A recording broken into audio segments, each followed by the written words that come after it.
şunu. Devam. Farkına bak. Durun. Tam durun. Durma.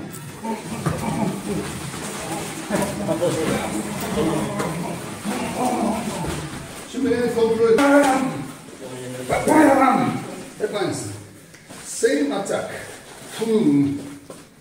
O same attack. Çalışın. Zorlu yapacaksın. Şimdi what is juju? Double shot var ya, geliyorsun. Okay? Bundan geliyor. Veyahut da paralel geliyor. Bir, iki. Çifte cat, one hand or double hand, okay? Okay. Şimdi bu gene belki tutabilir, aslında şöyle tutabilir. Yapıyor buradan vuruyor ya böyle. O da olabilir. Yani öyle bir şey ya da taks var. Bunu yapın. Bu gene bak, pum, tuttu. Pum, buradan yapın. Buradan aynı zamanda kulağınızı kurtarıyorsunuz. Puf, direkt kurtarıyor. Gördün? Tutuyor, uçan pakar, dönüyor. Çok seviyorum seni. Aslında yapsam acıyor. Çok güzel. Dün başkası vardı, bugün sana hep takılıyor. Değil mi? Hep birisine takılıyor. Kime takılıyor? İnsan sevdiğine takılıyor. Evet. Onu mu? Söyleyeyim mi? Ana. Yok. Tutuyor. Boom. I pack. Turn. Boom. Boom. İstiyorum bak. Buraya aynı zamanda.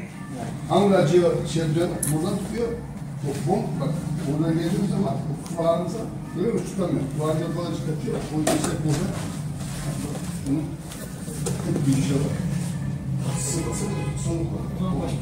Görüyor musun? Direkt buna gelip burada tutuyor. Bu tut başka çıkıyor. Boom. Anladın mı? Şu kayma var ya. Geliyor. Dönüyor. Dirsek burada. Buf direkt. Abi bu şey. İşte sen boom yapabilirsin. Onsa direkt de vermiş. Okey? Buradan geliyor. Bak öbür elden. Buradan. And to this hand, okay? And lock.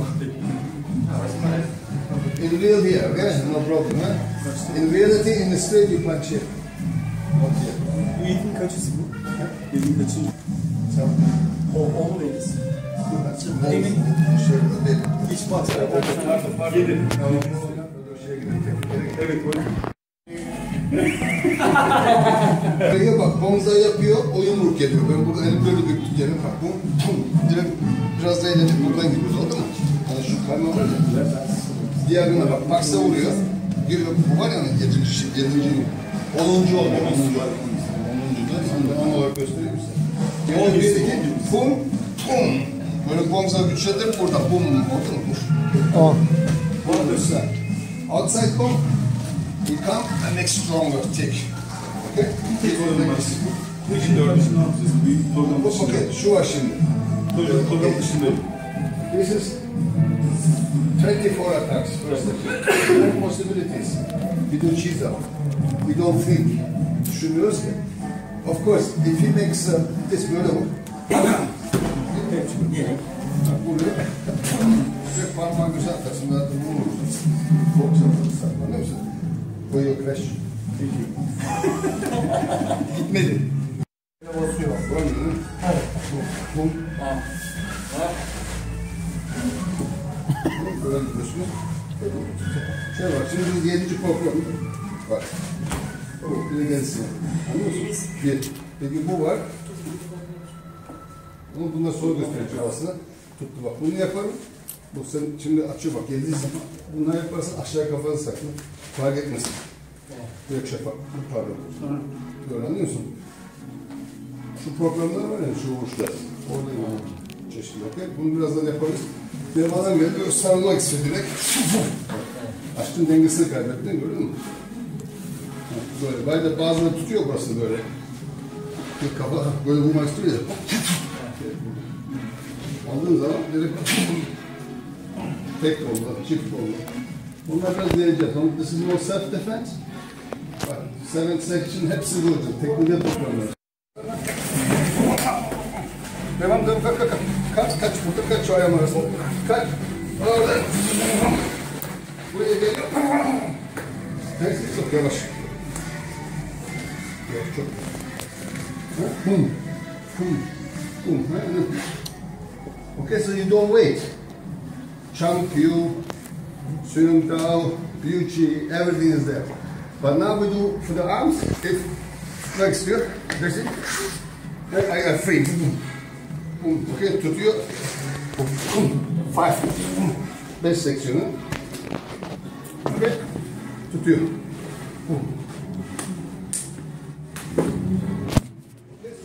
You can mix everything. Come.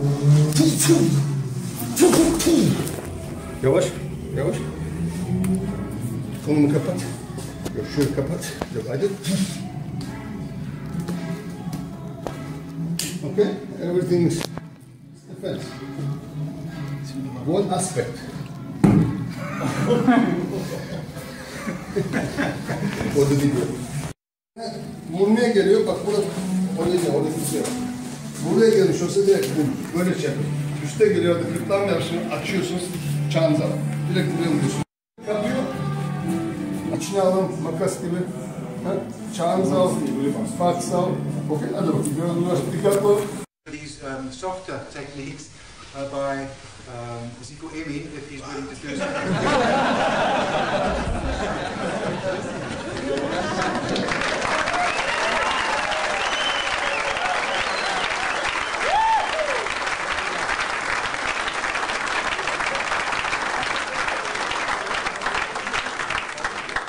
The idea with the demobilizing movements in WT is it's to be for like a police or security person to be safe.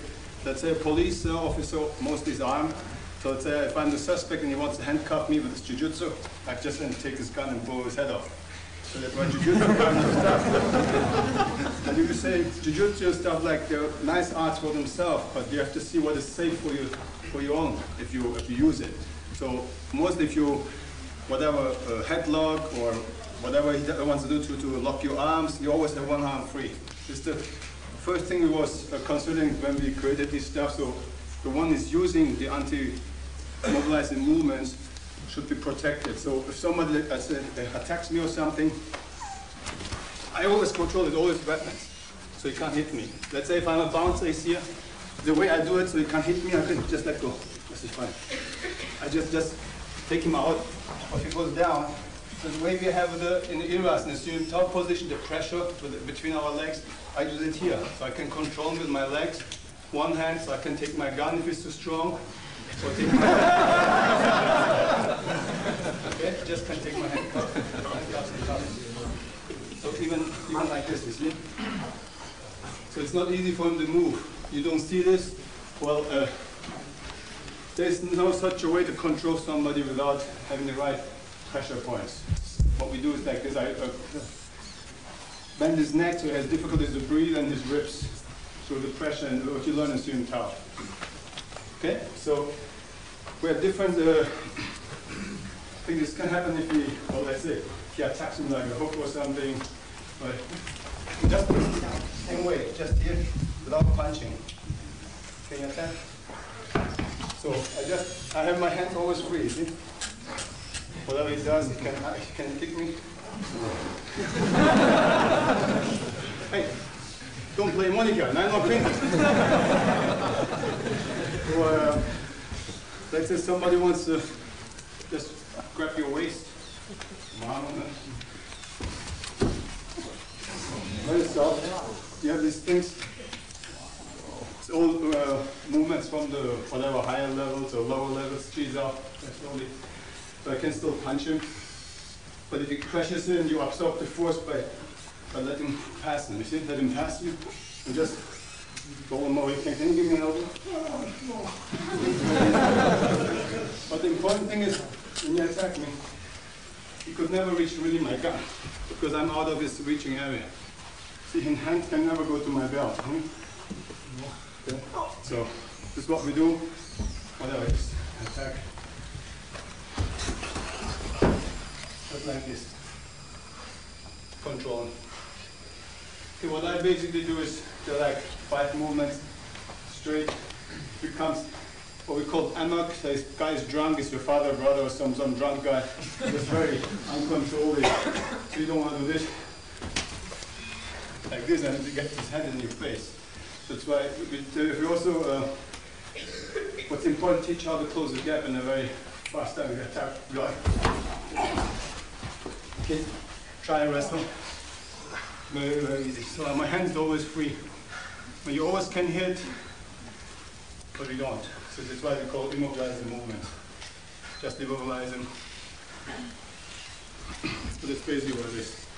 Against swings, against bear hugs, against whatsoever. Very, very forceful jumping. Very cutting.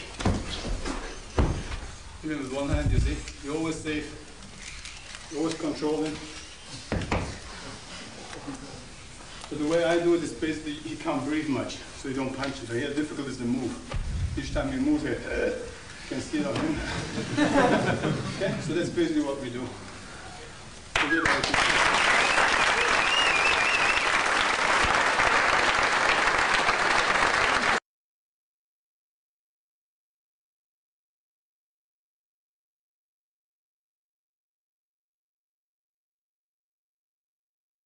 So, hi everyone. So, let's go to the next lesson. The gentleman before was Sifu Peter. He's one of my head guys in Vienna, Austria. This is Sifu Cengiz. He's in Stuttgart area in Germany, Black Forest. Okay, there's a very good Schwarzwälder Kirschtorte, a cake. Oh my god, cherry cake. And you got train hard, okay? Chocolate 8 bar, not 6. 1, 2, 3, 4. Just for my ego, okay? So, now the next lesson will be about the Bongzao. Last time we had Tanzao. Now, again, as I mentioned earlier, structurally nothing changes in the scientific terms, but I will go in details here as well. So if Sifu Cengiz attacks me with a punch, I'm launching forward. You see, if my angles, again, my geometrical static of my Manzao, Wuzao, the 3-dimension, plus energy, 4th dimension, you see, I will split his force, boom, and he will run into my punch and I can go. Right? Unless he's strong enough to suppress, deform, and bend my energy. So, if I go in here, as you can see, I have not changed, so I'm still in the front, not changed his direction at all. The same at the Tanzao, he comes in, so, now if you look at this, my hand is totally free. A lot of people do Bongzao like this. This is no Bongzao. Whatever I call the push cell. So, okay, look. So the hand is totally free. So if Sifu Cengiz steps aside, look, if I go in, so it's no different than the Sum Tao. Again, here too, Bongzao, don't go by lineages, whose Bongzao is who's this. The whole idea is to repetition, to the method of Chi Zao, a lot of repetition. This forward energy becomes a part of your muscle memory, part of you. You train this movement into your unconscious. So there are people in Wing Chun that use the terms active, passive. But the truth is, active, yes, but passive means no participation at all. And that's not true, because since we have to be always pushing forward, so we're constantly active actually. The right terminology for that is unconsciously. We train that movement into our muscle memory, that from conscious, the movement becomes into your, or gets into your subconscious. So you don't think about it anymore, and it happens. So that's more correct than saying passive. Passive means I'm not participating in punch me. And I think you are quite a bit participating. Who likes to get punched, right? So, but here, you shoot out forward. Once the connection is, my energy goes. If Sifu Cengiz makes a mistake, my hand continues his way, doesn't stop. Like water, you push against the dam. If the dam breaks, goes, or if the dam doesn't have holes, you can release some water, it goes over on top.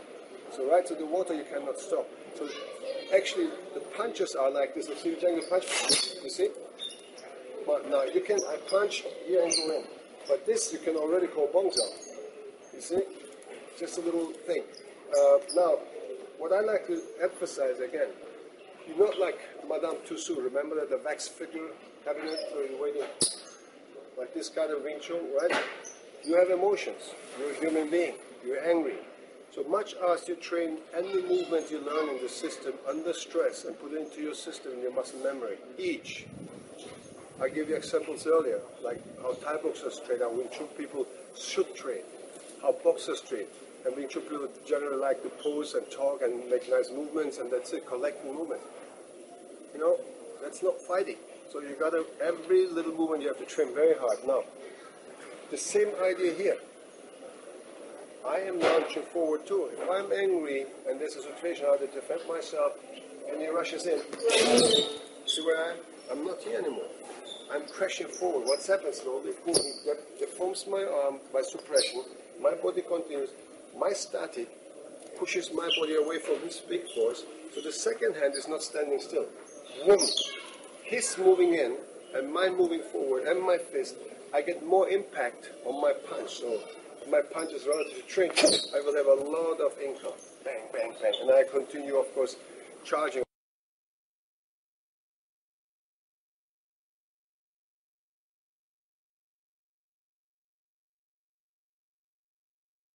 So, the same thing.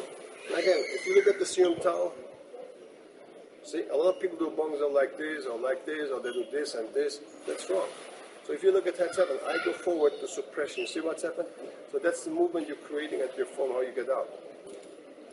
So the forward energy, not lifting or coming from the out to the in. Elbows already up and you go forward. Okay? So, however, the structure in bongzo, like I explained in Tanzao, the determination is not who's your master, whose lineage you're training. Those are people that don't understand Wing Chun scientifically because they have to do this. They have to go to China and come with funny stories back to their students, and every couple of months or years they're changing programs. So the highest advanced person starts to start again so they can stretch the system so the student have to pay rest of their life or depend on the teachers. EBMAS is different. Every of my instructors or students from zero to highest level, they go through the same procession. They have to learn everything in detail. They get explanation, everything, but scientifically. Not who's bongzao, who's bongzao. None of my students could ever be capable to move exactly like me. But now, am I special or no? I don't think. I'm just a human being who is just specialized, very intense to fight. I just understand fighting. I understand you have to train hard. Now, the point is, nobody in this earth can move like me. So can I not move like any of my students. So each are individual persons. So the emotions determine their reactions and their action, their aggressiveness in a fight. So my emotion, what I carry with, is mine, and theirs is theirs. So this means all of my students can become one day even 10 times better than me, and that's my goal. They only have one problem, my students, compared to these other secret sellers and mythic creators in Wing Chun or any style. My students have a problem. I stay fit the rest of my life. This is their problem. I'm going to make their life hard to be better than me because I'm going to stay fit for a very, very long time. So they have to train hard, which gives them good. They're going to have long-time education and the fighting and my experience. You know, look, there's the system, there's fighting, and that's me. So my students are all of them. And I believe most other Wing Chun people don't have that from their teachers because either they cannot fight or most of them, 99%, they don't understand science. Maybe bits and pieces, but that's not science. Anything bits and pieces is a method still. Method may work, not work. Science, a system, always works. So the main idea is what we're doing is technical, so you understand the elementary movements. Gradually, as I said earlier, we're going to go faster and higher level, but all these movements is in sections and movements that you understand. But there is another way, and I think another segment, so from now, 6 months later, if you went through the basics, you understand. I'm going to show you how to put every movement under stress through focus mid, wall backs, all different type of training, and sparring type of training that will make it work for you. Because this is all still technically. I can demonstrate how it's supposed to look like. I demonstrate you now the mathematics behind, the science behind, the anatomical issues behind, and the psychology behind. So once you have all this, because before that I cannot let you any focus work if you cannot punch, if you don't understand this, right? So once you have it, you can go much more in details how to make parallel to your studies, to your learning, no matter which level you are. Each movement's powerful, dynamic. That's the most issue here. Most Wing Chun people are not dynamic. I can do everything I teach you on my students with any strangers. I don't need to study. So I want you to understand that.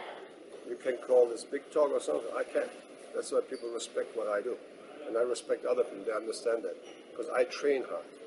And that's the most important thing in Wing Chun. You cannot run around by because you're on the front cover of a magazine, or you did some movies, or you're famous, or you had the touch grandmaster Ip Man, right? Or people go, oh, he's Chinese, he must be good. No, I'm not Chinese, but I'm one of the best Wing Chun people in the world, because I know what it takes to be there. So I want you to be there too. Doesn't matter which nationality you are or whatever. You can be the best person in Wing Chun in the world if you want to, okay?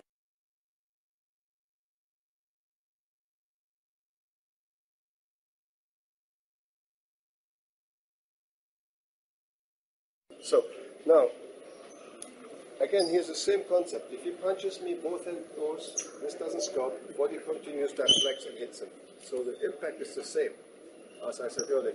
If Sivijang is punching me with the other hand, doesn't matter parallel or cross hand. Again, here too, if in case he punches indoor and his pressure goes this way, boom, so I have to do Kwanzaa. I can do here, boom, and the Kwanzaa come from in. Or if he comes with the other hand here, I go through. And I have to Kwanzaa go in here. So next lesson, I'm going to teach you Kwanzaa. And assume that this movement, because it's a very essential movement. This Kwanzaa and every rest of your movements, no matter what you do, is always present. It's a very key movement in the Wing Chun system. So structurally, as I explained in Tanzao, with the center line, if you look at the center line, half of my arm actually is below, half is up. Half is in front of my body, half is behind, from this line where the punch is. You always, the point of view is the punch. Same in Tanzao. See, half is in front, half is back, but half is left of the punch, or on my body, half is right. Right? Now, if you look at it from this perspective, just stay like this, so the camera can catch. Now, half is left, half is right, you see? Now, you can see half is low, half is high. You understand? So, and all happens on your wrist for this. So, if he steps in, boom. Now, if he goes away, so, you see, the anti-Norton virus protection, or symmetric, or whatever you call it. It's like computer language. So, Sium Tao, the little idea, is not just a static information, the geometrical measurements. It's not just information for physics, but the energy you have everywhere, which is in the form, right? And it's not only the movements, physics, but also has breathing, also has meditative issues, but he also has fighting aspects in it. But if people don't understand, or I just perform correction. You can use the Sium Tao as any moment as you want to correct your movements, your positions, if you want to, right? But again, in a real fight, I want you to watch very careful. It's going to be very fast. You know, it's going to give me a very powerful, fast punch. I want you to see if my bongzo is there or not. Okay, one more time. So, or get a more to the. Which one you prefer? So you understand what I'm trying to say? You become water, you become ice cube, you become water. So in a fight, you cannot become ice cube in the middle. So you know what people do with ice cube? Throw in and play baseball. Hit them. Okay? So don't get rigid. So the whole idea, you have to come to that state to be fluent. Okay? Right. Thank you very much. So I see you for the next lesson. Kwanzaa. Bye.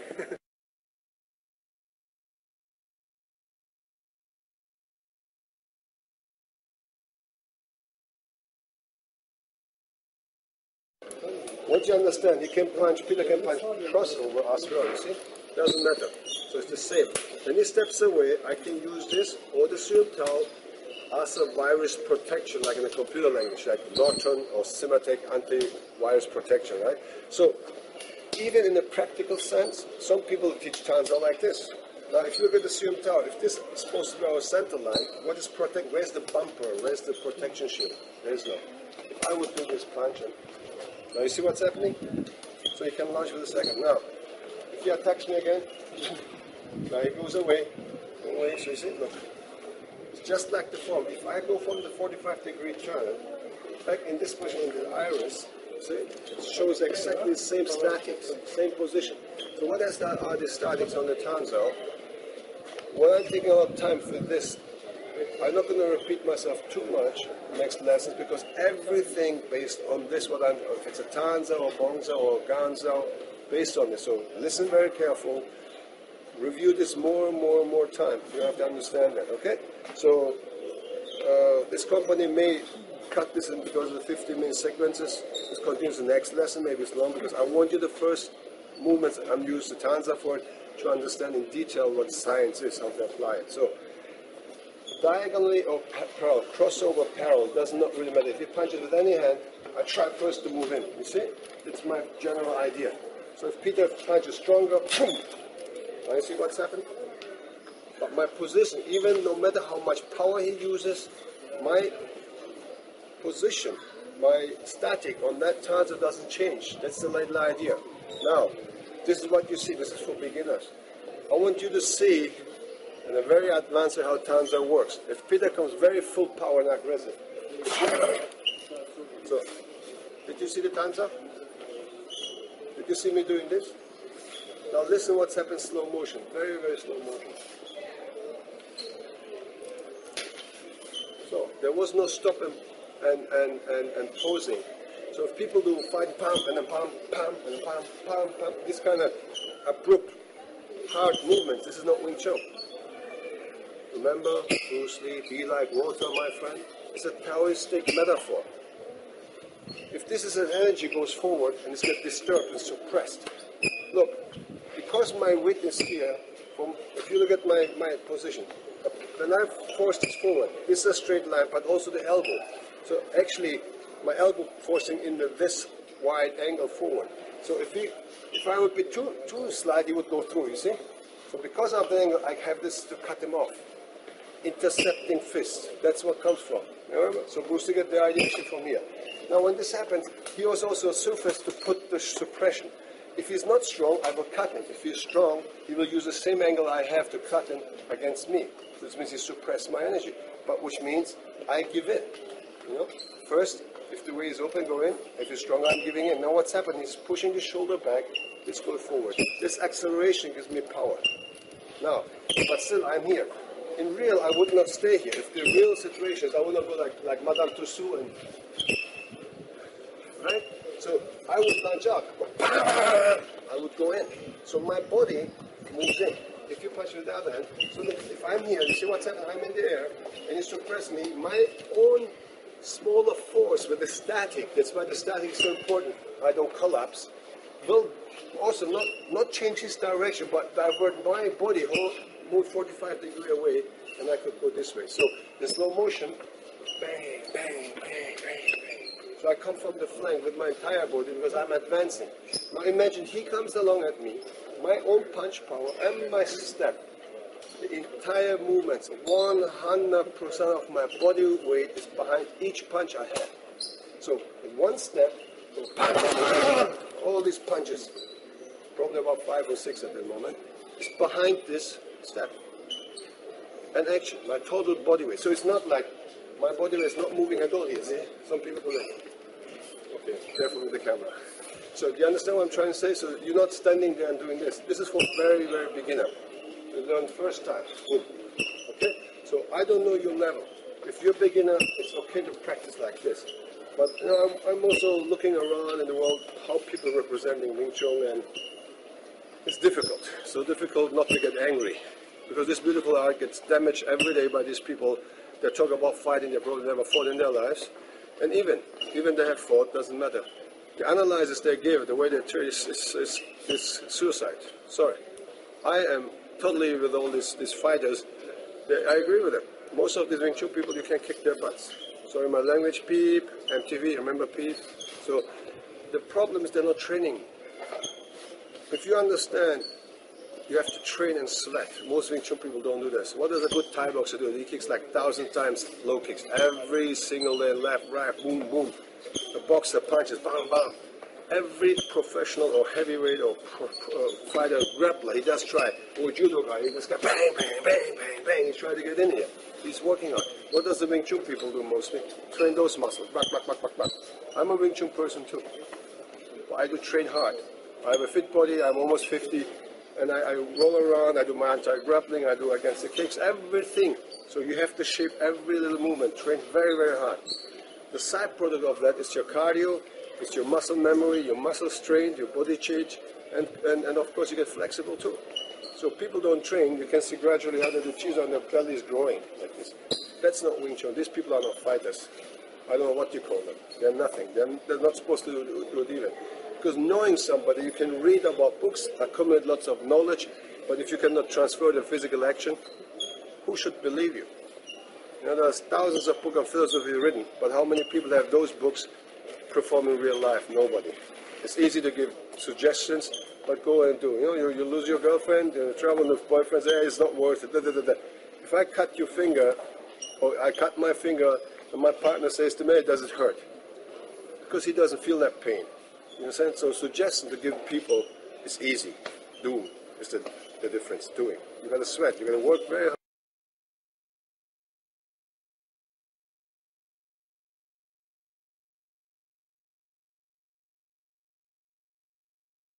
Now, this is a tanzal. If you look at the center line, same thing here. If I'm here, if you look at my center line, is right on my center line. If I go along my center line, half of my arm is on my right body, half is on my left body. You see? That's the center line. Half is below, half is up. Half is in front, half is behind. So I am equally balanced in every direction. Yeah? You understand now? So if it goes away, this doesn't change. So if you look at this from the side, this might.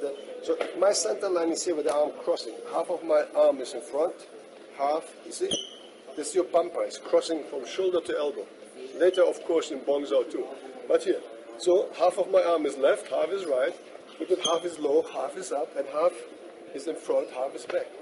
This is yin and yang. This is what Wing Chun bases in Taoism. Equal balance. You know the logo? So, but you have to get there to be equally balanced so you don't anticipate the movements of your opponent. So you have to be very, very good, right? But you have to train hard. So the first stadium of Wing Chun is Buddhism. What is Buddhism dealing with? Suffering. I'm not talking about suffering like somebody cutting you and chopping your arm.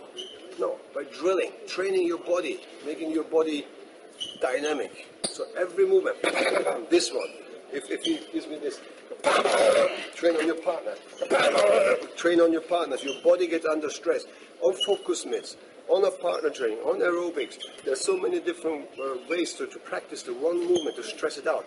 Under pressure, with power, speed, aggression, but no anger. You can put everything except anger because he's my student, I'm his teacher, or your partner. So in a training, there's no anger. Anger is in the street. So, but you can go aggressive with it. So you can test those movements. So under dynamic, if you have a tanzo, a little bit weak, not too strong, and somebody on impact hits you very hard, your own hand hits your face. So you must have that dynamic in your hands. You understand? So if you just like this, boom. If your body, if your muscle memory does not receive the proper instruction to drills, how can you, as an example, be explosive? How can you even slightly, remotely even imagine that you're going to be explosive? You never give that information to your muscle memory. You never train like that. Now you see this is the difference between us and EBMAS and science and other big Wing Chun people. Now, maybe a Thai boxer doesn't teach this to students or boxer, but they're doing it. See, they're hitting in the back. They go bang, bang, bang, bang. They're hitting. So they're developing speed, power, and everything. Now, all these other Wing Chun people, they're hiding between the philosophy, the ideology of Wing Chun. But we don't need this simultaneously. Yes, my friend, it is, but you're not Wing Chun. You're a human being. Human beings make mistakes. And a lazy human being, an ignorant human being, will severely be punished by real attacks, by real life, not by theory. People don't punch you by talking. So you got to understand these points. So if we teach you in this program all the necessary thing, and this is the first lesson for you, I want you to really go into it. You want to learn an art, but you want to really perform it and execute it, not just looking good. Okay? I don't need to be worried about looking good. If I practice, I sweat, my body change, okay, my attitude change, everything, I feel good, and I will look good automatically. So I don't need to be worried, all right? So I hope you understand a little bit about the tanzao. Doesn't matter he attacks left or right. Doesn't matter he attacks my rear hand. If I go here, is both hands shooting out. If it comes cross-collar here, or he comes on my other hand in the front, boom, over the other hand. So left-right direction or left-right hand, fore or rear hand, doesn't really not matter. So that's another to say Wing Chun is a system. I don't need to pre-think, anticipate, oh, where I'm going to do what. Do you understand now? So I'm going to continue the next lesson from you with the next technique, a little bit in dimension. So, but generally I want you to understand how I think, how our philosophy in EBMAS is, how we portray Wing Chun pure scientifically, not according to some other people's lineage. You know, when I can defend myself and I can knock out the other guy on his ass, he doesn't hurt me or the loved ones I have around, then I have time enough to talk about the family lineages. Alright, so but this is like a side effect. If you buy medicine, there's a beautiful paper comes along with the tablets. It says a description. And then you go down and it says side effects.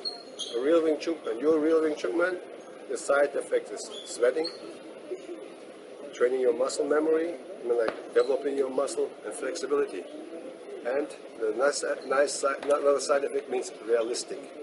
You learn to understand reality, okay? Thank you so much for this lesson. I see you soon.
Faremo la prima sessione di Shiso, per di fare Shiso, e poi faremo delle applicazioni della prima forma di Shiso.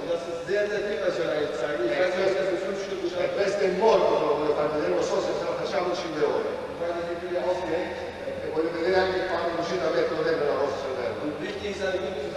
È molto importante che lavoriamo bene assieme. Io voglio che non parlate per niente, che lavorate, vi concentrate e lavorate, senza parlare. Sono molto semplici queste cose, ma vedrete che avete molti problemi per la coordinazione. E concentrarvi sul vostro avversario. Ok? Mi piace che fa bel caldo di cui lavoro. Così vi posso anche più stare di più ancora. Ok?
the outside.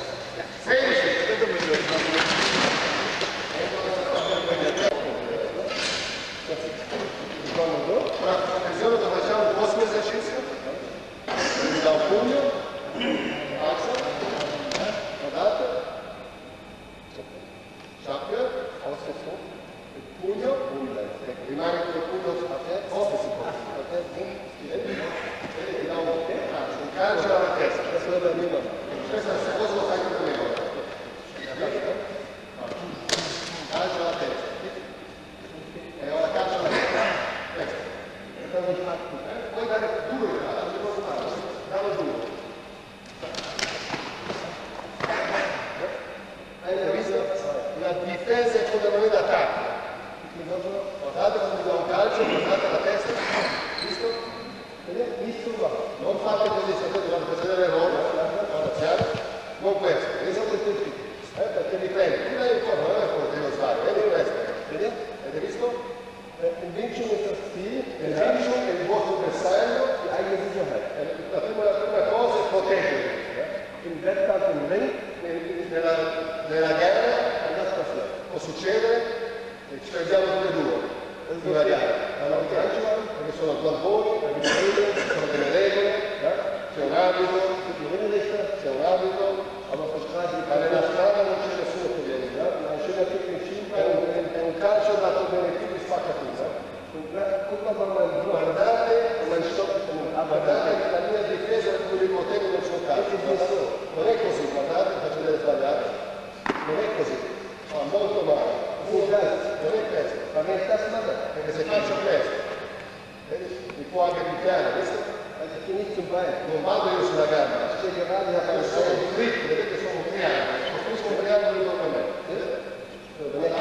Non mi dai calcio, vado solo avanti, controllo e avanti. Quindi da parte io aspetto e rimango fermo, mi prendo. Io vado avanti, non è più dove mi pensa che mi può prendere. Se io aspetto, devo fare un blocco molto forte. Io vado avanti come un pugno. Io prendo la sua gamba come una guida. Quando io guardate è una guida. Guardate, io chiudo gli occhi, guardate, è una guida. Non c'ho bisogno di guardare dove lui. Come mi dà un calcio, per me è uguale. È lì dove io voglio andare. Per lo prendo è la stessa cosa che mi dà un pugno.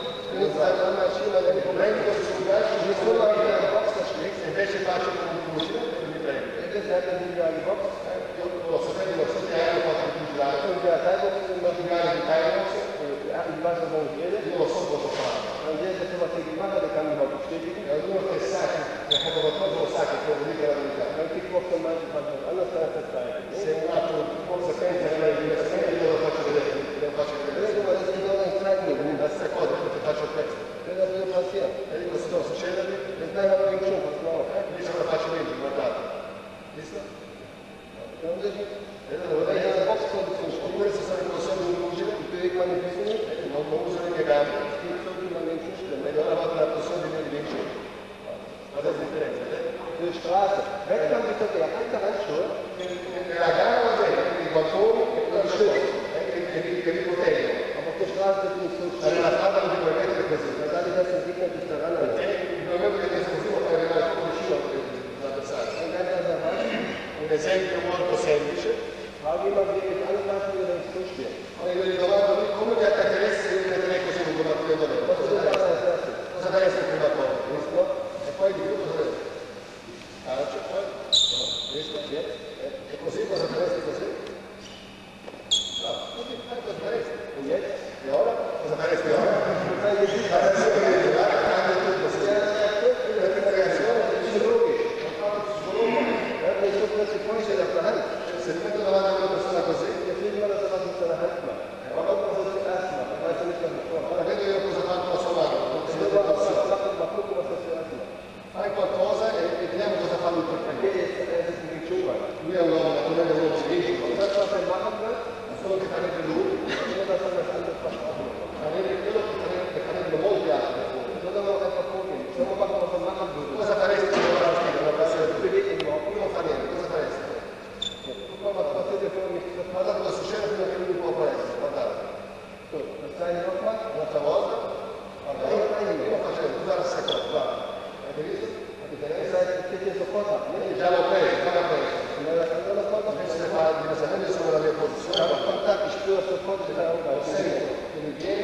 contatto con lui, das nur ein Stück mein Ellbogen, è solo un gioco del miraggio. Non posso portare via, se viene internamente.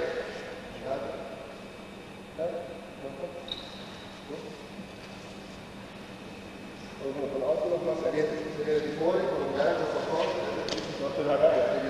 fuori, lui stesso nel punto, caga lui stesso nel punto. Per vedere che posizione, è molto importante la posizione, perché se siete diretta, sai, siamo messi in una posizione importantissima, però la prima posizione importante, la stai insegnando a nuovo, e lo prima 10 anni, lo dico sempre di più.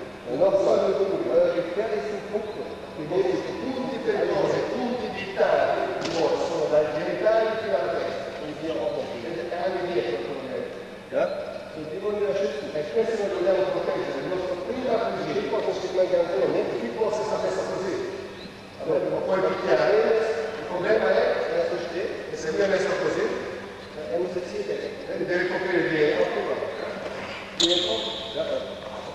la mano, zwei Seiten deve coprire due lati, un po' la franca di anche non posso picchiare davanti, devo coprire davanti, per le lati. Se noi abbiamo il Chun und sagen, okay, bitte, das ist eine Frontale. Wir müssen immer davanti a uno frontale, devi poter prendere. Und das heißt, er kann mich nicht hinten bringen, ich kann nur die Kopf picchiare. Das ist so einfach, ne? Non così semplicemente. Und die haben Muskeln, die schon Muskeln da. Das heißt, die nicht abgehalten haben. Anche se non sapere difendere con i muscoli, da schmerzen o dolore, aber kann ich nicht so, kann ich nicht sterben. Aber non muoio da dolore, posso continuare. Come dire, se prende un calcio qui, viene vola, viene calcio, tutto. Das heißt, wenn ich frontal stelle, 6 Euro frontale, ma sono coperto, tutto quello che riesce a dire, allora la differenza,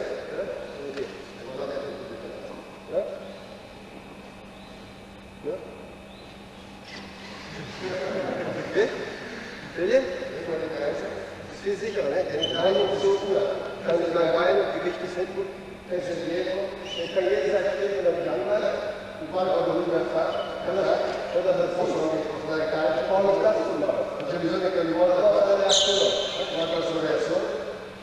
Capisci un parlato con il prete? Lo fanno vedere che cosa deve dare il calcio, lo fanno vedere che cosa succede. Allora la sua reazione, ora quando lui viene, non vede niente.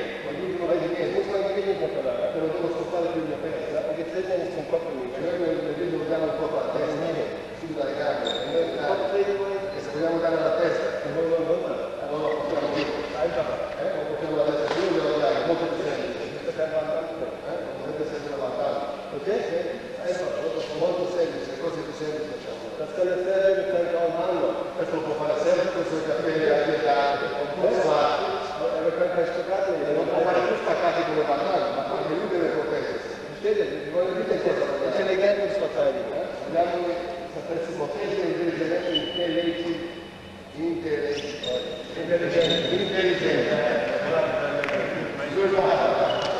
Ok, noi? Das war die erste Seite. Das erste Esercizio. Die andere Seite haben wir Punkt abtrainiert. Nächstes in der Hand.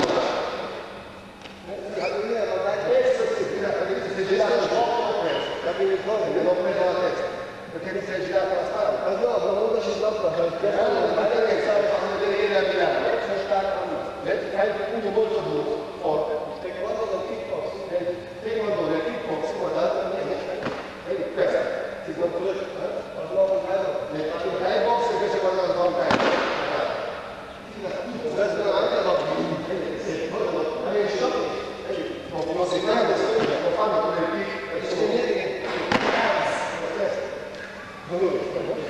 cosa di richiesta? Questa è la sorpresa, quella è forse non è stata fatta, perché immaginate se lo prende alla faccia, cosa succede? È vedete più da prima, quando lui fa una lavoro perché sa cosa di posizione veramente, perché il dolore è il migliore insegnamento, il secondo migliore è sempre esercitare, e il terzo migliore è lui, perché io so come proteggermi dal dolore, perché uno senza l'altro non funziona. Dovrebbe molto lavorare. calcio la mattina, può fare la cosa a casa, visto? Si fa avanti, cambiare, poi lato, controllo lì, collo, calcio di destra e calcio di sinistra. Lui deve andare, punto, stop niente. Ok, lasciare di mezzo, io corro di nuovo.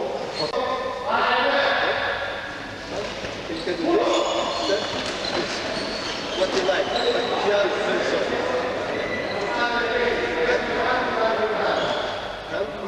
can do this or this. Eins von beiden. Du kannst sowas kombinieren wir das. Greif auf der anderen Seite an.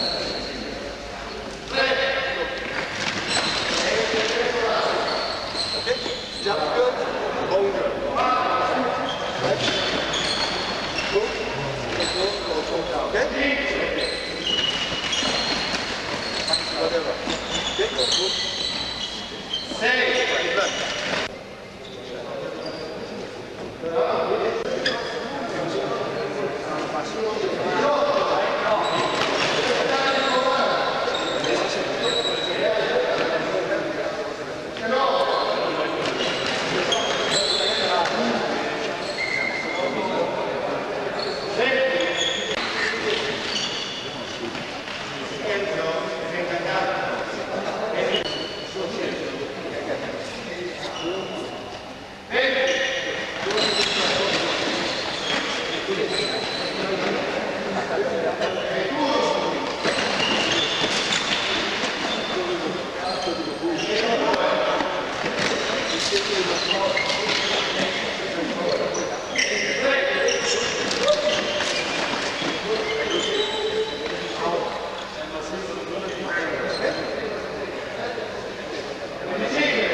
Chain punch.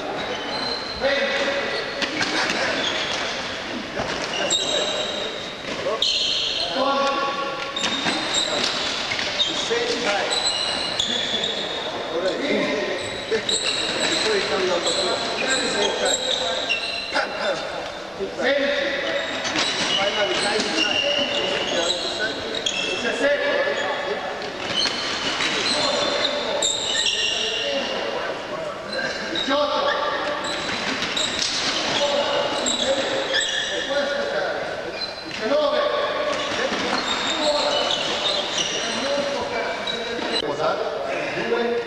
Guardate bene, l'occhio, giro, tu non sai cosa fa, lo fa del pianissimo, questo è il vostro esercizio, oppure, ed è lui che fa il l'altro fa vince, 1, 2, 1, oppure di sotto, oppure, 3 possibilità, state attenti, 1, 2, 6,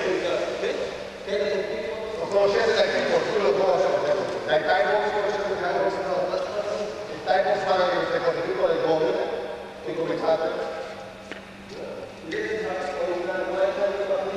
Voi lo sapete che l'ho fatto con saltare tutto, staccare, ginocchiate e gomitate, perché nel normale Thai box non è permesso, le gomitate, saltare. C'è gente che fa queste cose così. Gomiti, hanno molte possibilità. Anche qui noi diamo priorità alla vostra difesa, di sapervi proteggere. Può succedere delle cose gravissime. Lui mi dà un calcio a me.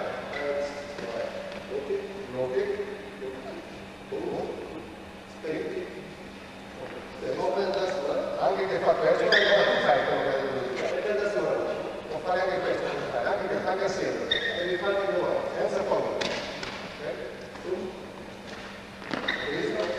Come un pugno, vado sempre avanti, oppure ho solo i giri e dai solo sopra, backfest, i giri e dai sopra. Anche solo i giri, anche dall'altro lato, quello sopra, dall'altro lato, no?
con un calcio alto, se fa così, si viene meglio troppo a dire, lui non viene, non sbagli, sono sottoposizioni, non è che fare quello, direct hai dentro, mi chiudo la testa del divertimento, difficile è la migliore cosa che c'è, ma conviene migliorare, un problema che non basta per fare il dovete allenare, nel senso che il kickbox non è il video con un kickbox con un karate o no.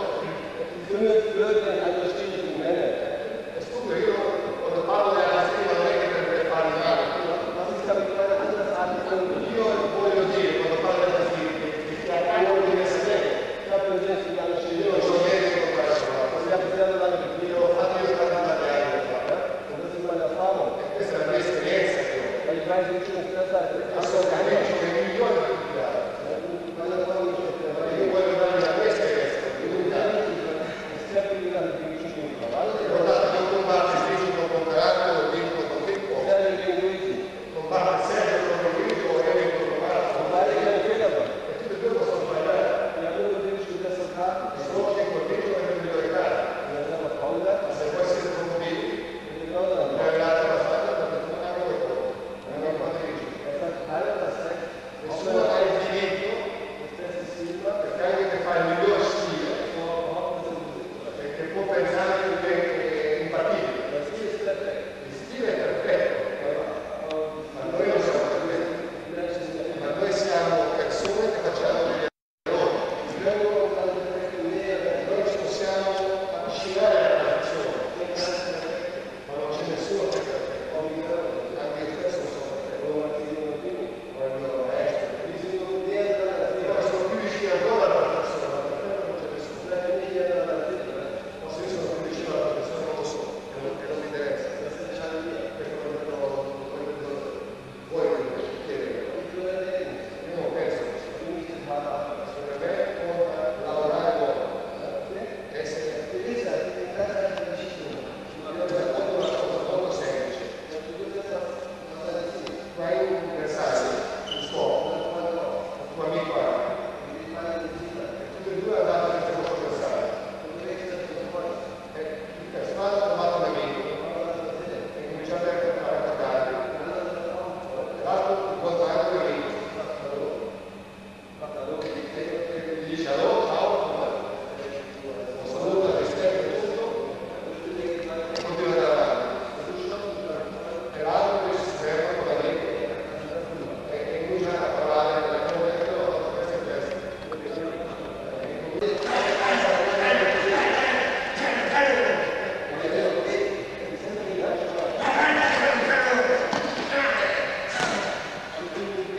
non li voglio fare mai vado così vicino alla realtà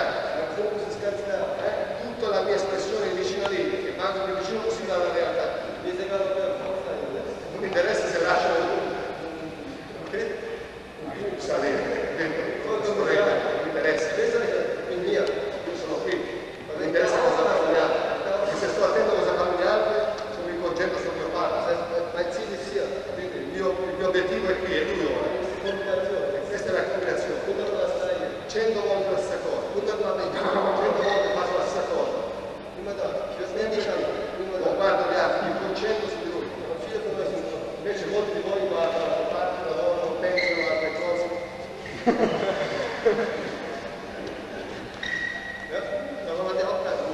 per questo non è neanche buono per lui neanche lui lavora bene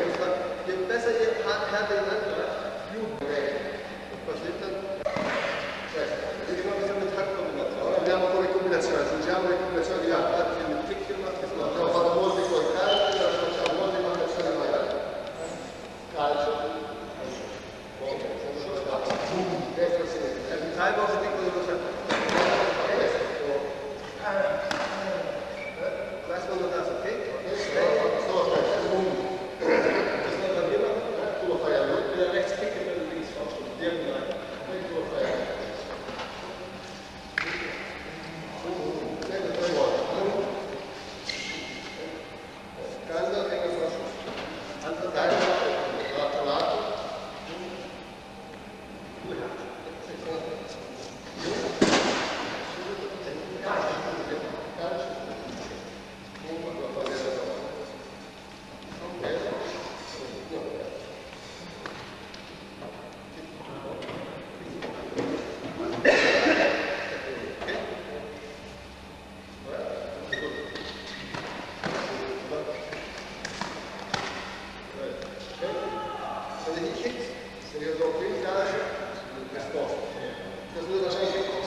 Faccio vedere le cose che l'arbitro non vede, porcherie.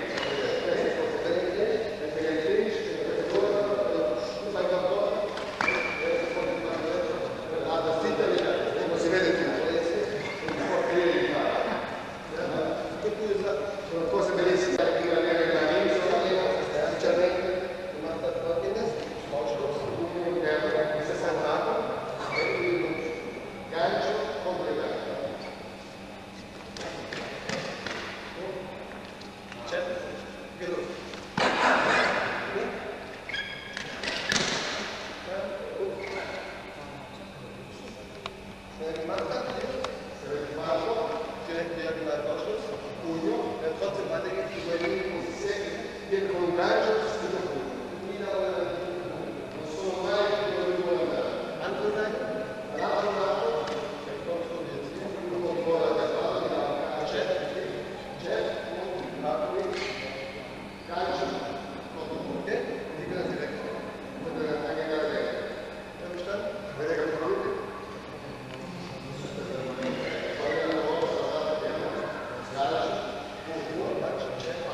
Perché c'è una cosa rossa qui, non si chiama, sai, quando sì.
Tecniche sono importanti, che imparate bene.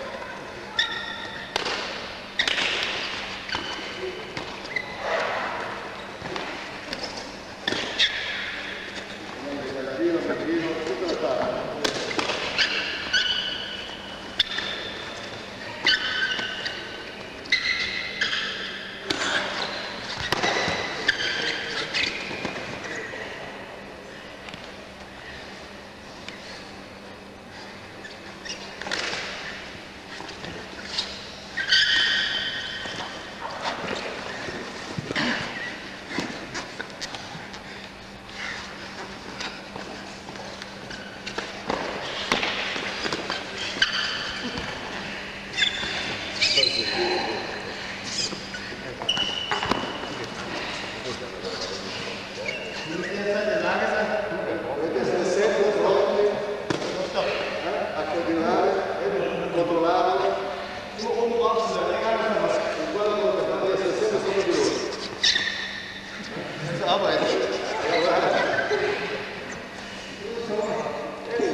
Prendo sempre qualcuno, nel tuo stesso meno, faccio anche di lui, ora sei stato destro, ok?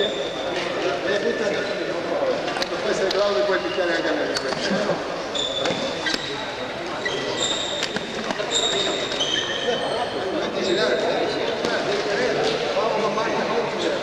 Hai voglia di farti prendere botte? Non sei perverso, dai fuori quando ti pensi. Dai.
Questo è quello che intende giocare con il vostro avversario punto di vista, è un esempio, così potete conquistare gli altri stili. Quindi questa è la cosa, posso anche fare questo, lo mando capo, solo esercizi, non mi spiego, anche se facciamo questi esercizi,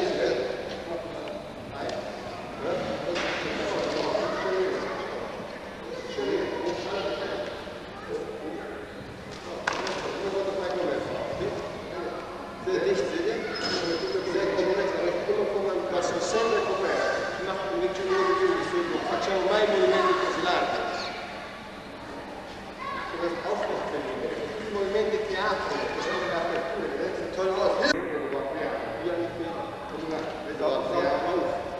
eigentlich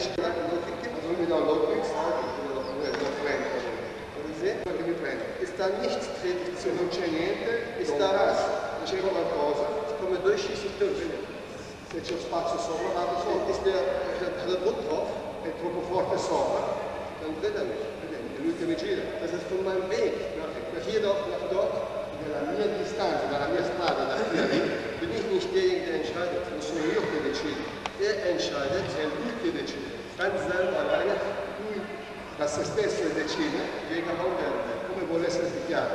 È lui che decide. Das ist ein Angriff, questo è un attacco, der verhindert che viene disturbato, che non viene fatto, è una pressione davanti, misure da più forte, in Cina. Das ist Minus, questo è Minus, das ist Plus, questo è Plus, drückt vor, non spinge di più, Licht con Strom con la corrente va dentro, e si accende la luce, quindi do l'energia. Legt mich auf, è lui che mi carica, tutta la spinge da questo lato, quindi da là c'è è sempre una circolazione.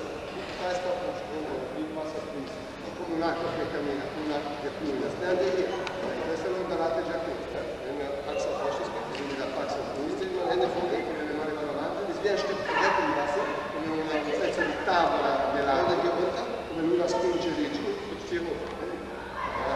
wenn zu viel ankommt, so viene la mano, begegnen sich, si incontrano, sitze stark, è troppo debole, lo prende, sitze stark, è troppo forte, lo prende.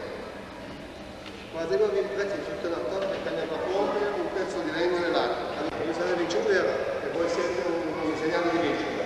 Bisogna zero io devo sapere che siete molto bravi perché vi siete allenati molto su queste cose. In Schleswig prezzo per un mandato fare un gruppo che quando viene mi prende mi può alzare. La chiesa non funziona, ma devo sapere cosa faccio io cosa. Se io non ci come facciamo noi in vincere. Infatti di mandato, lui mi prende.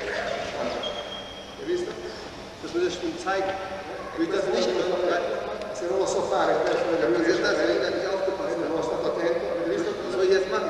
Cosa devo fare ora? Mit dem Ring? Devo fare ora, devo lottare su dove è forte lui, lui è molto migliore di me in combattimento libero, kein Foto, no, non fate foto ora, no, fa vedere qualcos'altro, se lo prendi non c'è stato. Kann ja nicht mit weil er so super sein will. Perché devo andare nel suo compito dove lui è molto più bravo di me? Perché lui è un lottatore libero. Perché non gli posso dare questo perché non lo spaccherei. Perché quando lui viene come un gioco, non dovete pensare sul gioco, lui viene e vuole delle informazioni. Tu sei l'uomo di vincere. Ora cosa fai? Allora non funziona più, non può funzionare. Poi voi vi arrabbiate e lo volete picchiare.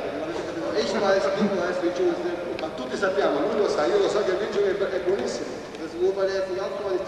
È solo perché lui non si è allenato abbastanza, perché non l'ha capito, non è stato attento. Non posso dopo spaccarlo perché non è stato attento io, capite cosa vuoi spiegarmi? Non è una buona pubblicità per voi, quando lui cerca di prendere da me. Ho fatto male ora? Ma hai avuto rispetto ora? Hai capito? Lui non mi può prendere, mi si espanza, dovete essere scioltissimi. Ecco, lui può fare quello che vuole, io non so cosa fa, ma non può essere rispettato.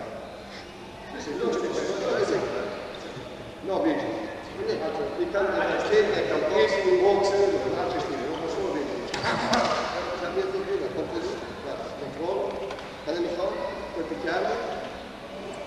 Und jetzt kann ich langsam den Dritte, der weiß, er fühlt quando lo so io, lui lo sente che lo controlla, posso giocare con lui. Jetzt kann ich langsam weiter zeigen. È vero che gli posso far vedere piano piano, gli posso far vedere questo, gli posso far vedere questo, senza fargli male, ok?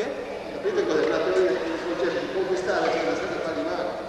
Ma che lui se ne accorge come bravo, è wichtig, è molto importante per voi istruttori. Lui è un kickboxer per esempio, se era bravo, non ti preoccupare. Che sensazione hai avuto ora? Eri entrato dentro, perché ho fatto sbagliato, fai errore, tu entri. Tu fai, saprai qualcosa, forse non mi ha preso bene, però ha la sensazione, io neanche, lui ha la sensazione che mi poteva prendere, lui ha la sensazione che siamo tutti e due uguali forti, anche forse che non mi ha preso, puoi picchiare ora? No, però vedi, ha la sensazione che potrebbe, ha la sensazione che è bravo, hai la sensazione che ancora sei bravo, questo è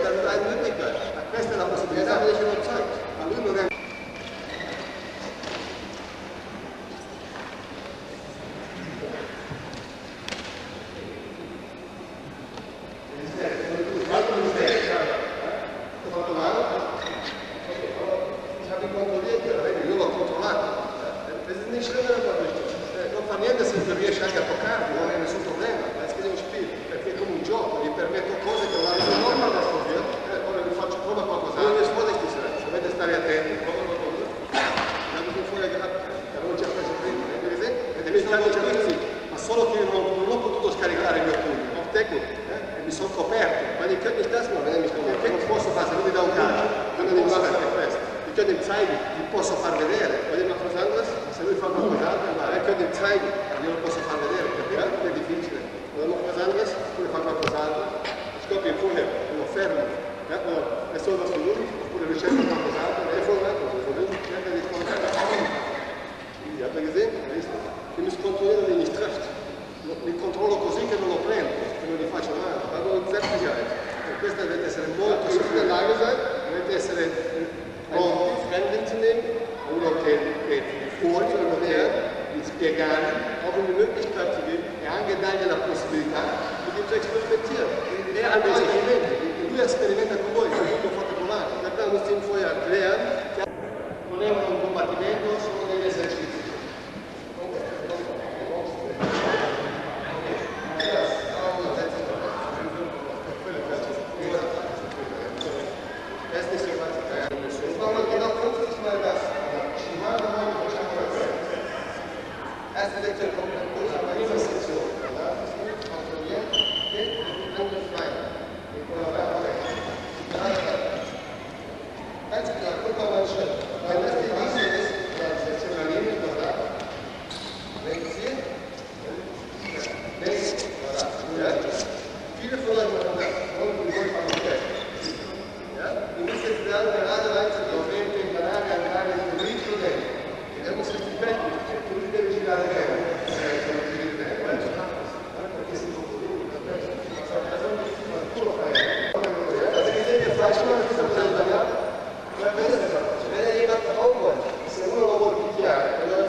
Anche lui riesce a spingere il mio braccio, tutti a spingere 130 kg non riesce. conoscete il campione mondiale Ralph Müller? Conoscete? Ho fatto io con lui un po' di lotta libera. Lui pesa 130 kg, spinge 200 kg, spinge nel bagno. Avete visto nel video un verge? Ecco, l'ho fatto lui, l'ho preso, l'ho alzato, l'ho buttato giù. Era appena buttato a terra, l'ho preso e lui non è riuscito a fare niente. Era sudatissimo e io ero ancora asciutto. C'ha una potenza, non riuscivo a passare la sua mano.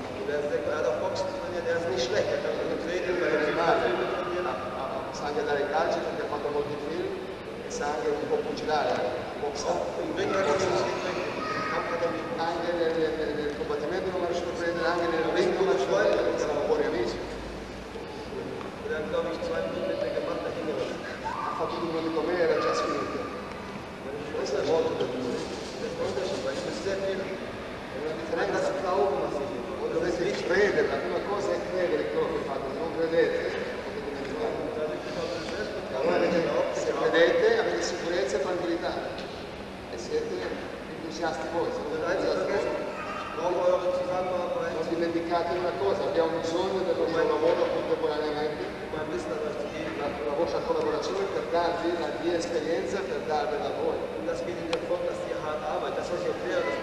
Ma io posso spiegarlo, ma voi dovete trasmetterlo, dovete farlo anche sul lavoro. Io ho avuto successo, ho fatto anche io molti errori. Dovete fare voi gli errori,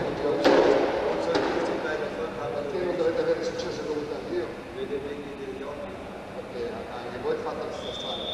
Da me io metto le cose sempre in chiaro, non sono o prendo o niente. Molte persone pensano solo di giocare, ma io non gioco.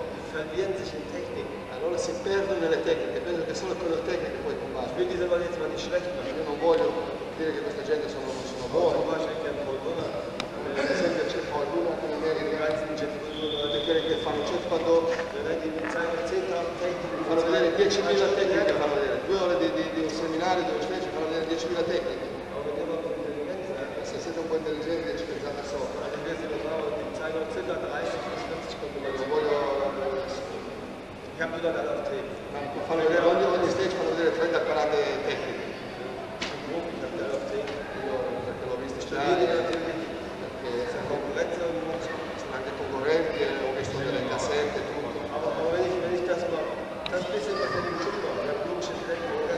Si è pensato per poche fatto di vincere, queste un po' tecniche. E intelligentemente potete vedete che quello che fanno vedere non può funzionare. Loro per esempio fanno delle tecniche, gli dà un pugno, fanno questo. Come può funzionare? Non è originale come faceva Bruce Lee. Lui faceva vedere questo. Faceva vincere. Ma i suoi allievi non hanno mai imparato bene da lui. Perché Bruce Lee gli ha fatto vedere forse 8 o 10 tecniche. Ha fatto vedere 1,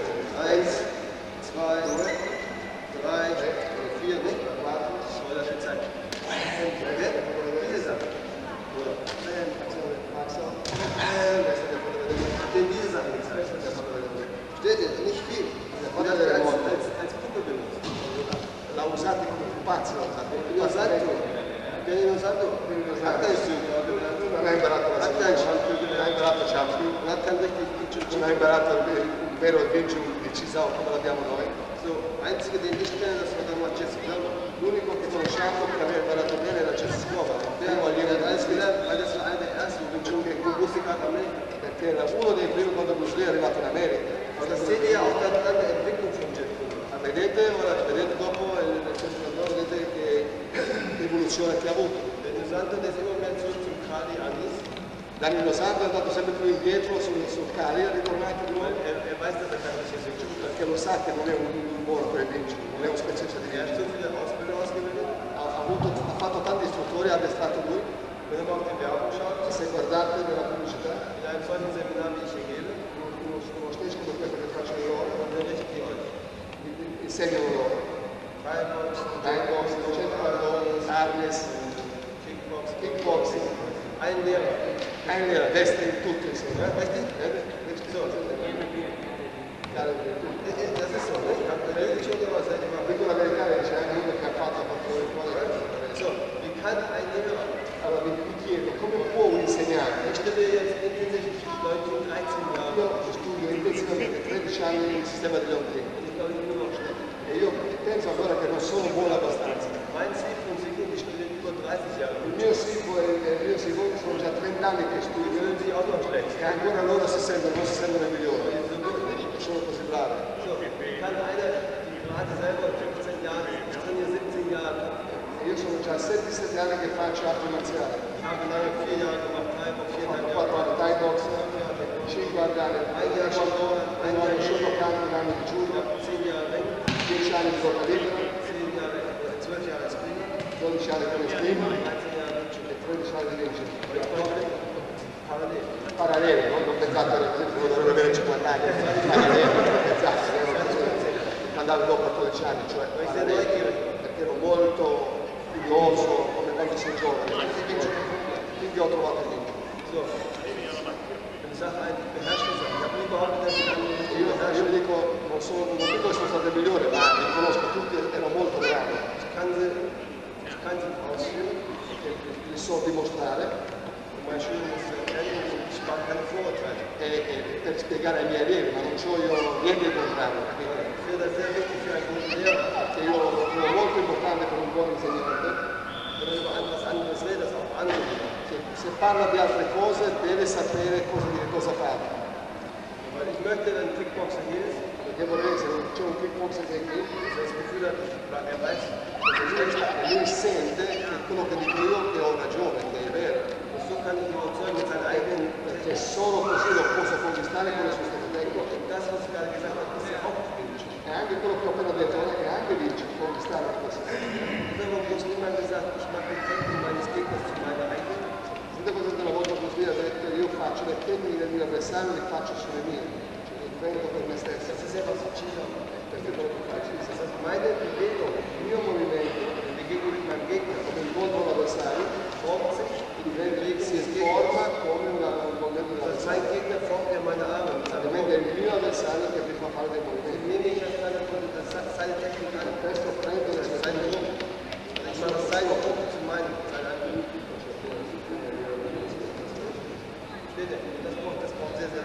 Questo ci vuole probabilmente molto tempo.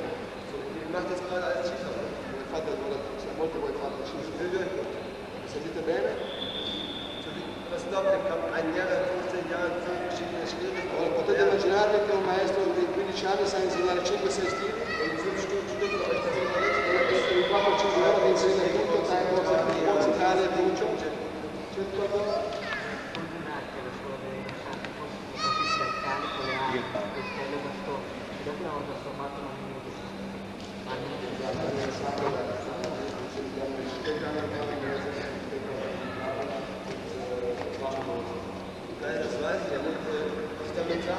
Non so, ma quello che voglio dire io è che è chiaro, tutti vogliono fare affari a un business, è chiaro, io voglio vivere perché sono un professionista, anche loro vogliono vivere.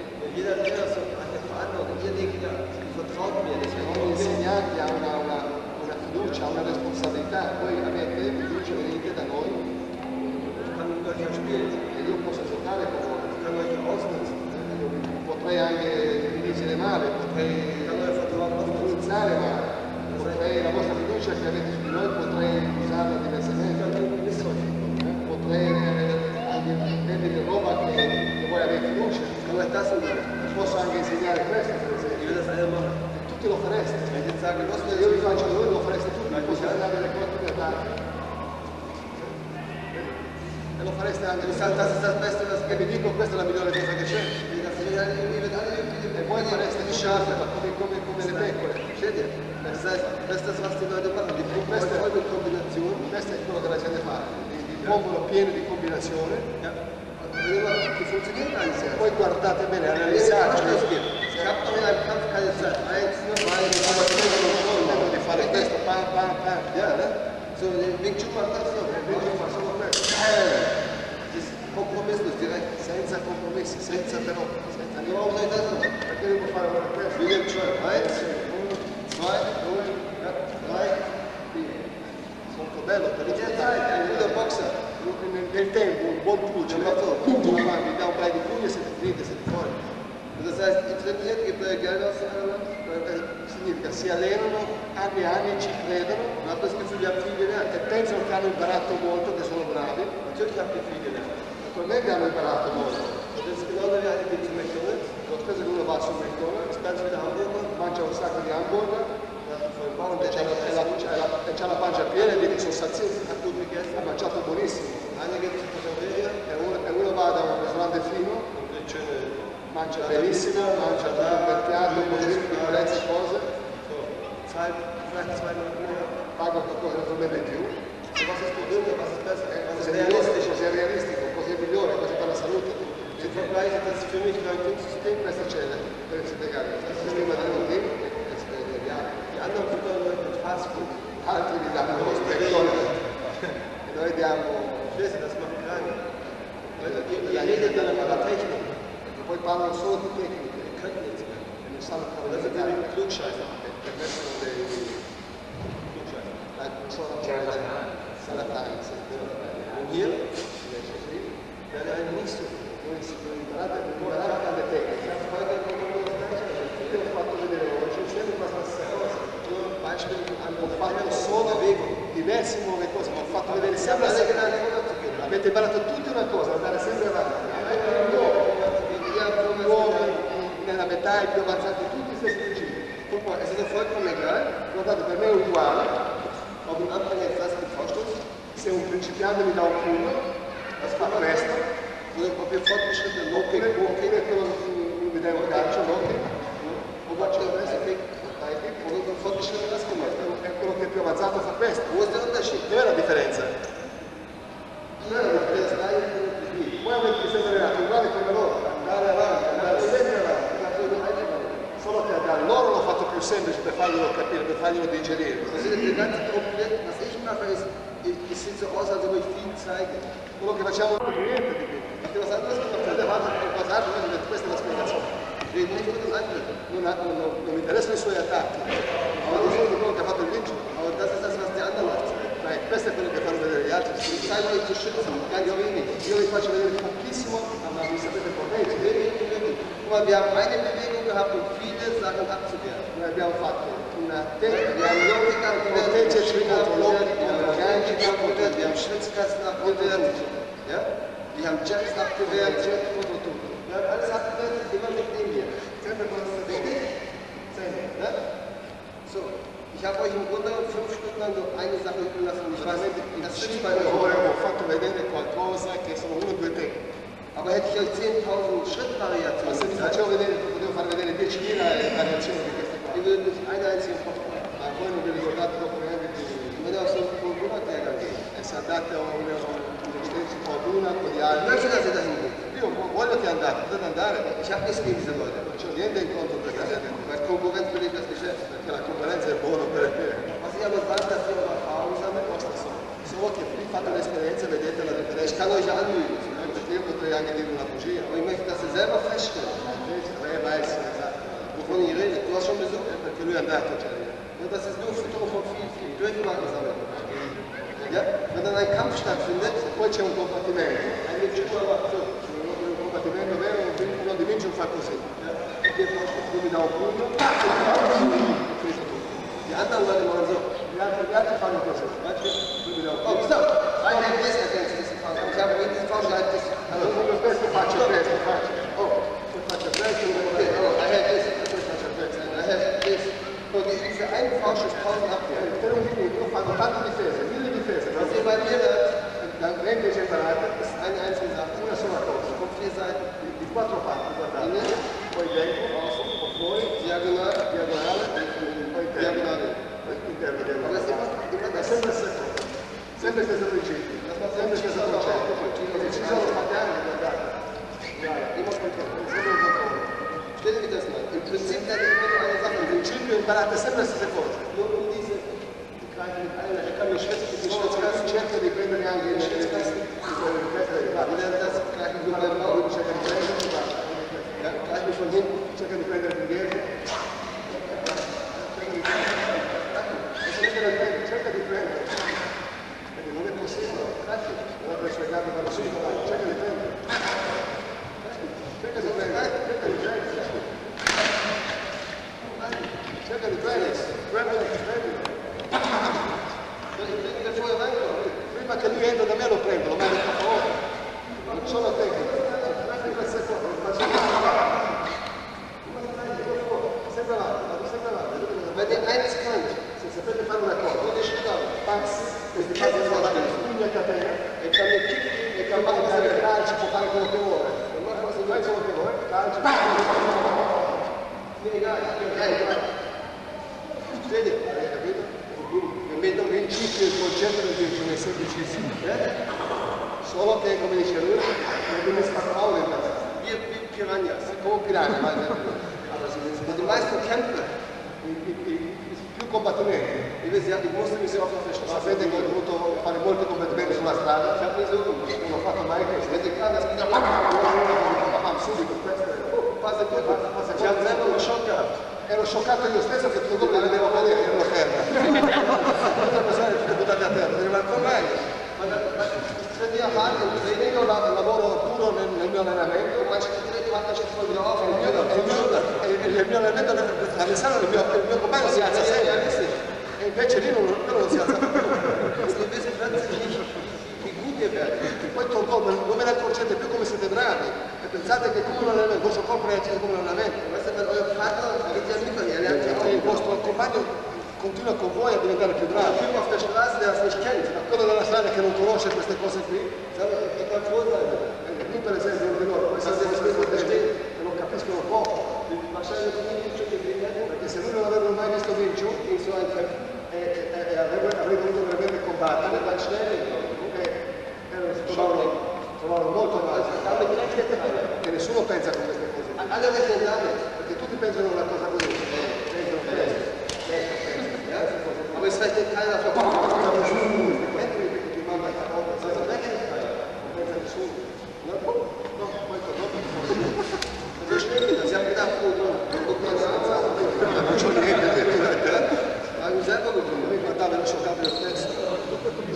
Training klappt das nicht, aber es ist ja normal. Der Partner trainiert mit, der wird ja besser. L'allenamento è normale, il vostro partner diventa sempre migliore, si alza sempre, diventa sempre migliore, vi dà risposta. Und so kann man sich sehr selber gut schätzen. E con questo uno sempre si può sottovalutare lui stesso, lavorando sempre dovete stare molto attenti, perché ho visto che dovete ammazzare per un paio di anni, quando avete fatto un paio di anni siete pericolosissimi.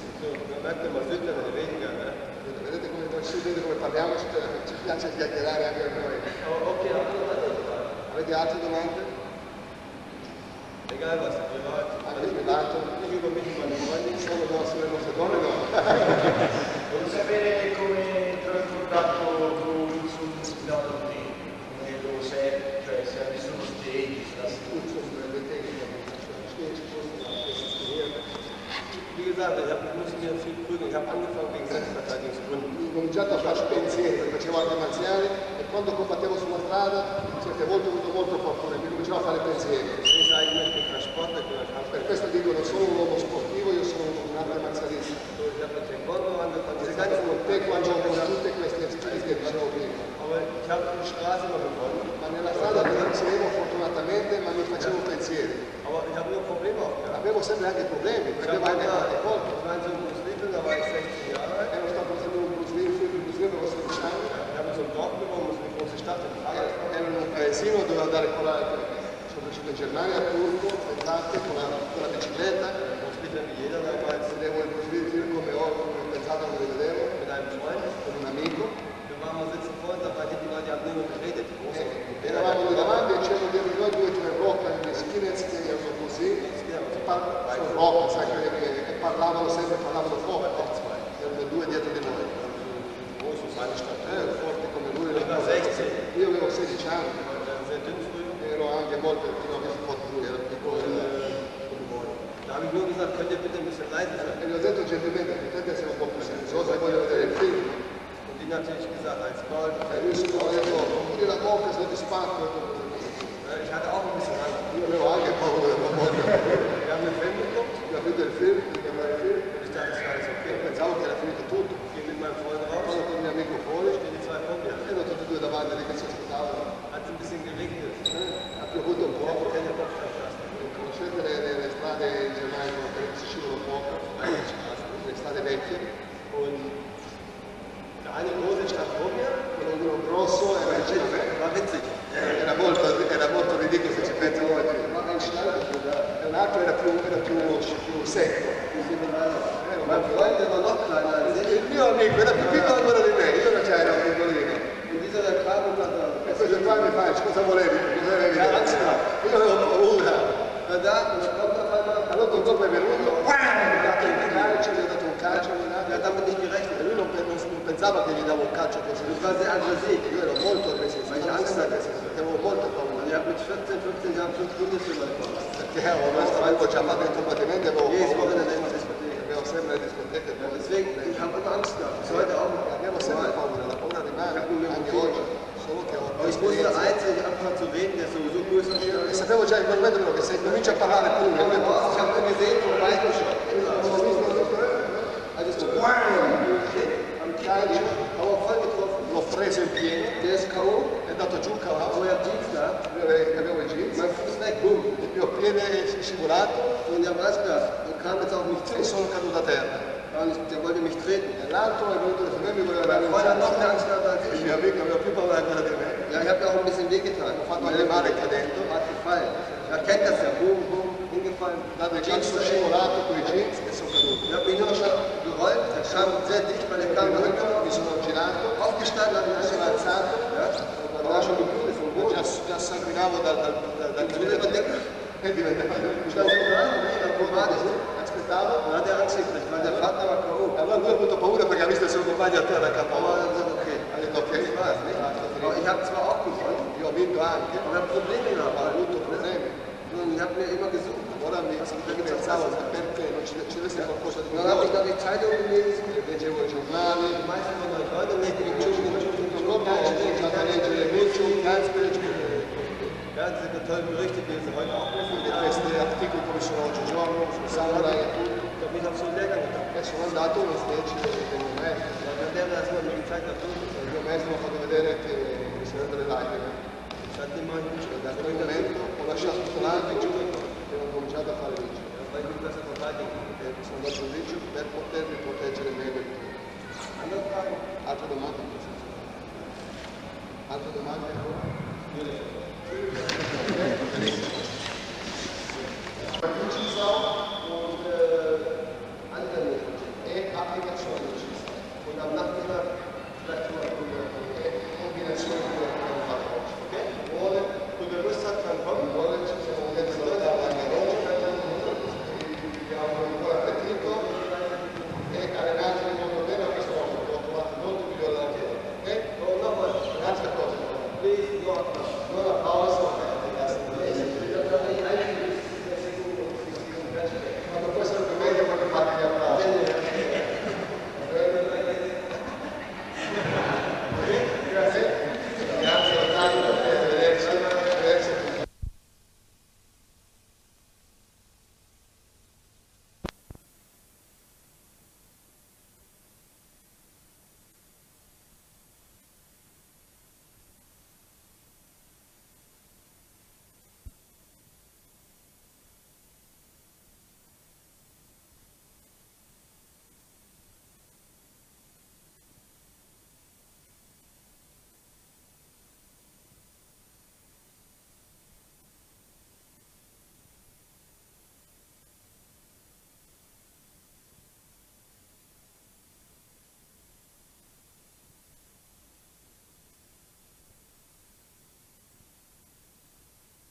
Hey everybody, welcome to tape number 2. So in this tape we're gonna go a lot of longer distance kicks. So before I go that far, I want you also to understand everything in EBMAS, Emin BOZTEPE martial arts system, we know what we talk about. So I don't want to criticize other styles as I mentioned earlier in the tape 1. It's about the attacks we may have to defend against ourselves. Okay, it's important. So also against the kicks, you will see that, my students understand and I understand about other type of attacks. So Yannis will perform a little bit for you guys different styles. I just put the name so you understand what type of attacks is easier, but really the styles doesn't matter. So like capoeira, Thai, Muay Thai boxing, kickboxing, okay, like karate kicks. And then later on Michael will show typical Wing Chun kicks. They're less acrobatic, less flexible basically. I'm flexible in the sense of that you make splits. And then we go into application, show you how we use these things, okay? So enjoy it, Yannis.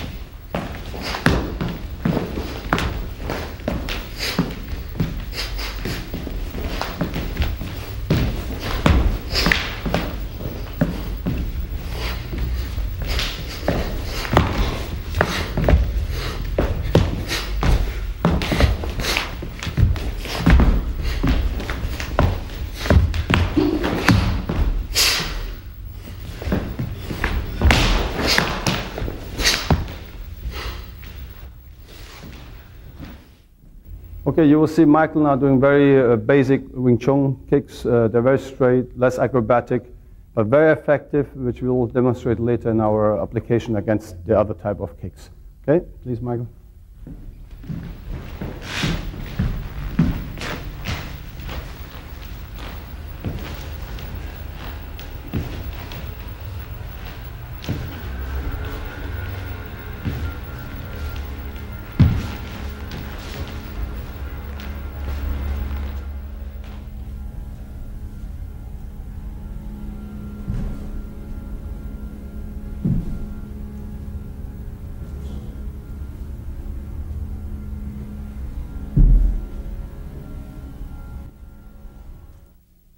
Okay, let's go to the magnetic zone field I mentioned earlier. Here is about the relationship of distance and timing. And what we do is basically the distance, if somebody is a kicker and then you sense he's a kicker or he challenges you or whatever, or any type of bar fight, you don't know who the person is, maybe he has a knife, you want to go away, so look, hey man, come, keep your hands up here. You don't know. So he cannot reach me. If he wants to kick me, he needs again to do this step. So the magnetic zone field is nothing else. If without a step, Janus, can you kick me from there? From there. You see? So you cannot kick me. I'm safe. I can do all these funny things to him. Woo! You see? I don't care really. But what he needs to do is to step to kick me. When he steps, I step. Boom! I'm already in here. You see? So I let him step. His first step is his very slow motion. If he steps, his first preparation step to come with his attack to kick me. You see? To get me right here. So most styles, we call them one-line fighters. So if you're here, he kicks me, and I go back, boom, I go, and he goes back, or he lets the combination. So psychologically, if you go back, you train fear. Okay, we as Wing Chun people, we know already, we have fear. I'm already know, because somebody wants to attack me, say, hey man, so inside is like this. So what we want to make fear become positive energy. Attack the person. Just like a rat being cornered, there's no hole to escape for him. He jumps at your face. So that's what's happening here. So if he makes the step to kick me, I just step at the same time. I'm already in. So he makes a step for me. I'm not anymore here. Slow motion. If I don't move, this is his target. He will just get to his target, you see? But the same thing again. If he moves, I move. Okay, just like a magnet. So once the longest weapon is his side kick probably, the stretched. So, and this is to touch me or hurt me, he must stay there. So if you have that about here and you step, if he kicks over there, just from there, he can never touch me. He needs at least a step on that line or in that line. If he steps in that line, and I'm here. So he has no chance to catch me, okay? So it's all about timing in this case. Okay, and the distance you understood already, so he needs that distance to hit me. And my timing is, if he moves, I move. Not backwards, I move forward. Okay, so very, very simple. Of course, later on, we have our hand techniques, but I'll show you two things. The best is, of course, your footwork. If it's very well trained and your chain punches. Let's say he gives me a roundhouse kick. If I'm here, I'm in. I don't care about that kick. So the last thing, if you're very lazy, he comes, I just kick him, boom! So I don't need to step, which is effective too. But the problem is you have to chase the person afterwards. Okay, so as you see, it's a step, then it's a kick. But also we have our hand techniques, so we can mix it with the step together, which is actually very dangerous for the kicker, because the way he's going to drop is on his head. Of course, I'm not going to do it since I need Yannis still for future experiments. So if Yannis gives me the roundhouse kick, see, he was right down here, and I can nail him down and then go after him, chase him, all right? We do all three as slow motion again. So let's have very slow motion. I can just step in, as you see, just move in before he can get there. The second, if I'm too lazy, moves in, just kick his hips to prevent him from getting hurt. Or the last one is very easy with the hand technique, and you lift him. Okay, so very last one again. See, if we're gonna, you hit him down. Okay, so these are the things, and the same approach I have against, again, all type of kicks. As I said in tape 1 about angles, same as here. If he gives me a roundhouse kick, just in the air, so he gives me a swing like a hook. You see this and a round kick, it's the same angle. If he gives me a back fist, you see, or he gives me a hook kick, so it's the same thing for me basically. Or like a hammer, axe kick, whatever I call, diagonal kick, axe kick. See, I would just like a diagonal angle. Or a snap kick, which is like a jab, go straight forward, okay? So very important that you understand it's about angles, it's not about the attack itself. It really doesn't matter. So each of these techniques, let's say, if he gives me a snap kick, I can stop him, move in, okay? Or if he kicks me, just by footwork, move in. Or I can use my hand still, and then move in, just move in and drop him down and go after him. So all these three, very simple. Depends on your capability executing your skill here, right? So how well you have trained your steps. Most important thing is footwork. If you have no footwork, you become a target. And you know what people do to target? They shoot at targets, right? So you don't want to be a target. Even in later, if you train well, we don't stay like dummies here. So I'm moving, he comes, hey! Move in. So I use his tactics against him as well. So of course we don't jump like a boxer, but what we do is we approach him by tricking him, move in. Take his space away. Okay, remember earlier I said freedom of space? So here he can kick me. This is what, I don't know him.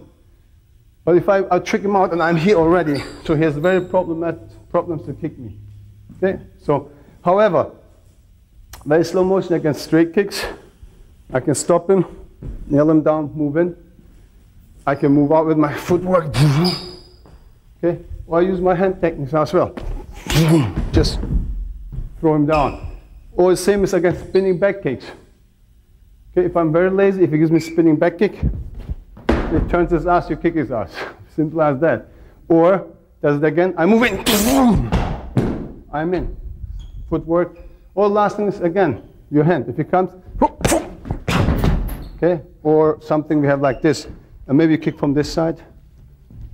Okay, just move in. Okay, so these are simple movements with a distance. So of course later on, lots of combinations. Let's say the guy maybe does a spinning back kick, and let's say you just do this kick as he showed. Not the one here, the same leg. Because sometimes you don't know. You just don't know. And somebody like Yannis can kick very well, very flexible. It's again, you don't want to go in and let him do this. So this chance is the only one he has. You don't want to let him go up there. So if he tries to do that, you're in. So if his space is gone, this is what's going to happen to him. Okay? So this one, or you have what you just saw, the snap kick, and then you did the spinning back kick. Yeah, see here, boom, boom, I'm already in. So no space for him for the second one. So it's all about how can I apply your pressure on him, okay? So you see that the time, remember I explained with the hand, the same concept is here. So the time is me going in. As soon as he moves, I'm in and put pressure on him. So there are lots of combination, or the same thing is, you see lots of people, if around us, from the Muay Thai style, if he gives me a kick, you see them, this kind of things, ouch, a woman or a smaller man, somebody's untrained is going to break his shin and hurt. So we don't do this. So all, what in Wing Chun is scientific, and actually it's created by two women, as you know. It's about that these people, if they're physically not built well, can still use their skill, their techniques, according to the concept of the feet, strong kickers. So if he gives me a Muay Thai kick, he's kicking and move in. Okay, same thing again. You're in here. So in this case, very slow motion, doesn't really matter which side. If he kicks me here, boom. These are the kick Michael showed before. Remember when he did this kick? Okay, the jab jerk he showed before is same thing. If I'm here and he gives me like a Charlie horse, boom, boom, then I can do this. Very slow motion, boom. Because he has muscles here, doesn't hurt my shin. If he gives me, so because the space is not large enough to give a kick, that's why it's become, we call it jab jerk. But here I can kick him and move in. Same second, if he gives me a Charlie horse here, I'm here. Boom. Very close. Okay? So you understand all this movement, same thing like with hands. Later we call it chi jerk, like sticky hands, sticky legs.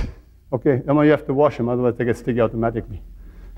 So you understand these things. Or if even I move in and he kicks me and gives a hook kick. Okay, let's say you trick me with this and then come with the hook. You see? Something like this. Really doesn't matter if I'm here. So I'm here, see? I can just move in. So if I miss his first kick, I just go straight in for his second kick and move in. Okay? So there are lots of stuff. It really doesn't matter. He gives me or sometimes we're close. Maybe he opens, wants to give me a kick in inside. Second, boom. Okay? Just with the same inside. Listen, huh? So you go back, him inside, boom. Okay, just kick him. You're already pressure. Once you close up, what's happened when people like Thai kickboxers, they get pressured, they jump back, want to open back to the distance to go their kicks. This doesn't matter. Look, it's pressure here. Same with the hand. If I have a pressure here, he drops his hand, I shoot. If he steps back, I kick. So the spring goes off. I want you to understand the same concept. As I mentioned again earlier, we don't change our concept. Nobody's punching or kicking.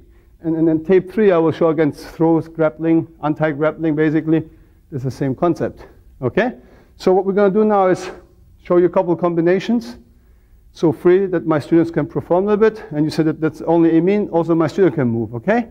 Thank you.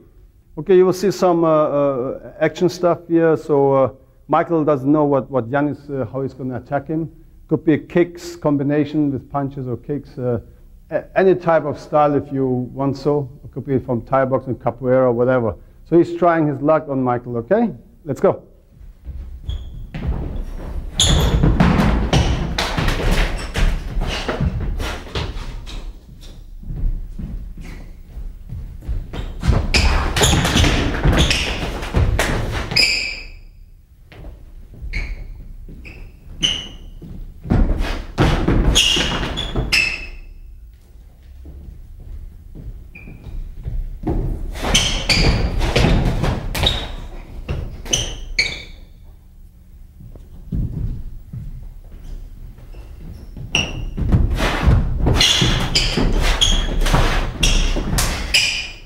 Okay, thank you. So you can see it really doesn't matter. I mean, any real fight doesn't look clean. In this dojo, in the gym, Chun, wherever you are, you're always safe. You can do nice techniques like Jan has performed earlier. It's beautiful. But hey, if you get kicked out, that nothing looks beautiful. You know, if you get somebody get punched in his face, it looks ugly. Okay, the idea is that you don't want to look at that person get punched. You don't want to be that person get kicked. So it's very important that you understand how important it is for you to exercise realistically. But it's not, this is the end product. People have to train, we have to bring you step by step there. Now, I like videos very much, but still you need to go and practice, you need to sweat. Okay, books are very, very, very important too. But listen, it's all opinion of one person. But the important is that you are going and make that experience in a book or something become your own experience. This means you have to understand and you have to be able to apply it. If you just read and go and tell people about what the book means and try to explain it without you have really understood what it is, it's not your experience. Same as with videos. It's very, very important to see this, but hey, how can a video teach you sense of touch? But it's understandable. For you, it's very important to see visually how we move. So you have interest and you come and train. Very, very important, okay? So the next step is what we're going to do is a little bit multiple attackers. Let's say 2 or 3 people against 1, kicks and punches. So the tactics and strategy are very, very important. Let's say if I have you 3 guys up here. So you see sometimes things like this. I mean, I explained I take one and all these things. There may be 3 guys, maybe here. So you see them all of a sudden, while he comes here, punches me, and he comes from here, hey, boom, bam, pang, and I'm like a movie star in the middle. I mean, this is not realistic. Because the same situation, if all 3 come at the same time, that's like kamikaze, okay? So I have to be really, well, I don't want to go back into Pearl Harbor, so forget it. So kamikaze, and then, it doesn't matter. So let's say if he does it, he just gives me a snap kick in here. I go here to block this guy. I'm already done. It's already gone. So you have two hands. The point is now, we in Wing Chun, we don't fight multiple attackers at the same time. I mean, even they're at the same time, but we single them out.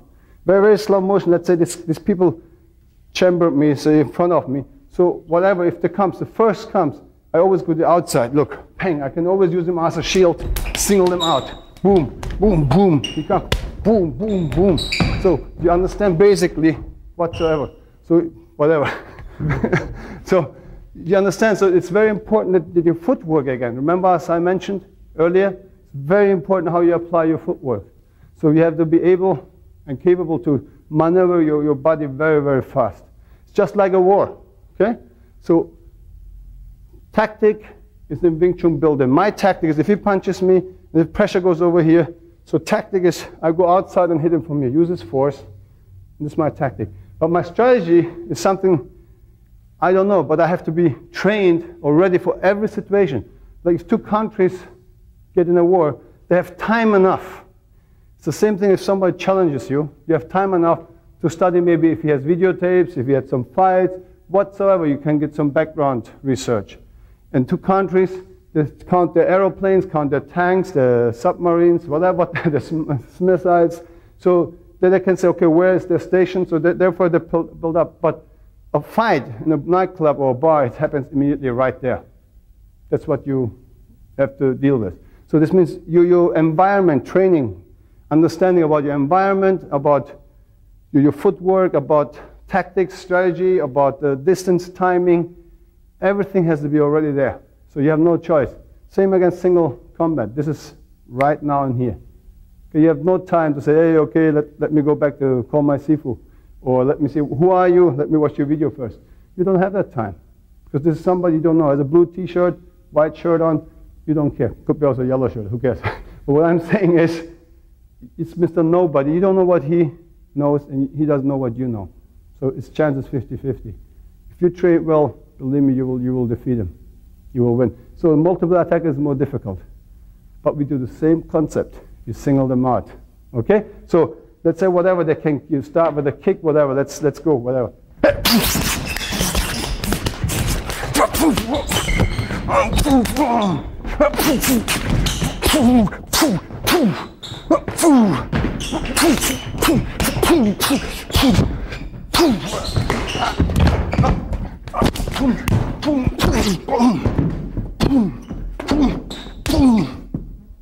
So everything can happen, what I just showed. I could fall in, I could kick, doesn't look that nice. But you could see I'm not always in the middle. I'm not trying to spread out 10 targets at the same time. Everything could happen. You fall down, this happens, how fast you can apply back, okay? Okay, I show you some Wing Chun kick combinations against these kind of kicks in slow motion. Let's say maybe Michael started with a punch or whatever. I want to go in and he kicks me. We call it bongurk and then kick in here, move in. Or the same thing against, maybe he gives a roundhouse kick, pang, pang against his knee, move in.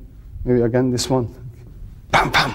Okay, just move in and punch him. Or he gives me a snap kick here, just boom, move in. Here we use this side, Sometimes not always the shin, because as I mentioned, if he kicks, you don't want to end up, ouch, right? So if he kicks me, just parry and move in. So the combinations like this, or if he gives a slow spinning back kick, something you can stop him, kick here, move in. Same thing against, if he gives me a side kick very high, move in here. So you see, you can go directly in, or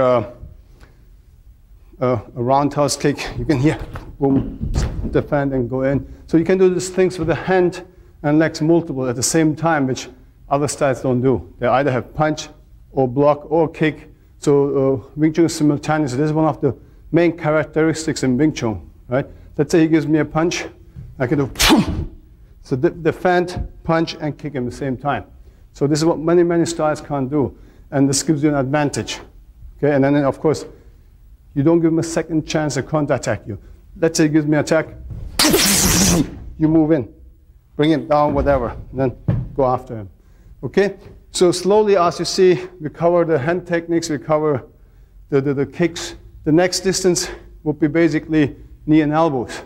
And then we could go to the untied throw against like jiu-jitsu, grappling, any type, wrestling type of attacks, headlocks. This will be in tape 3 more and then on the ground, okay? So that's the same thing. He gives me a kick. Maybe I do this, go in, maybe I missed, and he goes to start with the knee. Same thing I can do again, okay?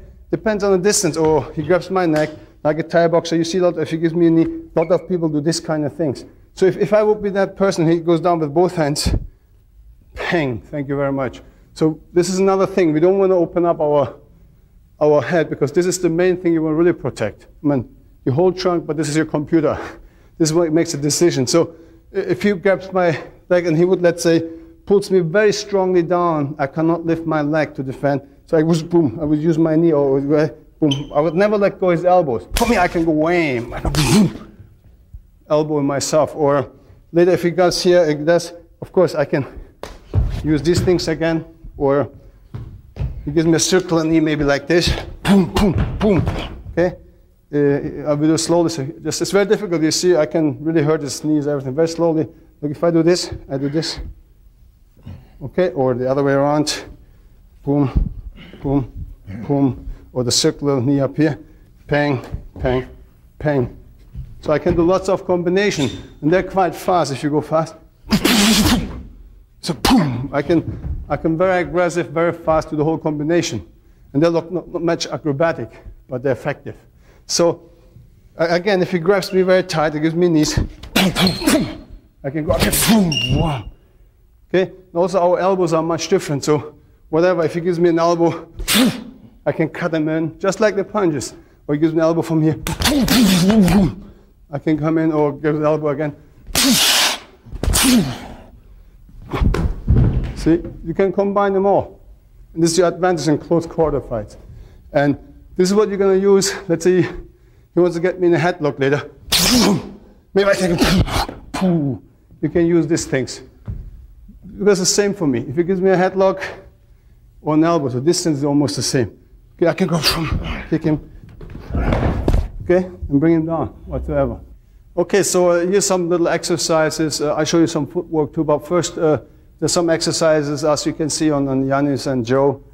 They're doing the strengthening their muscles for Wing Chun, like a bong and jab gurk, and later also for your kicks. If you see the angle, if you drop a little bit more, this is the angle where you train your quadricep, your whole body is there. So this is also our kick, the thrust kick, or even our side kick. It all comes from the big muscle. And also they're training the side muscles.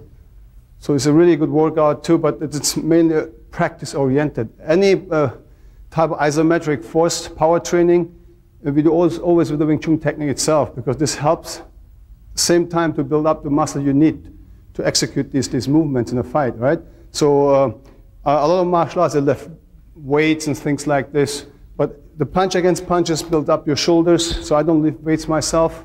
I have no time for it, but people think, but I do everything physically. So punch against punches, this kind of exercise, it's in terms for Wing Chun, it makes us flexible and powerful, okay? So it's very more like an isometric, because in a fight situation, you have to go longer terms pain through. And if you do like bodybuilding, there's a short times, very short and relaxed. So in a real fight, you're tense, all the time. So this makes you also train your fighting power, because the pain goes through and then the one wants to give up, but it can't. So it's a little challenge, always partner training. So maybe watch a little bit what they're doing here.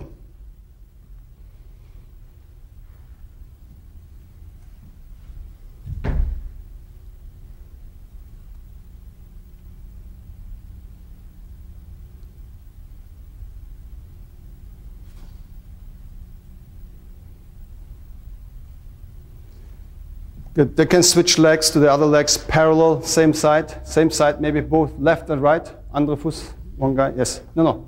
Hey, one guy. Okay, good.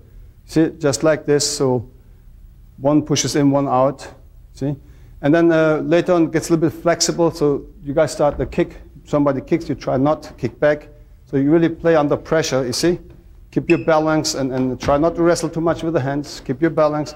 So you also, all of a sudden, you train, each time somebody withdraws, gets kicked. So just a little bit, some kind of fighting, a little slower, a little bit more with power, not with speed. Just do it slower and a little bit more with force. So you train really your muscles and the same movements. So it's always under isometrical force here, you see? Isometrics, that's it, you see? Slowly with power, so, and it makes you still flexible in our sense, okay? Our terms, flexible. So keep your hands up. Not too much wrestling with the arms, just straight to force with the legs. You can switch around, you see? Just to train, it's good exercise for your legs again. Okay, thank you very much. So next thing is, I like you to watch a little bit when we step, also against kicks too. So a lot of people, either if you box, they're here. What's happening, your lower part is very open and unprotected. So let's say if you're a puncher, everybody can kick you, sweep you. So a lot of people, I don't understand why we in Wing Chun, in my Wing Chun, why we have 100% our weight here. Our front leg is not loose. Michael, if I could have you, please. See, if my front leg would be totally loose and 100% like some kickboxing does, if Michael would sweep my leg, the weight of my leg would bring me off balance and he could attack me. So there are two things we have to really understand. If somebody gives me a really speedful jab and punches, this means that moment he's also vulnerable. While you're attacking, the way he attacks, because he leans in. So when you give me that thing, he cannot change directions. Because that moment he leans in, he cannot move if I can counter him. First. And second is, just like if you see, we're talking, if he's off balance, hey, boom! If somebody's off balance, you're helpless too. So this is another vulnerable point for you. So balance is the key for everything. For explosiveness, for speed, timing, distance, power. So balance is A and O for Wing Chun and for Eskrima. So that's why for any martial artist, if you're off balance, how can you fight? Now, there are different ways of balance. We can be balanced here. We can be balanced here. This makes you feel your balance, but actually you cannot move. If I have weight here, how can I chase the guy? If I don't hurt him, bang, you see there, until I switch my weight to go, he's maybe not hurt or recovers, so I have a new opponent against. So the average person cannot afford that. If I'm a tournament fighter, it's a tournament, I know how to take punches, I can jump around, that's fine. Fantastic, nothing against it.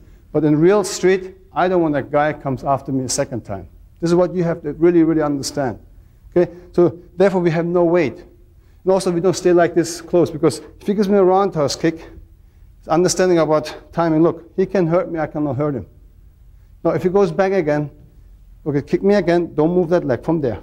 Now look, he hurts me, I can't. Now watch, I'm not moving my head, and he's not going to step. Look at this, I'm going back in my Now, he needs to do what to kick me here? He steps in, this means I can hit him. Do you understand about timing now? So that's why we don't stay like this. If he's there, I'm here. So why should I give him a target? If my head is here, why should I give him 2 feet off target when I'm here? So it doesn't make sense, and he cannot kick me anyway. Now, of course, a lot of people, maybe he makes a jump kick in here and gives me a snap kick. So we do not move. Maybe we go here over diagonal a little bit. Very slow, I do it wrong. This is really wrong. If you go, look, if I go straight in diagonal, I would run into it. Same thing if I would be a Thai boxer or boxer. My reaction for the knee blocks are too late. And again, how can I ask a woman or a weaker man to do a block with a shin?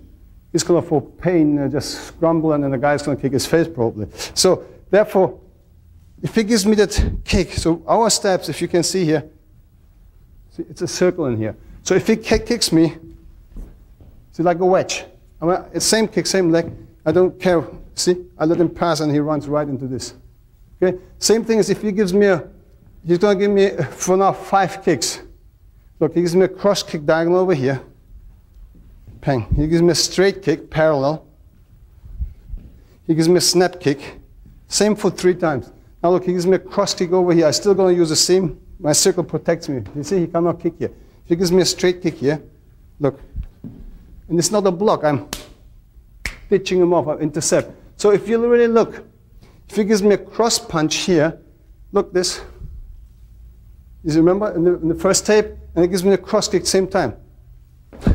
Same concept. Again, you don't need to change your concept. So if he gives me a straight kick here and a straight punch here, same concept. Okay? So it's the same concept again. So if he gives me a cross kick here and a punch there, look at the same. Can you see the parallelity now? It's the same thing, does not change. So if he gives me a straight kick here, look, it's the same here.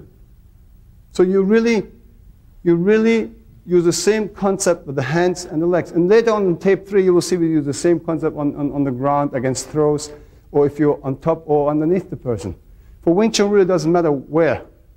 And I personally created anti-grappling according to the concept, so I contribute a lot for the development of Wing Chun. Wing Chun was not the same 300 years ago when Mui and Yim Wing Chun created it, and all the way to Dr. Loing Jan and to Grandmaster Yip Man till today. So everybody did their contribution that Wing Chun, since it's scientific and science doesn't stay still, it's always develops more and more, and time of street fight has changed if you get attacked in the street. When I use a street fight, we don't teach people street fight. There are lots of people that use title street fighter, killer instinct. We don't teach people how to street fight, we don't teach people killer instinct. Why? Because I don't want any of my students to get a killer instinct and kill people. I don't want anybody who goes in the street and fights street fight. I want people to realistically defend themselves, or realistic self-protection, if you want to call it like that. So very, very understand the importance for an instructor, how he represent himself. For me, it's very, very important that everyone, even you as an audience, listen, and my student understand exactly what I'm trying to do here. It's about really helping that average person to protect themselves. I don't want to create a rumble out of that guy and goes wild and then does the killer instinct stuff. Okay? So very, very important. It's about the average person. He does not have time to train whatever like boxing. He needs to jump ropes and he needs stretching for kickboxing, and he doesn't train the technique so much. Okay? Or he gets attacked in different variations. Wing Chun is the absolute system, complete system, and Eskrima is the complete weapon system. So this is what we teach. Okay? So I want you to understand. So later on you will see Eskrima as well, and you will see the concepts are identical. They're all based on physics of nature. So what Wing Chun is Taoism. Taoism stands for balance, right? You hear all this word yin and yang. So what is yin and yang? Look, hey, in this movement, Bongzong is yin and yang. My pressure forward is yang, but that I can give in the same time is yin. So mix, right? Or same thing, look, big yin, big yang. or my fist, look, very relaxed. You can say it's yin. But if I hit, what's going to happen, the explosion here on his head is going to be yang. So you understand what yin and yang physically has to do with martial arts. A lot of people think or meditation, they're sitting on a hill and go boom, boom, boom, and this is what does it do with martial arts? Because you have to understand, I mean, anything is focused and concentrated is meditation. Anything you do intensively, even while I'm speaking to you right now, is for me absolute fulfilling. I'm happy because I'm focused on one point, because I'm trying to teach you something or give you an idea. I hope to help you. So this is, for me, it's absolute meditation because I'm happy with it. You see, any type of concentration is really meditation. Anything you love and you do intensively, it makes you happy while you're doing it, at the time you're doing it, this is nothing else than meditation for you, okay? So because you feel relieved. And then also martial arts for me now is different. The fighting has changed. I mean, if you really look at that, like 25 years ago, there was barely judo guys, or what is normal, you know, like boxing or something in this country, in the United States, or in Europe. Judo was like popular, but wasn't not for the street. People did it in the dojos. But in the early 80s, late 70s, early 80s, was kickboxing. People kicking. Mid 70s, like, you know, all like the legends like Chuck Norris or Bruce Lee, one of the first not inventors, but one of the person that started the full contact tournament type of thing with the gears. Look, they started to get more and more real. So people outside of martial arts start to see it through the movies and stuff. Hey, and then adapt, but needed 25 years. Every kid out there know how to make a roundhouse kick now without prior training. People do breakdancing, they know how to kick. People punches, the movie industry, everything. So the fighting has changed. You know, in the mid-70s was very traditional karate. Kickboxing, the American type of karate, the modern kickboxing was the early 80s, late 80s, and then late 80s and then early 90s really was Muay Thai boxing, Thai kick, really tough kicks, hardcore. And then early 90s till now was jiu-jitsu, wrestling, grappling. So the type of the martial arts and the fighting, the enemy or the opponent you're facing changed.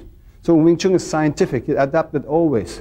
So we have to go by time. And 300 years ago, well, and in Hong Kong, they fight like hui and hai, right? All this, you saw the classic 70s, after Bruce Lee, all the Kung Fu movies come out.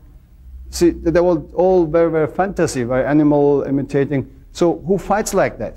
I mean, there must be maybe 300 years ago like this. I don't know.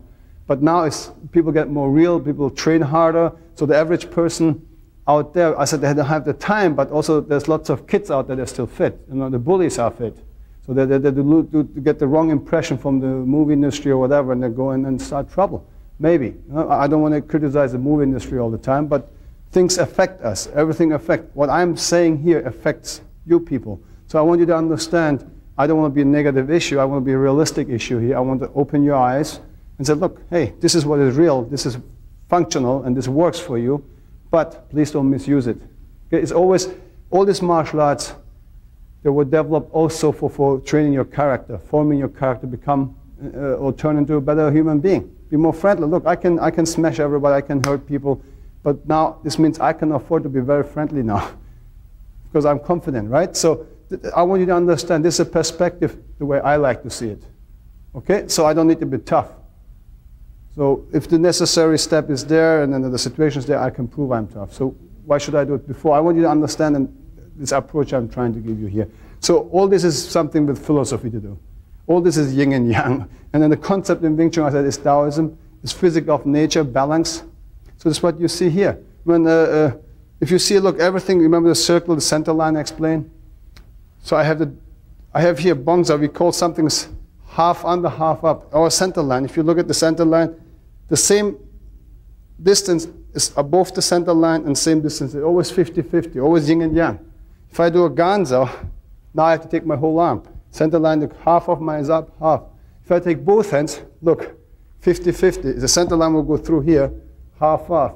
Look, half off. So yin and yang is always there physically. Many martial arts sites cannot explain this. They say, well, woman, man, air, water, whatever. They try and then, what do you try to tell me? So I want you to understand what this has to do physically, especially in Wing Chun you can see it. Okay, and this means balance. And this is what I said earlier. Balance is the key to success. In fighting, in real life, love life, relationship, business, you have to be balanced. If you're not balanced, you cannot reach anything. Because you're distracted everywhere. Okay, you have to fight, and fighting for your balance, you're distracted, you're not connected with your opponent. In business life, you're distracted, you're not focused, people steal your money. In love life, you lose your person you really want to be sharing your life because you're distracted. You're very confused. So I want you to understand how important it is outside of martial arts. Generally, balance is really, really important.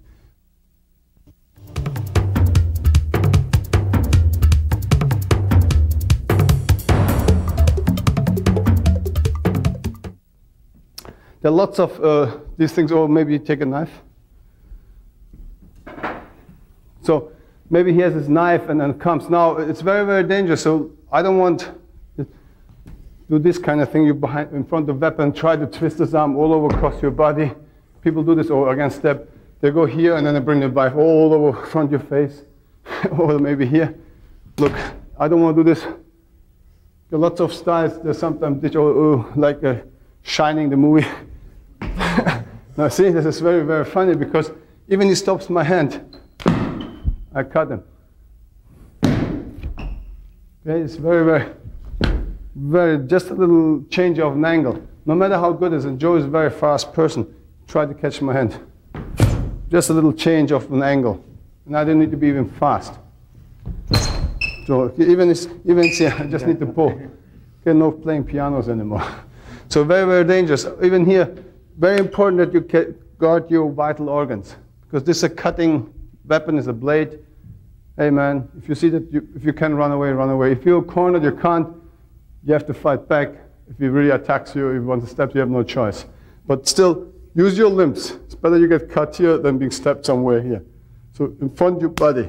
Okay, don't play a movie star or something. So I usually always like, whatever he tried to stab you, everything you do is direct hit. So don't try to go for the weapon only. Ask him, this is wrong what I'm showing you. Because he has a second hand. And he can go, okay? So if he comes in, whatever. So maybe something like that, or whatever. So you all right? Okay, so even he pulls back, you can maybe be here, okay? Whatever.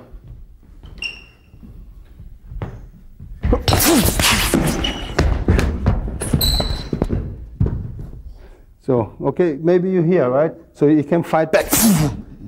Now you have more chance, but still, what I teach also is lots of police officers. When you get in this kind of thing, somebody has a weapon, you have to wrestle for the weapon, it's dangerous. It's very, very dangerous. The best thing is you can knock him out before that. It's really, really difficult. Once you're on the floor and wrestle with the guy for his weapon, it's very, very dangerous for yourself too. So whatever, so maybe,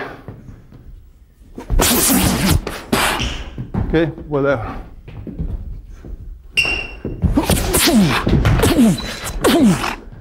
Okay, cool. So there are lots of things. Maybe get something else. Give me a stick and get you a knife. Okay, so this is change the situation. Now I have a stick, longer reach, here's the knife. I'll show you both versions, but don't get the wrong idea, okay? I don't want you guys to take a knife with you and experiment around. It's just, could be an umbrella. Let's say I go walk on the street, I have my umbrella with me, and then somebody pulls a knife, or it's my purse or whatever, okay? So even I'm here, straightforward, so I don't care. It's not like style shows you like this, pang, then they want to twist your arm and disarm you, or comes here, pang, and then do this kind of things. Remember again, he has always one hand. Okay, so I really don't care if he has his knife in his hand. Whatever he comes. Okay.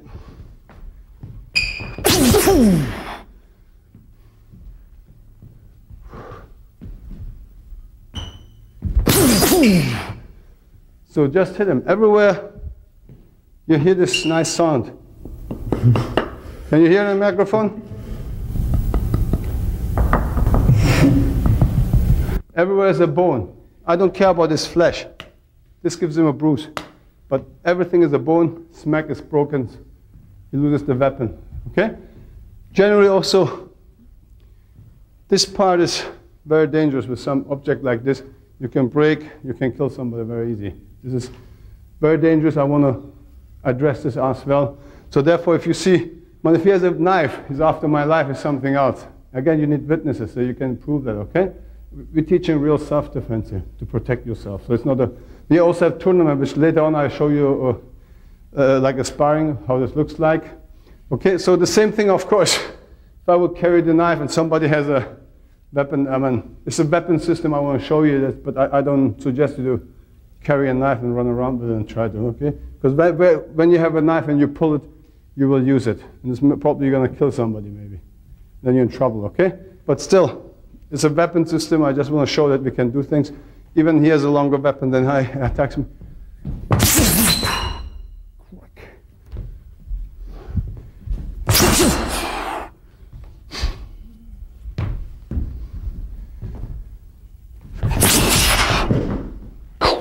Just careful with the kicks.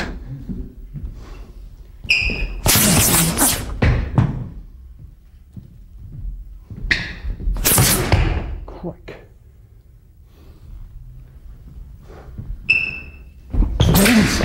Straight in, thank you very much. Okay, so it's just a little bit short for you, but that's dangerous, see? Just cut, cut, step. So easy to step somebody, it's very, very dangerous. You can see it, whatever. Because you do slide once, the next is a step. Whatever it does, maybe slow motion, couple of things. Punch, crack. And just slow motion, just keep moving, slow motion. Crack, crack, crack. I don't care, wham. Goes that straight in, who cares?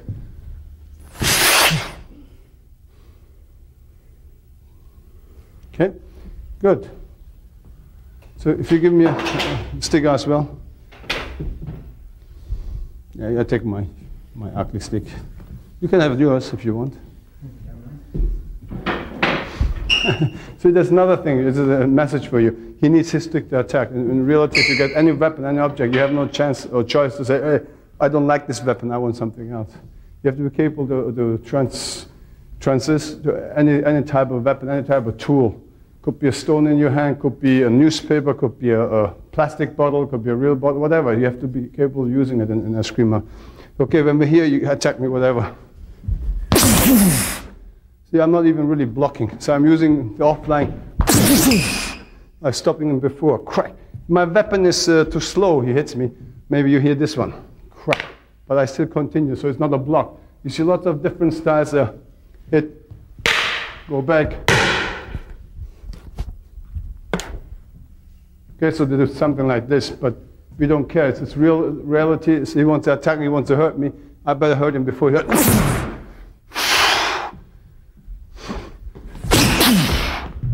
Okay.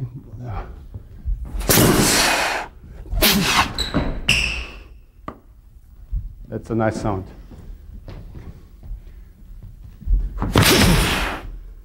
So here I was late, very slow motion. You could see I was hitting a number one, I was late. Also hit my stick, I continue, crack, you see? I don't stop my attack. So it's like an attack is being hindered, stop, but boom, after it's being released. So give me some, whatever, double-handed, nice heavy strikes.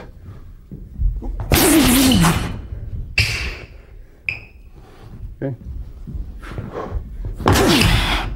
Quick.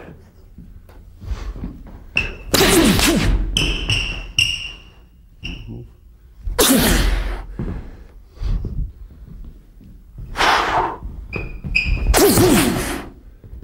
So sometimes if you go see, I just move in.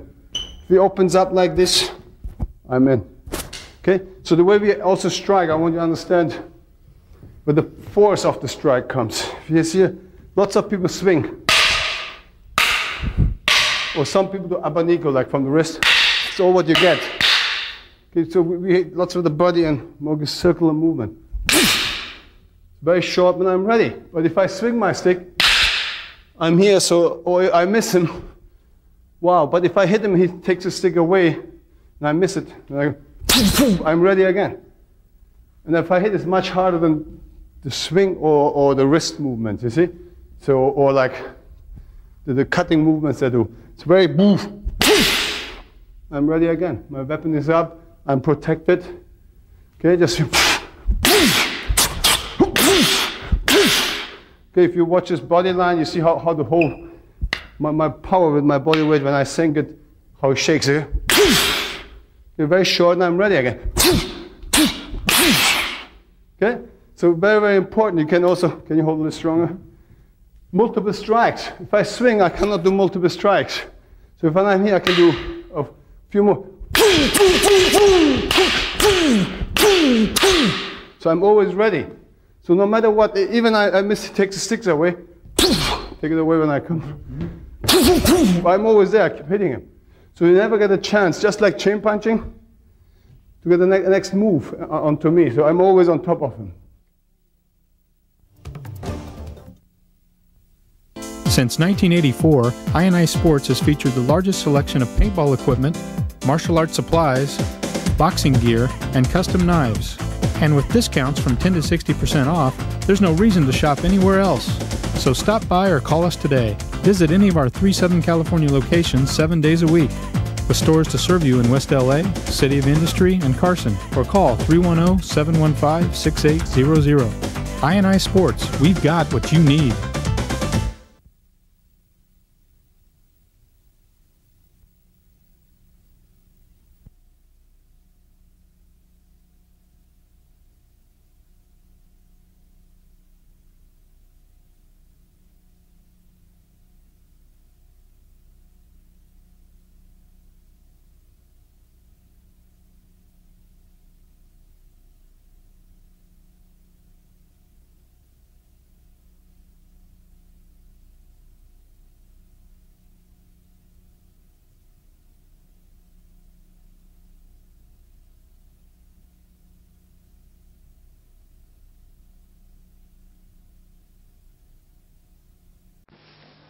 This is pretty much the first program, okay? And it's already, just imagine, what we are fearful about people, we're mostly fearful about the lower kicks, because everybody can do them very quick, okay? And then basically the straight punches in the beginning. But you actually have already with the chain punches, something very effective with this little possibilities. What you actually is doing is not more than this, look, you're doing the basic side kick, the basic straight kick, and then a hindered kicks, a jump bird and a bomb bird are actually hindered kicks. It's a hindered side kick, a hindered front kick, right? That's all what you do actually, and just chin punches. And the guys do all the funny things, right? So for another 5 minutes, we do 2 times, and then I give you a little break. So what we do is, for 5 minutes, one person is that funny guy. Okay, just doing the chin punch, the Wing Chun person just go like boom, boom, boom. Okay, many people think it's boring, it's not much happening, but I think it's very exciting and sassy. Because you always hit the guy, right? I think it's very good, because most people like these funny movements, they look cool, and you know, they're vain, but if you get punched in your face and you're growing, you're not vain if it doesn't help you, right? So that's why you want to still look cute in both faces. You better do this way, okay? Okay? So 5 minutes, just talk to your partner who's going to be like the non-Wing Chun person. We're going to stop the time, and then we have 5 minutes switch the roles, okay? So I want you to trust Wing Chun, because look, if you do it like this, you're very rational. This means like economy of motions, right? So you don't make big movements and exhausting movements. And can you imagine if you want like a wild fight, like this in a bar fight or outside, you go with lots of energy. And then you're very quickly tired. Listen, even people are very good fighters. Even they go 10, 15 rounds in like a boxing fight, in a night, like a club fight, nightclub, or any real situation, within seconds your oxygen is gone. You go, because why? As I explained early on, the fear level and the stress level is totally different. It already takes so much energy away, and breath. Your lungs go, okay? And then you have this funny feeling like this inside, and everything, all the heat comes to you, you're feeling very warm, and you're already feel very weak. Until you start the first punch and the animal comes out, right? The finger comes out. But the problem is the part before that. Right? And most people lose lots of energy there. They're just very wild.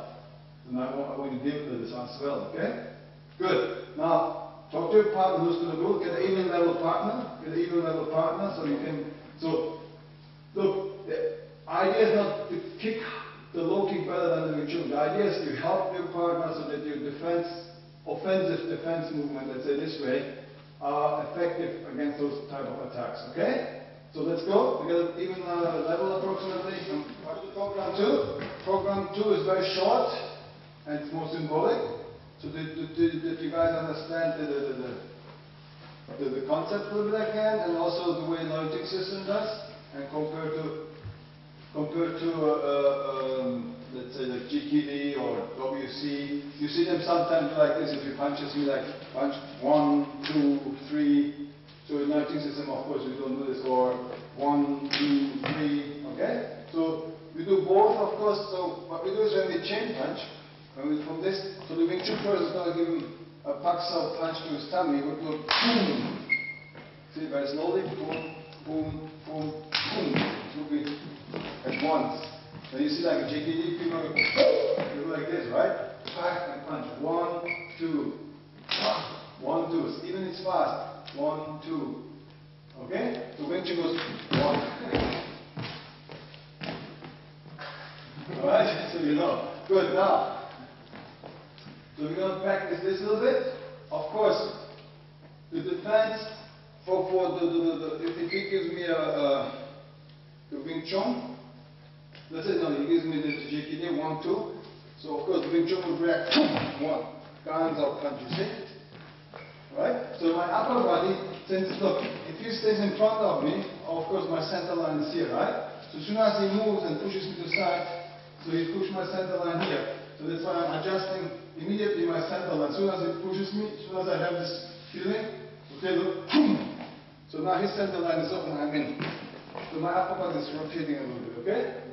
I'll do it again, so you do the GTD guy or whatever.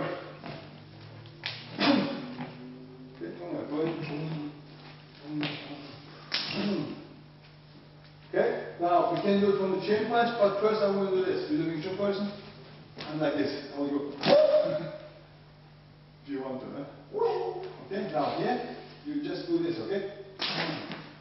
Right, and you just rotate and forward, eh? That's good, you see? That's what I want now. Elbow low, if your elbow is, see? If your elbow is high, people can always hit you here. Now that's why you have protection here and here. Cut me and punch this way, you see? Now when I'm here, okay, you punch from here, eh? Boom, boom. So elbows low. If I'm here, so no control over the hand. Once you do guys, you can rotate your back twist. Just work on this. The Wing Chun first attacks like this, okay? And the GT person would react like this. So if you're the Wing Chun person, you will tuck or punch together. Boom, boom. Okay, so basically when I'm here, tuck or punch together. Like this, okay? 1, 2, 3, all over, you see. So did you understand how a punching system deals and how the others? Okay, this is just the symbolic. So they do everything together, okay? Now, since the second student program is not very advanced, of course we don't do the bonzo and the tanzo simultaneously, okay? But the general understanding of it for these simple things. Okay? Now, do both ways. Of course, when I'm the Wing Chun person and you do 1, 2, 3 that thing, okay, when we chain punch and I do this to you, you go boom, boom, that case you stop with a low elbow punch. See? I don't want you to start with punch or block, just punch him in and hit him. Alright?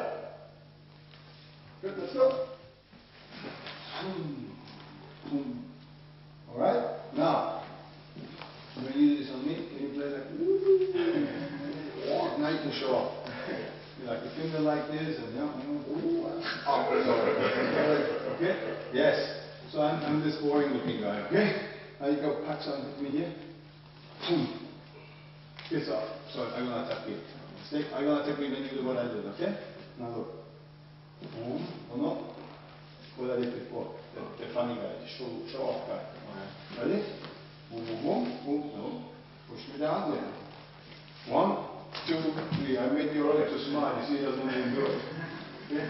Oh, let me take this gentleman. Let's go.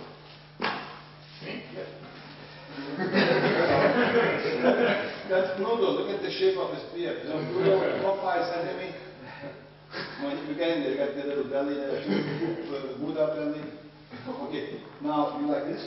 Okay. So I give you Pakso punch, and then you do the boom, boom, boom, boom in the back twist. Okay. Yes. Not like this one. Like it.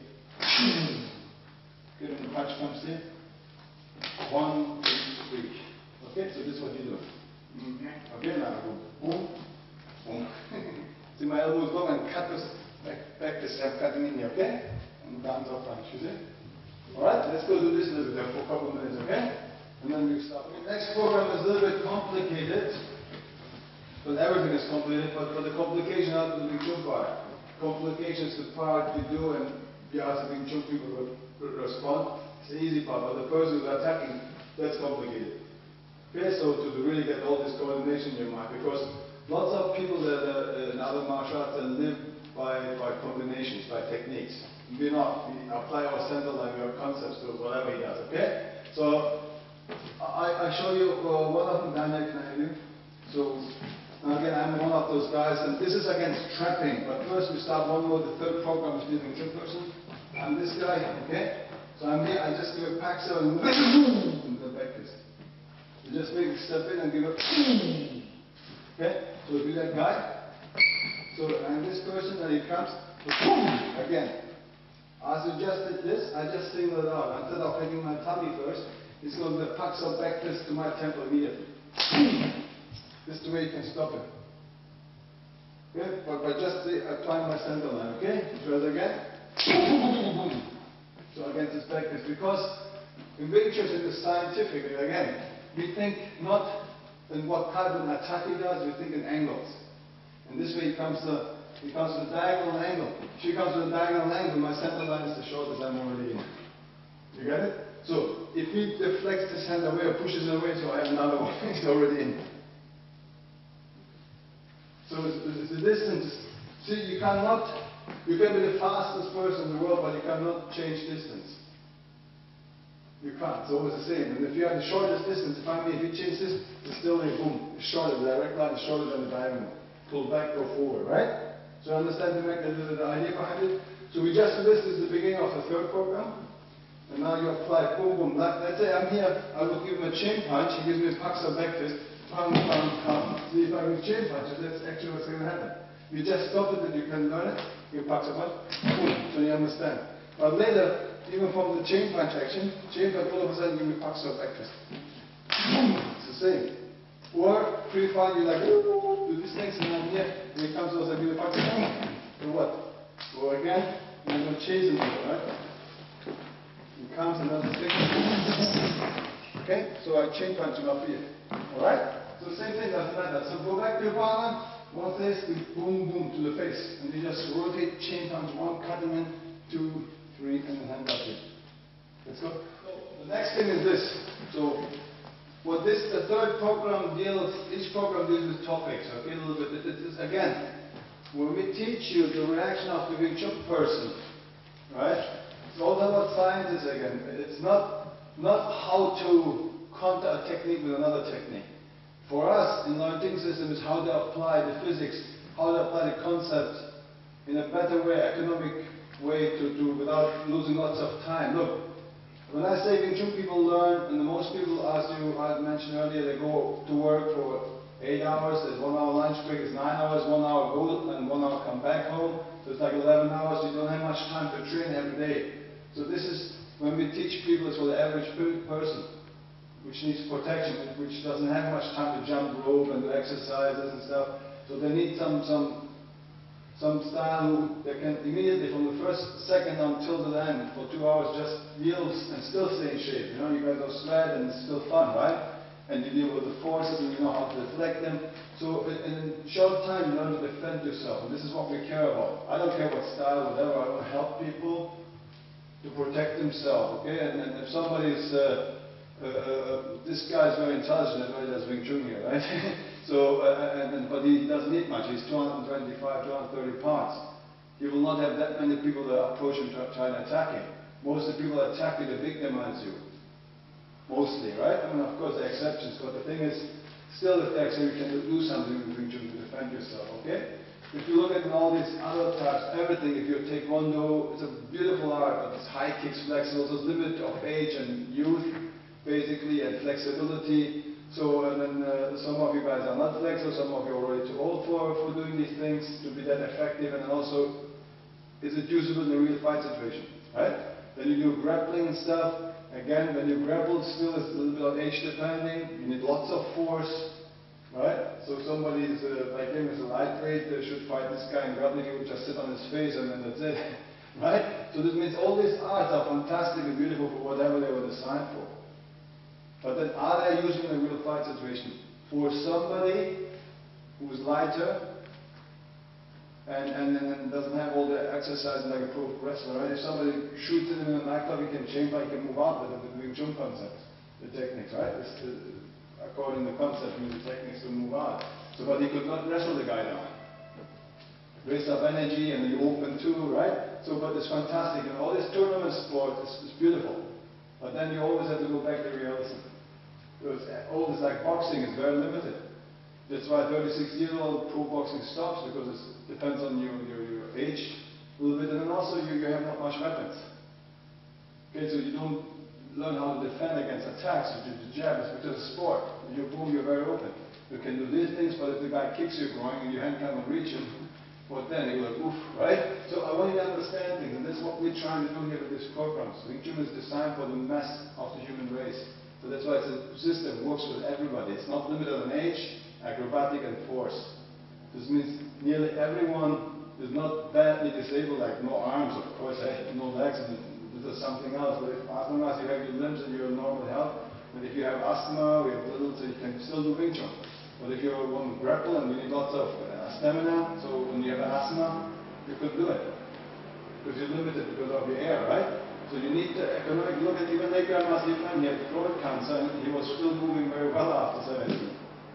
So it's good when I have some students that are like 60, 70 years old in Germany and they move well and they can still defend themselves for their environment, where they live, the people they have to deal every day. Okay, you're not dealing with some supernatural person. If the supernatural powerful person comes, you buy him 6-pack beer and say, hey man, you're my friend. That's not your environment. Okay, that's why I want you to think realistic. That's what Wing Chun is about, to make you think realistic.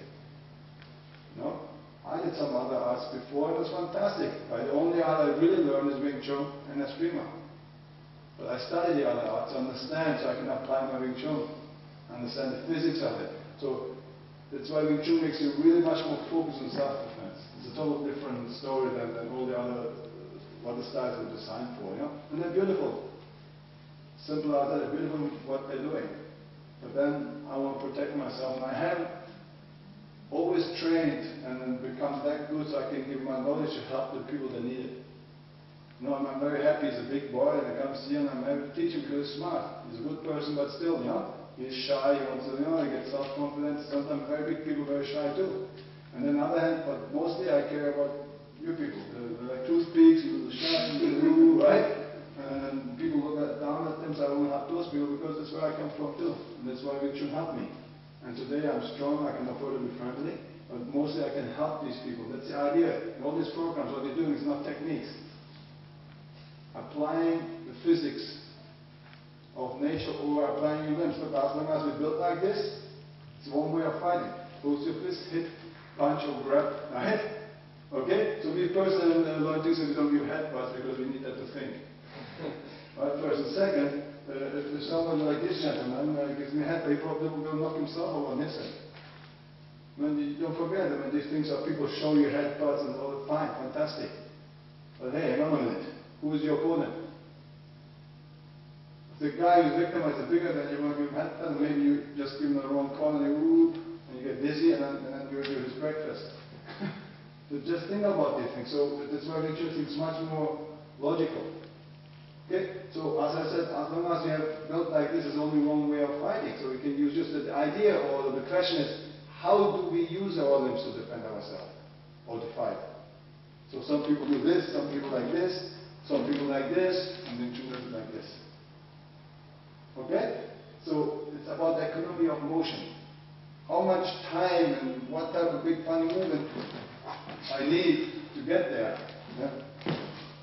So which motion is more direct and less time consuming and shorter time and distance and more protective while I'm attacking? Remember, look, if he gives me an easy jab, I can look like this, or I can look like while I'm attacking because I'm open. Now if he gives me a jab, or I can look like this, or the other one, I can look like this, you see now? So the same thing, just I'm protected while I'm attacking. In order to defend myself, of course. Okay, otherwise you need a lawyer, anyway. Okay, so good. So you understand a little bit again the whole ideology behind it, okay? Now, so after you have done this, now the trapping is people try to trap you, okay? Lots of these styles use, you know, this jujutsu or jiu-jitsu, whatever names, they're just names, and people try to basically lock your arms down, okay? So I only go in few things. In few movements, because later on the instructor can add lots of trappings, and you always, what I'm using is, remember Simta, Kwanzaa movement? I just Kwanzaa combined with the second punch, look. It's all I'm going to use to defend. But okay, I'll just show you the other people what they normally do. It's like doing the back fist, and he's punching me, and I was powerful, but he's punching me, remember Wing Chun? We're doing Chun person, okay? So I do this and he cuts in. Now I'm strong enough, but he couldn't hit me. So at that moment I can go, so I give a double back fist. Now, okay? Okay? Okay? So what I did in slow motion, look, this is the idea. I do this, you hand comes, crack. Now my hand moves up here. If I'm behind your fist, so it's called the upside. Now, you can see I'm trapped in here. You see? Okay. Boom. That's what they call trapping. They trap your arms. Right? So now, now if you do that to me, alright? So Paksa, back fist, boom, lap and you trap to me, see? Okay? Boom, and boom, boom, boom. Now I trap him. One more again. Boom, I hit him and hit him again. Look, very slow motion. Now when you see Pak, bang, now you see this hand? Kwanzaa, grab me, angle, boom, punch. If he's stronger before he pushes in, okay, so I guided him with the laps and I trapped him. And then Paksa and boom, all together. 1, 1. Defensive, defensive, and offensive movement together. Okay, now I can do it fast. Hey, no fire. Hey, what is it? What looks like this? Hey, yeah, sorry, I didn't know which one I was on. So I want you to really, okay, Paksa, back fist. Good. Now, with power. You see?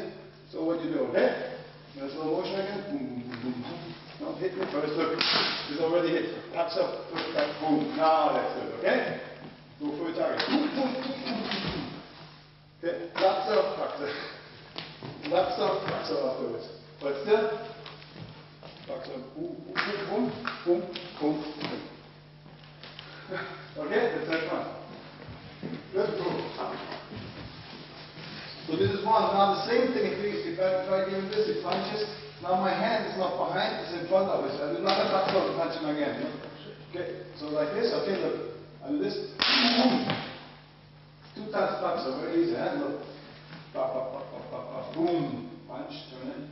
With this hand. Remember now, this lower hand goes here again. Pops up, and then this shoots out again. Okay?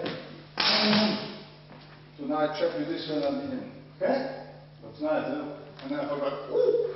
So, now, very nice and easy. So, give me a Paksa punch, back fist. I'll do this now. Yes, Paksa, boom, right? Now watch, boom. When he does this, he comes. When he gives as soon as he gives a second Paksa, watch again, slowly, boom.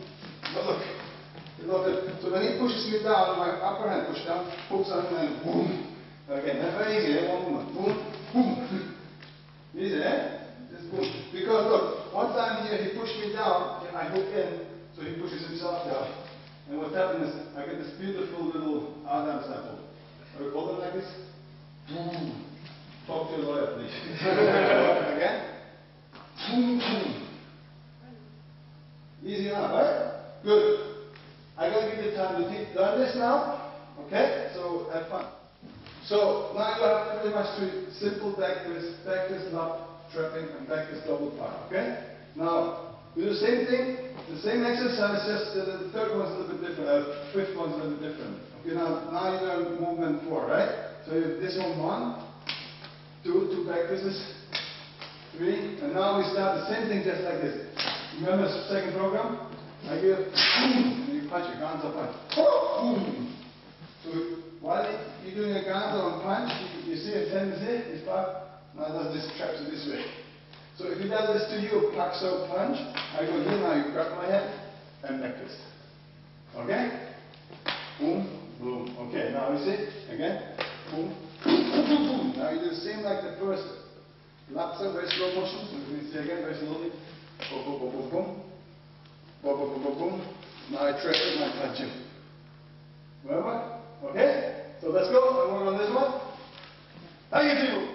The 6 actually. So number 5, it's the same thing. Now we do like this.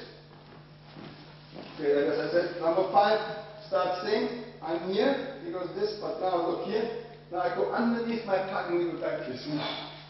The one double back twist was on top. Remember? This goes like boom. Very simple. Look. Up, up, up, up, up, up, up, up, up. Okay. Very easy. You do it boom. I do this, now pack, and then pack. You want to get rid of this, you see? On my there. You're already there. Again. Boom. You see? Okay. Now here we do the same thing. Boom. Down, moving down. You see now? hooking down, boom. Okay? One more time.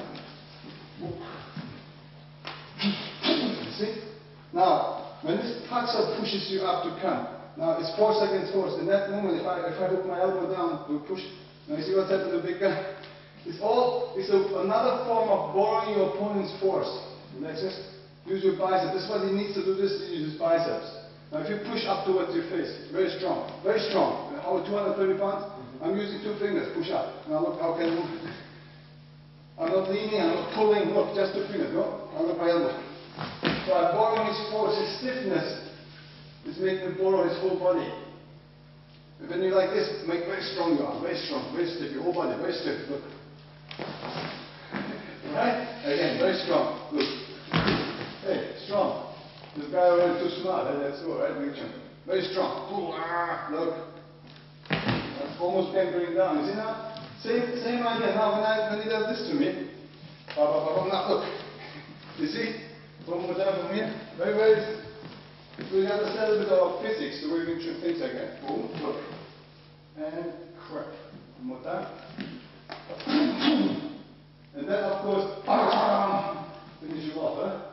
Ready? Good. Okay. Now the final one is things like the when we do chain punch. Maybe I'm in diagonal. Boom. The guy does this to you. Okay, maybe you punch me. Maybe you like doing kind of like this. Like. See what he does is basically he goes here. He wants to do this and grabs you here. Okay. Just a cross. That makes it. People like this. There's people like this. Andrew the giant. Okay. Alright, now you do this on me, okay? So you grab this hand, I want to punch you, grab both and then like this. Okay, now when you do this, the moment he grabs me here, look, I do the hands up. You want my hands up? And then go boom, boom. Okay, so now one more time. Right? Boom. So as soon as he grabs, my elbow goes low, and then I have a hands up. Lapping myself and hitting. Again, hands up. Hands up, hands up. And laps up punch, okay? Now, one more time, very slowly. Ooh. When he grabs me, see, grab me down this way. Thank you. Okay? Now, this is one. The other one, if he's very strong, grabs. Now he grabs me this way. Okay. Now in Chun, we have some movement like this. Chunky form. I'm just using this, but I'm moving in with my elbow. Lands up. This also lands up. When he grabs me here, it's so strong. Pulls me. I go with him. Now this hand does lands up inside. And you see, lock him, and then he holds himself. And I go, thank you. I trapped him or he trapped himself. One more time. Boom, boom. No. Grab me. That's what you want to do first. If you don't grab me, look, trap me first, see? Yeah. Okay, you give me back first if you don't trap me. That's the idea. Boom! Now, you want to really trap me, okay? But if you do this and then you let it in the middle. So you do this, in the middle you let go, trap me, and then let go your hands. Boom. I shoot forward, right? So that's why he needs to trap me, huh? Boom, boom, you see? Bang. You just hold me for 1 second. Problem is that I'm explaining to you guys, and then of course, the mechanism. If you go for real, go fast, boom. I'm already there. Right? But go slow so I can explain you. Bang. Now look. Boom. See? This hand moves forward. Cut into it, and I'm banging.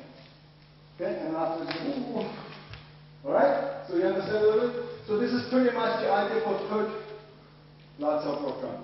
Is trapping against it getting trapped. So find out your secret. So look, no matter how you hold me, so if you like this, you need to let go to hit me. Boing. Okay? So now of course I'm posing again. Boing. This would be the real thing. You climb down to get out of the punch. Climb bonza, this together for bonza. If it's hopefully parallel, so if you want to hurt me, so let's say not the knee, but just the hands, you need to let go and punch. Boom. So this movement is a panza and a nipple. Okay? So you got a little idea? So you first set 1, going into set 2.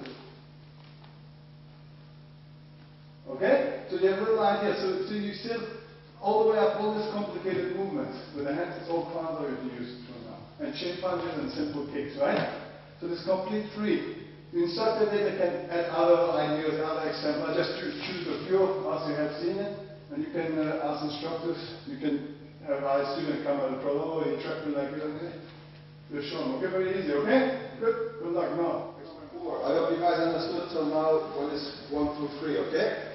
This is, for instructors, very important. So, okay, you can always go back in this tape and watch with the booklet. The teaching program was exactly the thing I'm shipping out this week with another newsletter. Okay, so actually, can you stop this for a second? Yeah. I told you, so we're doing the program 4, and I told you a long time ago, so bits and pieces, now I put them all together here. So the program 4 is really mostly about speed, timing in the beginning, and the Wing Chun magnetic zone, the WT magnetic zone field. So we're going to apply step by step. But I also showed you a few things. Remember when you used to do G down? Just palms down. For me, I was attacking. All of a sudden, I want to step back. So if you stay like a dummy, I can kick and punch it. Now this means when I do this, you jump back. So I'm applying the pressure. Remember when he drops his head here? Boom, my hand shoots out. Remember this? The basic concept on a bongsa or a cheetah. Now the same thing, and I'm here, and all of a sudden, while I'm attacking, yeah? But okay, the 4th student program doesn't have cheetah or ponza. When I drop, you shoot out the whole body. So now we're going to do the same thing from here. Just chain punches, you're the Wing Chun person. Very easy, very easy. So don't be nervous, boom. So don't move it on. Look, I'm just doing this. I'm moving this and going in boxing position. So I'm not going to could be a kickboxer, a boxer, whatever, right? Karate guy, whatever. So as soon as you feel the pressure is off, you follow a chain punch. Boom, don't give me a chance to hit you again. Okay, so if you're a boxer, you basically just put this step, this circle out. I don't give you a chance in this step forward, okay? So we start with this, alright? Let's go. Also, one thing is here, look, if he's a boxer or whatever he is, just he attacks you, and I control him and hit him here. That's the reason you always have control. So if you're here, he can kick you anytime, and you're chopping into the brain here, okay? So keep it here, you protect it now. If whatever type of attacker he is, doesn't matter really, okay? So when I hit him and he's in trouble, he covers up and he wants to go away, so he's going to step out. This is the sense, I feel. So that's why your pressure up there, the contact is very important. For many reasons again. First of all, you're not open, he cannot kick you. Alright? And second is, look, lots of accidents, if you just push me, just by accident you can get hurt, alright? So this is another thing. Accident or not accident, you cannot afford to be open, okay? And there's no muscles to protect them. Alright? So, and you're not always wearing your muscles with you, okay? The front protector, right? With the Wrangler jeans, that's entirely. So, then you're going to walk funny, like you're always on a rodeo. So anyway, so that's very important. So when you've done this, it's in real control. The guy jumps so you can feel, and there's another impulse you feel, okay? So, however, now this was a short distance. Now the guy goes like a little bit further away. So if I cannot reach him, this is the step I'm reaching. This is when we put the passing step. Okay? So I see that when he jumps away, this is the short. Okay, now a lot of common mistakes. What people do is, okay, if you're the Wing Chun person, they start the chain punch from all over there, like boom. Okay? So there's a big, so I don't want you like when you jump, I go from there, right? So that's why if it's very far, let's go in. So you like it, he jumps, look, my hand is here, but now in the second step I start the punch. So I don't want you waste your energy from A to B halfway through, and when you reach your goal, then you're already exhausted. Okay? So you want to stick, if it's from here, you don't move. Look, from here, if I'm here or here, doesn't matter. I step now, look, my second step. So it's the same concept with one step, look. So the first step, I'm not doing anything with my hands, but my guard is up. Now look. The second I reach it, then you hit. So you don't waste your energy with the first part. Okay? Now, do the same thing. I'm here. So if he jumps back, you hit him, okay? Let's go. So bigger distance and you make the pass. Now, so it's all about understanding. So it's a metaphor. I think we call it metaphor, okay? So what I'm showing you now, okay? But you understand basically what's happening now. You're here and you jump very far, I cannot reach you. But I really intentionally try to reach you. So if you jump and you want to, hey, faster, look, I can reach you very easy. So Okay, go. I can still reach you the second step. Go from here to all the way to the second dummy, you see? Which one's the second dummy? Okay, go. You got it? Now, the point is, there's an old saying again, which I always liked at first. Since when is the bone running after the dog? So here's the dog, I'm the bone. You want trouble? If it's too far away, why should I run after and waste my energy? So if you want really trouble, come back and get it. Okay? But that's basically what it's saying, okay? So we don't go after trouble. If he's so fast, he runs away from my punches, because he's in trouble. Hey, okay, so what? I cannot reach, why should I waste my energy? Hey, then I go back. From this, I go back. Okay, this is the moment we're going to apply the magnetic zone field, which I will come in a moment, back to it. But you understand the metaphor a little bit here? So try again, but intentionally I really want you to catch it. So he's trying to run away. Okay? So the first step, so if I can catch you, I run away. I still can't catch you, you gotta be better. Okay. You have to retreat faster. Okay? Sorry for the finger. Okay? But you understand basically what it means, eh? Okay? Good. It comes back. Okay, this is the moment when we apply the WT magnetic zone field theory, okay? Or concept, whatever you call it. Now, what is the longest weapon? Psychic. Yeah, probably the most stretched. Really? Okay? And of course, unarmed weapon, I mean, like your limbs. So psychic is the most longest. Okay, you can reach most far. Who's the last kicker? You can kick, right? Come on. I'll do it. Let's come in. You're ugly enough for the camera. Maybe they're discovering that. Okay, this means, can you touch me with your sidekick? So if this would be my position, you can touch me with your sidekick. Just touch me.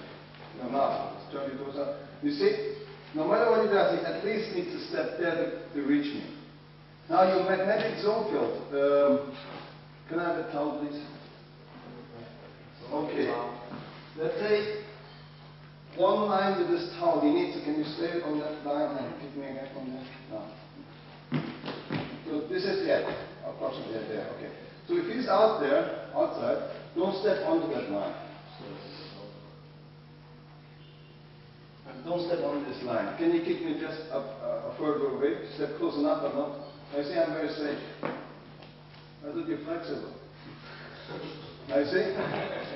I'm very safe here. So if he steps on the line, then I'm in trouble. That's the moment he can hit me.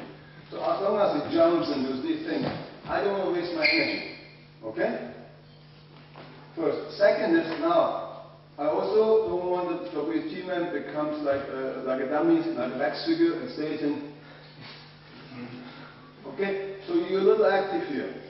First. And second is, now we will apply the opponent's own tactic back on him. Now what he's trying to do, he's trying to fake you, right? Like trap you in some kind of movement, distract you, and what do you call this? Fencing? Faking you, okay? Faking to make a fake on you or something like that, right? Good. Now, so when he's doing these things, no matter what he does, he needs at least to step onto that line to reach you with his longest weapon. If he wants to punch you, he needs to step further in. So whatever he does, as soon as he steps in, okay, whatever, huh? I can attack him. Try again. Okay, go. Okay, boom, boom, and here, I go. See, I'm safe. But now you jump a second. But I'm still safe. That's good. Okay, again. Now, whatever it does, as soon as he steps into that line, this is his, I can do it, see? There is no time to kick me. So whatever he does, his first step is a preparation step. Okay, he needs to step in, he needs to do this, close enough to hit me, with this to go in, or he needs to step this way onto the line to do this. Whatever step he uses, he needs to be in that frame, in that zone to touch me. Now, while he's trying to do these things and he's dancing around, I'm like, that's what I'm trying to do. Oh, you attack him all of a sudden. Let him dance, and then, hey, once if you dance, you always do this. talking to me all the time over there. You try to trick me out. That's the rule. You try to trick me out. Try to connect with me like you really want to. Okay? So I'm here. So, no.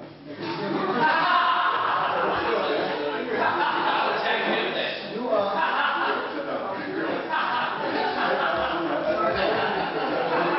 You're a competition for acting here. Okay, you want to be drama actor, right? Character actor. Again, he's trying to trick me. He goes closer than I'm here. I go. So I go right after. Now, you can do the normal step. Depends on how fast you can reach it. Or you go passing step and attack him. You can scream, you distract him, so you surprise him. Okay? So while he's trying to put his plan onto you, you surprise him with his own plan. Okay? Now we're going to play with this. And another thing is, he's not really attacking for this exercise. He's just stepping in and prepares. And I want to see how fast you can either surprise attack him, or when he comes in, how fast you can destroy his preparation. Okay? So there are two different things going on. One uses tactics to surprise him before he even thinks to get there. And the second, if he's really attacking you, how fast is your response? So stop him in the middle. Alright? Let's go. You students, realistically and close as possible against the real attack. What type of attack, who cares? But you have to execute the attack at least realistically, or technically realistic enough. The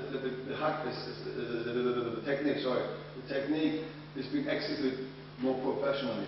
So this program is designed to defend against people that know how to kick and punch you. Alright? The first 5 programs. Okay, so now, when you go for a hook, like a boxing hook, so the boxer doesn't do this to you.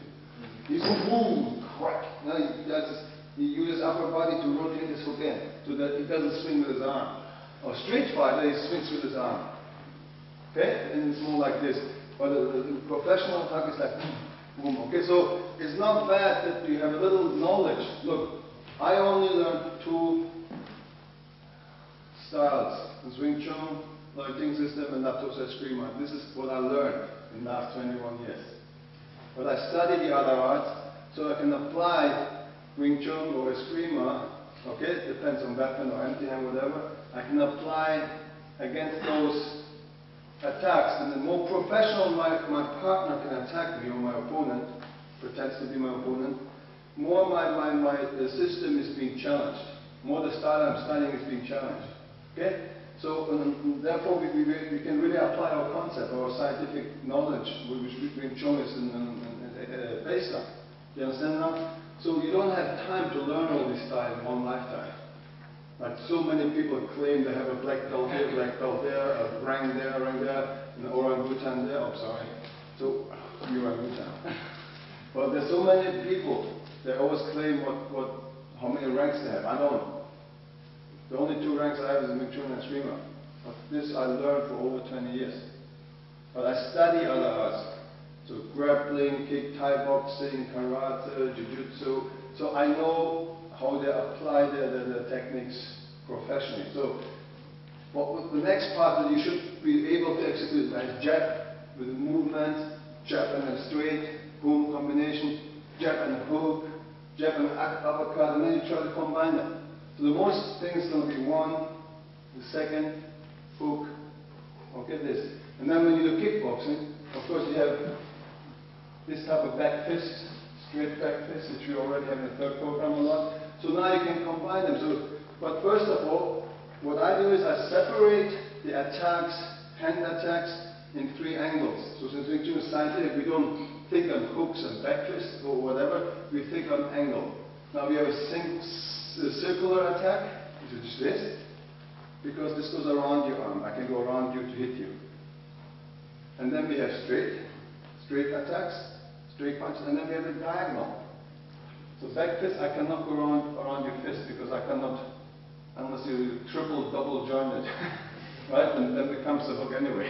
It's a diagonal, right? A circular and straight. So this is pretty much, this is a circular, just the upside down, and then the vertical circle and the horizontal circle. But still a circular part. So this is the 3 angles we're dealing with. So first, you have to learn to apply this with the hands. And then, you're going to make the same with the kicks. So you have like a snap kick or like a side kick, straight kicks, and you have round kicks towards your head. And the diagonals are like the axe or hammer or sickle kick, whatever you call them. You know the diagonal up. So they are the diagonal like a back fist. You see? It would be the same kick if I lift up here. Look. So and then if I do this, it's the same like this. So therefore, you can see that we shouldn't really think scientifically. It's all mathematics. Okay? Now we can apply our theory to this. Alright? So the rest is just really hard work. Now, what we're going to do is, so now we'll do now. First, let's do the jab. If you jab, the jab is, give me a jab. Okay, that's good. So because jab doesn't stay, lots of people do this and leave their arm there. Jab is boom, boom, boom. Okay? Now when I'm here, and I was to let he jabs me, so you see, he cannot touch me because of my hand. He needs to pass his hand. That moment he jabs and pulls back, his jab is pulling me in. Very slow motion, very slowly. He moves back, and I'm like a magnet. I go in and follow his jab, so I try to avoid this one. Because I'm already in, of course, I follow the chain punches. Okay, if you do this, boom. So there's no time for number two. Because I'm on his face already, I'm in there. Oof, okay? So you get it? So this is an exercise we're going to train a little bit. So your reflexes are too late. You could not surprise him, he's boom, he's launching, and boom, and pull back, and like a magnet. So when you see it, boom, and pulls back, boom. Even though he comes with this, see, I'm already protected. Okay? So we're going to start with this now for quick, and then I'm going to do the circular punches, okay? I see you this way, and he pulls back, and he wants to come with a combi, right? He wants to maybe fake you, open up you, and then boom, alright? So either he's indoor, you move in, and boom, even he punches with this, so this saves you already from this, okay? Or if it's outdoor, see it pulls back, I still move in. Same thing, so it really doesn't matter. And anyway, if he pushes all the way and comes here, so I can still hit him here and he moves back, and follow me. So it really doesn't matter which hand is touching, okay? You always go with him. And faster and then more you crash him, less you can do this combination. It's the whole basic idea. If you're in his face and keep chain punching him, you know, his visibility is gone and he get hurt. You keep attacking and he cannot do the combinations, okay? So this is the main thing if you can do that. Anyway, so now, anyone so far questions to this? This isn't really a question about it. To me, it seems like we're really not, the hand movements and stuff really doesn't matter for the most part because the one king system is the only system that punches first 4 steps. So if all the other attackers are doing a side kick or a boxing jab or hook, he still has to step first before he's punching. So as long as we beat him to the spot he's stepping for, we're pretty much going to win. So it's not a question to analyze this, huh? Good. Exactly, right. Then you don't give him the chance to attack you, okay? So whatever he needs to come at you. And this is the problem with the most other arts, that they're going and they're trying, and then at that moment, look, the 2 parts, you're vulnerable. And one is if you really attack me very fast. So while you attack, you cannot change direction. So this means the contact, while you attack is when you're going to be vulnerable against the counter attack. Because once you're in the air and you made your decision to execute your attack, no matter what. Now, if the guy is very good, and so we teach you to be, if he punches me, hey! I see I already hit him. So he has no chance because the way they attack, because they attack leaning forward. So it cannot change the directions anyway. And another one is this. You're off balance. Right? If I push you and you're off balance because you have no sense for balance, or Loin Ting Wei, Wing Chun, Loin Ting Wing Chun have a total different understanding of balance than do. You know, other people think this is the balance being like here, or like being, you know, like on one leg and keep your balance like an acrobatic sense. We don't. Our balance is flexibility. Okay? So this is what we understand on balance. And once you're off balance, you're vulnerable. Or while you attack. So either one way or the other way, people can counter-attack you. And this is what we know. And that's what we apply basically both ways. While he's attacking me, I can counter-attack him because I can change my direction. He's not anymore. And if he's off balance, we crash him. That's what I do too. So if he's dancing around, I bring him off balance, you see? And I can go after him. Okay? So you apply really both of these theories to this guy. Okay? Now, let's go to the circular. So the most difficulties people have is the swings or hugs. Okay? Now, very simple thing. So these techniques are very fast and they're powerful, of course. If you can hit you like this, lots of power because it's upper body weight and rotations behind that punch. Single punch, if you miss it, he's open.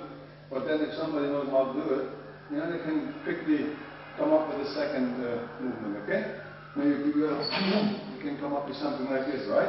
So you don't want to give him the chance. But however, so I have no, or the way we teach in our teaching system, it's not like, oh, if it comes this way, we do this. If it comes to the other side, and I do this. We have to be able to do the same movement against left or right side, because you don't know and you cannot decide for him how to attack you with that circular punch. Now, if it comes here, as you guys know, boom, boom, boom, boom. You make the sliding step or outfalling step, whatever I call it. If you have the jump before, we have this movement right after this. So the side kick, with the sliding, and you have this step. Actually, it's just this step. So this is what I'm using now. However, if it gives me this way, I go pam, pam, pam, pam. Okay. So maybe one more time from here. So if it gives me the circle, so I step. Basically, all I'm doing is when it goes here, I'm the target. Move. See now, when he moves in, I move exactly like this. Okay, so I'm not anymore there. Now at the same time, while he's doing this, this one is going to disturb him, my attack. My counter is going to stop him. Not my hand. Don't try to block it. You don't have blocks of it, or like posing with a tongue or folk cell, whatever people do. Look, when he comes, this is going to knock him out. Alright, so you attack with this hand. Could be a tanza, could be a folk cell, but in the action, you have no time to pose. Early on, I explained to you yesterday in the part, so when you do movements, you have no time in a real fight. If I stop the time, if the punch would come, okay, I can do this. Now I stop the film, I can do this. But then if it comes, look, if I don't stop the film, it looks like this. But for that moment, I could have a tanza for pictures and whatever. But the movement is exactly the movement you have with tanza, or the position. Alright? But in real, it's so fast, you don't have time to pose. Okay? And then when this happens, it's really not against this, because you have no contact here.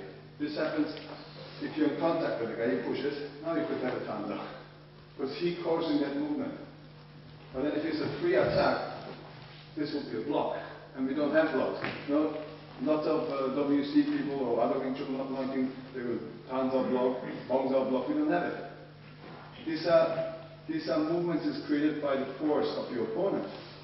But if it's a circular punch and you have no contact, how can he create this? So this means if you give circular, my weight is free, I hit it. And I just keep my center line. If you go around, look, you see? If I just rotate on my stand, just as a turn. But now, of course, I want to crash into it. If he moves in, I can crash into it, moves, right? So I just go towards him. Okay, so now he can, of course, put me in a trap. He can pretend he hits from here. And I'm going the same, all of a sudden, ooh, the circle punch. So he comes, boom. He does like this and he comes to the other side. What now? So should I show you another movement? And the problem is not going to work because you don't have the time to change your concept while you're already on the way. The guy faked you and you're already here. Now you go, oh, stop. Where's my book? Okay, I have the technique number 100 so and so. Okay, stop. Okay, I will do this. So you don't have the time. So this means this step has to work left or right side. Because you have no other choice. Now, since we punch, and if you know the jump here, the last part, you punch here, you punch underneath, and then 3 times on top. So if you look at the branch of a tree, like a fork, now watch, if he comes like this, I'm just showing you very easy, of course. Look, if I do this, and then look, this way, now if he pushes in, this cuts while I'm stepping, and I go behind. So I'm safe. Of course, this is not the way we apply, but if you give me the hook from this side, I do this one. Boom, I forked you. Okay, look, remember the guy with the spoon? Why the spoon? It hurts more. No, I will use I fork him. You see now, look, if he pushes in, this one pushes forward, so it cuts the direction off. I deflect his force. Basically the same theory with these things, remember? Cutting fists or intercepting fists. Now, if he fakes me, punches me, okay? And since we have our head always behind, even he hits me with this side, you see? I'm always straight. I'm not leaning back, but I'm straight. Now if he fakes me, comes with this, okay? So slow motion again. No matter, you can always do this. Look. Boom, boom, you see? Let it pass through and I'm moving. I still use the same step. The only difference is this. Okay, give me this one. Give me this one. Same step. I'm always behind the person. Okay, one time outdoor, and if he hits me with the other hand, I will be indoor. But I always use the same step. Okay? So try this out. Okay? And I think I give you the next exercise after since we're in circular. Now, uppercut is a lifting punch. A lot of people hit with their arms. This is not an uppercut. Look, a good boxer or whatever, they use their upper thigh, they go down and use their body weight to bring it up. So it's not this. Okay, I can hit him like this. It's still painful, but it's not that. But if I do this, I leave my arm rigid. This way, rigid. Rigid now. I lift my arm. Look. Just a little bit. So my legs are bringing, boom, that's why it's called a lifting punch. Okay, and then you can practice it. Woof, woof, woof, okay? So they're here. Okay, they bring it from the legs. So you can hit like this, but not that much power. So I want you to understand also how they execute their movement, where the power comes from. So you don't underestimate the attack. Okay? We don't want to teach you and say, oh, well, we have a solution for everything, and you can do this and that and that, and maybe if you like, you can do it this way, and then whatever. And the student asks you, oh, well, Sifu, can I do it? Of course, if you may please, so you can also do your way. We don't want this. We know they are dangerous. And we know if you get this in your ribs, you're going to be down there and then snapping for air. We know if you do this, your head will be, your jaw will be broken or you'll black out, and then you don't know what's going to happen to you after that, right? So that's why it's very important that you understand that these punches, if they hit you, they're powerful. But still, we can defeat them without using force against force. So if he gives me a lifting punch here, I can, don't worry, just don't push. Okay, that's it. Boom, that's it. My Ganza will be here. Or if I turn the wrong way, Ganza, he does it again. Slow motion. Hit me. Or hit me with this one. Oh no, your arm has to come. You don't want to try to kiss me, try to hit me, okay? So, move this. If it's the same attack, look, I can do this way, and then you have one more thing. If you miss the guy and your punch goes and comes this way, you just cut him here. So you're stopping me, but you hit him. Okay? So you protect the team, but you can hit him still, and then continue the chain punch. Okay, no matter what he does. Okay, you give me the lifting punch. So you don't give him the chance for this, okay? Or again. Good. Let him pass. Or you stop them. Alright? So, and the same thing with the circular. First we separate them so you can really solely work on this single movement, and then we're going to combine it. Later you have a really good punch in front of you, okay? And later he's going to try everything. And you try to avoid any of his attacks, okay? Good luck. No matter how fast you are. My timing is off. I consider the fastest man in the world that will always run into wrong timing, at the wrong moment, right? So, however, I explained to you already, when the guy kicks me and is too far away, he cannot touch me. So that's the same thing here. If he comes, gives me the hug, but his hug is too far away. So don't run into that attack. And that's why this is a very individual thing. Everything is visual. So if the student doesn't know Chizo, okay, you have no contact, even though he knows Chizo, you have no contact with the person to say, hey. Okay, look, Chizo, it only makes you more flexible. Chizo is a tool, a method to make your arms flexible, your whole body flexible, right? And then also to make you flexible in the sense that you can go with the force, not against the force.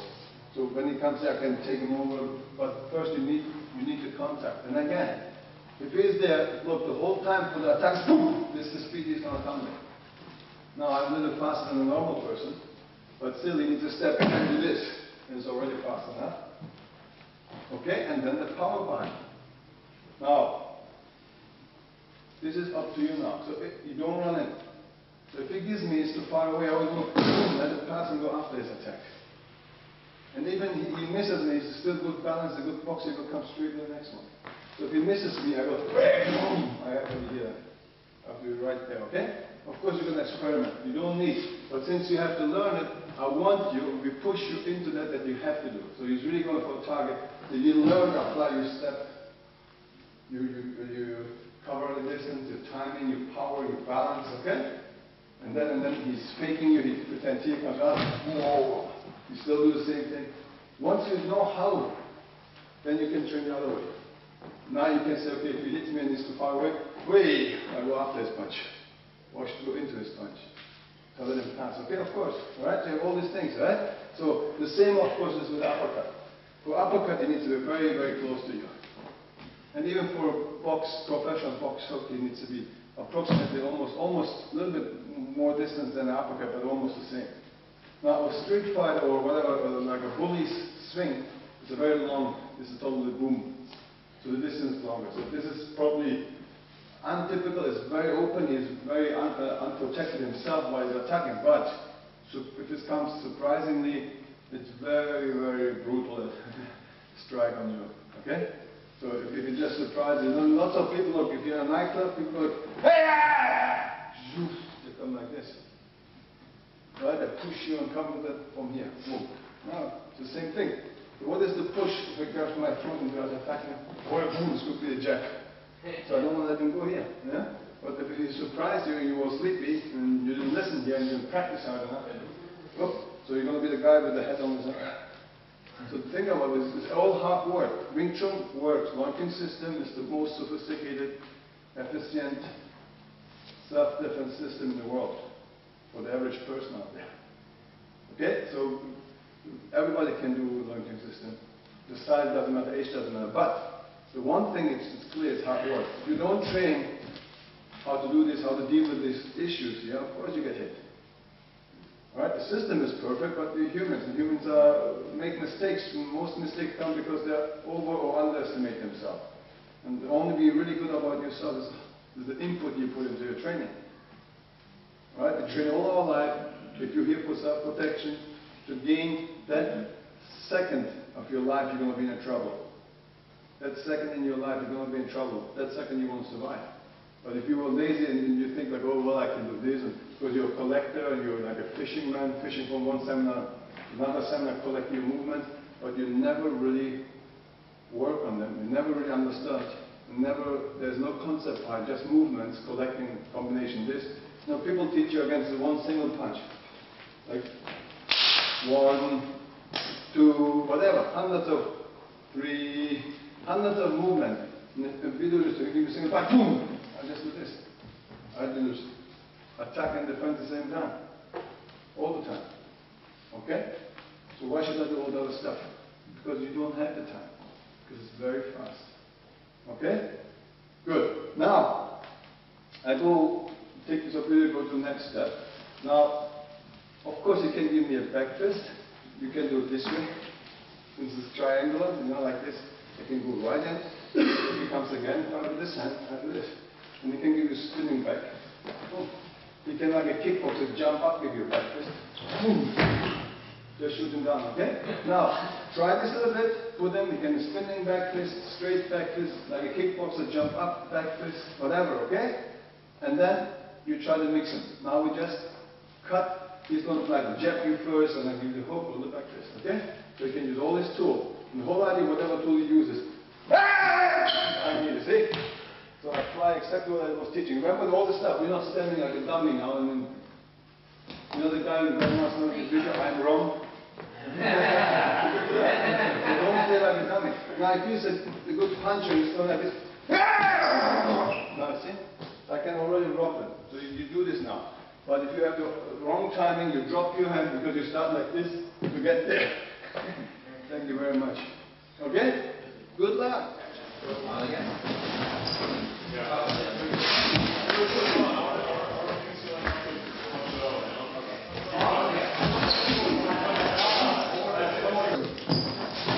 That's it. Now you can jump back and do the cover. If you give me too much time, I can whack you right there. Okay? And if you feel like I'm too fast, that's the problem I could let them when your kicks is dangerous. So don't waste your energy if you feel you cannot reach me, go back and wait. Go back again. Okay, again. I got you, right? Now careful again. Now even when you do this, now you have to go back. So you make the mistake, you start to punch too early. So you need like 3 steps to teach, we go like from here to there. So of course, hey, the punch is not stupid. Look, if you make your opponent, if you make the guy look stupid against you trying to work, then you make yourself stupid. Try to make your attacker, your opponent, a little smarter, so you have the challenge there to make your skill better. Okay, lots of other arts that teach the guy like, give me a knife like this. Ha! Ha! I'm so sorry, because no one will attack you like that. Okay, people have another way. Boom! Maybe this. You got it? So keep your opponent smart, so which makes you smart. Keep your opponent stupid, makes you stupid. Because you make there's no challenge. Or give me just like a swing like this. Hey! Boom, boom, boom, boom. Fine. But you go out there, things look different. So that's why now when you jump back, careful with when you chase him. The danger is right there. Because this is what they do, this is what they do in ring, this is what they learn. If you chase them, you go, hey, they know these things. So that's why the timing has to be right. And you have to really be able to crush him. If you can't reach him, just go back and what the heck you want. Play the bull, let him be the dog. Remember? Okay, try it again. When you jump back from the chain punches, you crush him immediately, or if you cannot reach, you go back, and then now I'm trying to get you. Now I can use all my hand techniques. Jabs, hooks, uppercuts, okay? Combine and try to, maybe I do this. Now look, I'm in your zone, you hit me. Maybe I jump back and then you watch. Okay, so have fun.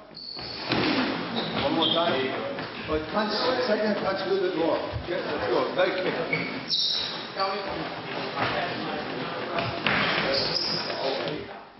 The kicks. Okay? So the boxer's now become a kick Thai boxer or whatever, right? So once you went through all the 4 programs, you mix the first all the way up to 4. So the guy can trap you, the guy give you low kicks, all the simple basic first program stuff, and of course his combinations, okay? So you try to prevent them from doing that. Okay, now, same as I mentioned earlier, the kicks we split in 3 parts, and I give you 3 ways to solve it, okay? The best way is the first one you just is a step. If you can step fast enough and crush him before he can use his attack on you, his kicks, or even his punches later, okay? So, now, look, again, it's all about the right distance now. You jump back from the chain punches up there now. But before I go back there, so let's say we differentiate again in circular, diagonal, and straight kicks. So the straight kicks basically could be a side kick. So if he gives me a side kick, or I have to use you, maybe you jump in and give me a side kick like a karate guy. If I just with my step I can do the same thing, give me a side kick. I'm here. There's your kick. See, I just can't let him pass and hit him, alright? So this is the first choice. Again. Kick. So I can just crash him from the side. See? All what I do basically is to do. Okay? So just stay there. Just stay there. Okay? Very simple, huh? Now, if I'm a little bit late, he kicks me, I can use my head. Get to the guns, huh? Give me a kick, look. Just let me try. When they have Chun, you remember this movement? It's not a box. It's a go. No? It's an indoor bongs out. So see, look. Also, it's something a little different. It looks more like this, okay? So, when he comes to this, no look. You move in. Okay? The last part is, you can always use kick his somebody turns his hand to you, you kick his hand. It's bacon. Alright? Now, so this is against, or it could be, of course, a snap kick up above your belt. You know, like someone that take one to kick under your chin. So if he kicks me up here, okay, again, I can do stop kick. Remember first program? But now if he kicks higher, you see, he's not down there, he can kick you up all the way up here to your solar plexus, whatever, right? Now, again, he does my step. First choice is the best choice. Or, wenn wir es hier im Tag, langsam, No? Lanza, sorry. Lanza, all right. Okay? So in or out, the kick again, look. And punch, okay? I can go in and do this. And the last choice, always again, he kicks me, you kick him, boom. Kick him, move in, okay? Now, this is again straight. If he gives me a diagonal kick, could be like your X kick. If you're on the box, I just want to try to go over here to attempt low your collarbone. Kick here, okay? So since we stay like this with that, look. Just move in. You cannot pass this, but if I do this, you can pass. Give it. I'm in, right? So, once you do this, of course again, look. Just crush it. So second, you take it, if you go on top, move in, okay? So this is your hand movement. So if you're a little too late. But if you're way too late, the kick is always because you're lazy on your foot, people, if you cannot step. That's why you're doing the kick. But I was too late to start. If you get the kick is it. Now he's in my face. You just kick his joint, sit. Alright? So the last one is circular. So circular could be a spinning roundhouse kick, spinning back, that's it. So same thing.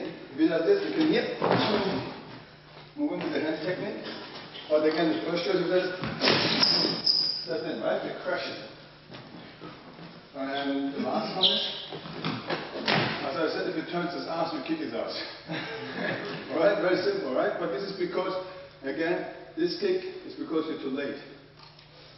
And after you kick, you still have to go in and don't let him recover. Maybe you did not have hurt him and he's ready and recovers in less than a second. And he's ready to attack you again. You don't want to give that chance to your opponent. Okay? Now, or you can give a round toss. Again, I'm here. He does a round toss, just crush it. Okay? Or if I'm too late, then of course, you can do this and throw him away, I don't hurt him. Or he comes, kick him, move in, chin punch. Okay? So these are pretty much the kicks. I'd like you to work with this now, separate them single, okay, and then when you throw everything, you feel a little confident, then you can mix up the entire 4 programs. And then we go into program 5, which is distance 3, knee and elbows, okay?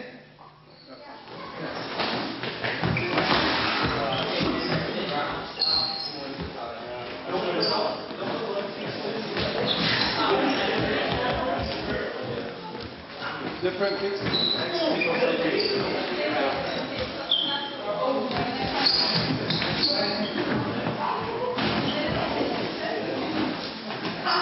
Spinning back kick and the upper back. He does everything. He's the king of the round toss, low kicks, the straight kicks. First program, he trapping hands. He can try whatever he wants to try. So once you've been through all this stuff, and you really exercise step by step each, you have an understanding, you can apply it. Now when we do it free, he's trying and you don't want to get hold, you don't want to get kicked. You're trying to prevent everything right on the beginning of the root, before the plant can grow, you chop it off, okay? So, you know that there's the ivy, right, the bad plant? So you try to chop it off before it's messing up the ground. Okay, so when we do it, he does anything else.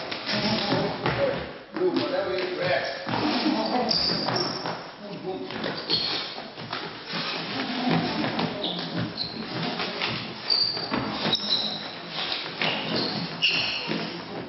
So, looks not so nice, but fight is not nice. But now, whatever he does, I crush him all the time. Okay? So from the he tries to go boom, boom, boom. Don't give him a chance for it, okay? So I'm going to go to program 5. Some of you people are not ready for that. Going 1 and 2 student levels. Okay? I think it's quite a lot. Who is only doing first and second today? It's very difficult, eh? I actually like you to practice with Fatma a little bit. Okay, you listen to this, but I don't want you guys to do this now. Alright, because it's too much, okay? So I'm happy if you review the whole thing, okay? So, now, okay, I just show you what we're going to do. Of course, we're going to start to go from the chain punches later on, okay? Just give you shoulder to shoulder, like hold like this. Now, we're not going to push around. So if he gives me that circular knee here, I want to give him a Charlie horse inside and go wham! If he gives me a circle of the same knee over here, the same knee, like this, into my ribs, ouch, you see? If he does this, go boom, boom. Okay? So you Charlie horse, it's almost like a bong and jumper, but you attack his leg and then go to his torso for now. Later if he bends down, of course. In class, but please don't go to face, so we don't have accidents. So I'm using the same leg. Look, if he comes this way, pam, pam. If he comes the other way, pam, pam. Okay? So if he comes with the other leg over here, pam, pam, and then diagonal. So you have both sides, four sides, you see? Diagonal and parallel. Simple as that, okay? Now if he comes with a straight knee like this, so knee. That's all you want to do, okay? You give slowly, okay? Same thing. Okay, just come from an angle. You come, give him knee. Okay? So you basically attack him and then give him there, alright? So start with this. Let's go. Understand as well. We're not teaching you techniques and combinations. We're teaching you the concepts, how to apply the Wing Chun concept. Okay? So if you look, it's not really combination. Once we taught you how to defend certain attacks, we're mixing it up, so you don't know what's going to happen.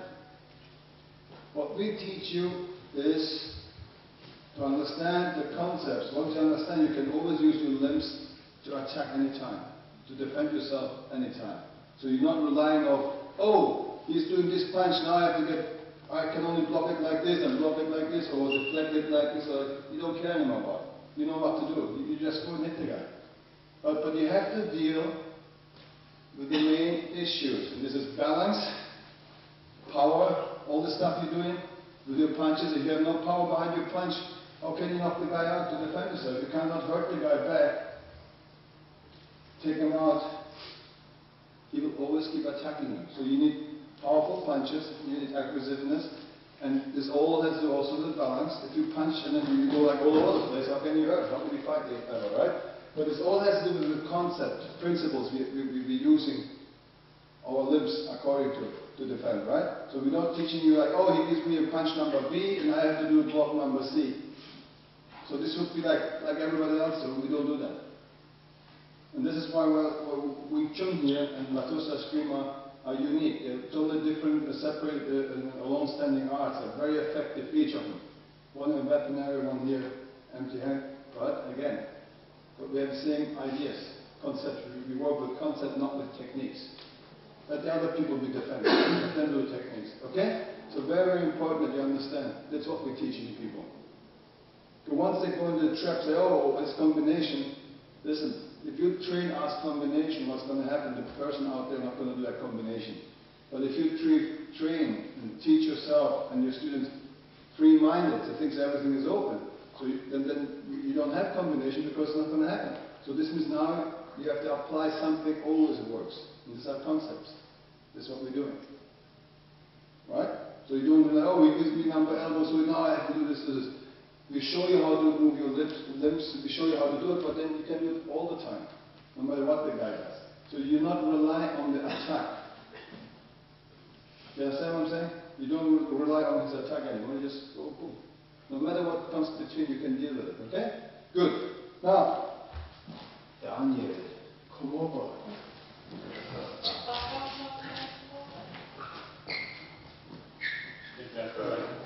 I know, last 3 days I watched the Planet of the Apes. I'm serious, I did. I bought the whole series. Taylor.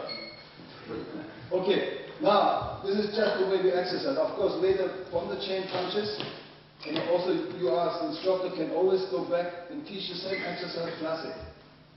Let's say if you give me a roundhouse kick, remember for student level, boom, things like this. He just was very close to the Charlie horse. Boom, boom, boom, we can do this. And now we can do this with the Chun person. I can do like this, maybe I go and grab you and go like, boom, with the knee in, right? Maybe I'm here, you grab me with the knee, boom, boom, this kind of things. Okay, you can also switch. Sometimes you have no choice, you grab my hands, maybe I'm here, and then separate, give me the knee, whoop, you want to do this maybe, okay? Goes like, boom, I hit you here, maybe now I can use this one. Okay, why not? You can do all this cross knees too, okay? Or he does me again. Boom, okay, boom, my first knee. Boom. There you hurt my elbow. So, okay, you can do these things too, but now let's start with certain things. So, if I'm using Chun, then the guy is like this, and either he's very tall, like Michael Jordan, or maybe somebody does this, jumps up, huh? Goes up and gives you an elbow from top, or maybe he wants to do this and jumps up. If you do this, look, if I'm here, you jump up and give me an elbow. Yeah, something like this, why not? Okay? Either it's tall, this side, or something like this. Now look, you step in, remember, jump here. So here I apply lots of jump stuff, okay? Very slowly, or you come and give me elbow to my temple. Because I go in strips. Look, it comes like okay? So you can also exercise just like this. Single or together, okay? So when he comes to his elbow, I'm here, okay? Okay? Very slow motion. Bam. Let this pass go quick, okay? You start with this first. Alright, let's go and I'll show you a couple more. That's why I have to use this part here. Now, don't get that concrete. Okay, now. So when he gives me, let's say we're very close here, boom, he grabbed me, maybe some other people do things, okay, and all of a sudden he goes, oh. Okay, so we hear maybe that close thing after chain punch. Let me do this. Chain punch, boom, boom, or guy like this, huh? Maybe he wants to crack, something like that, whatever, okay? So we're here, so if he comes with his elbow in go and up here, you see? So when this happens, look, boom, let him pass, just push back, do the same thing again. Okay, so you deal with the circular, just let him pass, okay? If you're here already, you use your go, so you let him pass with the platform, help him to go over there, then you go, boom, you can give him this type of things, okay? Very simple, huh? Or you can do this one, alright? So I give you this choice, and then also, otherwise maybe I'm here and he comes with a circular elbow, and I'm already here. So with my packs I go, doing the round, just like this. Okay? Very simple, huh? That's chunk here. I'm here, he gives me a circle, just rotate it, and of course you chase it. Each time you can do this, one most you can't get. Right? So this is the movement and chunk. You remember this movement? Just combine with this, and then boom, boom, boom, boom. Alright? So, very simple. You have this kind of elbow, you have the circular elbow, and you can also give it like a back fist type of elbow. This type of elbow, okay? And if I'm grabs the other wrist, boom, I can do this, huh? From here, and I grab, boom. Then you can go right and switch, boom, and crack, okay? So another choice here, and really just take him out of this. Your hands are here, you can stop him and give him. As soon as you have no contact, it's of course difficult, right? So, and whatever it does, look, his elbow's only that long. He needs to be close to you. I always try to keep him away, but sometimes people grab your wrist and then all of a sudden you go woof. Okay? Now I also want in this, or whatever the guy grabs all of a sudden, this is like karate elbow, very traditional. This kind of elbow, right? Just deal with it. Maybe sometimes I'm here, the guy goes, this type of elbow. People do this one even, right? So when I'm here, they give me the karate type of elbow, boom, see? Boom, okay? With this. Very simple as that, okay? And all I do is he rotates. Yeah, and then give me like this, right? This kind of elbow, like the movie actors, like action. They do this. You just see it. His elbow in his back, okay? Let's go. Try out a little bit of everything. Well, this is pretty much the whole fifth program, okay? Now I want you to mix knee, elbow together, alright? So, elbow against this, elbow against this, elbow against this, elbow against whatever, right? Boom, elbow against height. Like, very simple, whatever elbow karate uses, and then you go, this type of thing, right? Or like time offsets, boom, this type of thing, boom, they come, pum, okay? Pum, pum. These things are using. Basically, this is what you're defending against. Very simple. So if he gives me you can stand and teach it. If he gives me an elbow up here, let him pass, bring him down, boom. If he gives me an elbow from the side, I go like, boom, crush him, boom, like you can have your hand here, okay? But if he gives me an elbow really like this, maybe I can stop him here, give him the boom, boom, okay? Or jump here. Everything comes from jump here. Simple as that, okay? If he gives me a spinning back elbow, okay, just going quick. But as long as I also, even with my elbows, it turns, I have to apply my center line. Boom. If he gives me the elbow here, so I can go boom, okay? Boom. painful too, right? This guy was the stuntman. But if he gives me this kind of elbow, no, this one. Yeah, you see, there's a lot of people do this. So if you give me that thing, look, this one, or he comes, look, he's smaller than you went. Just give him a front elbow. Pull him down and give him, okay? Paxo, a lot of things I use in that moment. My Paxo, and then, or like, crack it again and go, crack. Alright? It's simple as that. Okay? So, again, you are doing your counter elbow against. Boom, boom, boom, boom, or boom. Okay? So that's it. So these are the things people use. So we don't want to Wing Chun against Wing Chun. Like Wing Chun typical. Okay, there's beauty form, there's higher level, there's not the student program anyway. And this is what you're going to be confronted with. Gotta go, hey, what? Maybe that is to you, right? Hey, what's wrong? Boom, this is what's going to happen outside. Oh, sorry, crack. Oh, really? So these are things people don't use. Somebody knows a little bit karate, Thai boxing, type of attack. Okay? Have fun, hurt each other. Now I show you how the other guy can attack you, what type of elbows, right? Now I want you also to be able to use your elbows too. Now you can, if it doesn't move, just careful, of course. You just go in the guy, go crack. Okay, or crack. You can do the same thing. So just a minute, he gives me the elbow. Very slow motion, look. You give me this elbow, I can't stop in this way. And just give me the elbow. Right, go crack, crack. Okay, go up this way, basically. Boom, back down. Okay, or he gives me the elbow circular, and I go crack, crack. Okay, crack. So you can use this elbow, you can use this elbow, you can use this elbow. So just be flexible with it, okay? Now once he gives me one attack. Crack. Of course, don't need your one hand. Okay? Or give me this elbow. Crack. Okay? Up to your lawyer, right? So very dangerous stuff. So I want you to do this, and then we go back, everything goes. But please, careful. Dangerous stuff, you probably just need to move a little bit too much in, and then you have an accident, okay?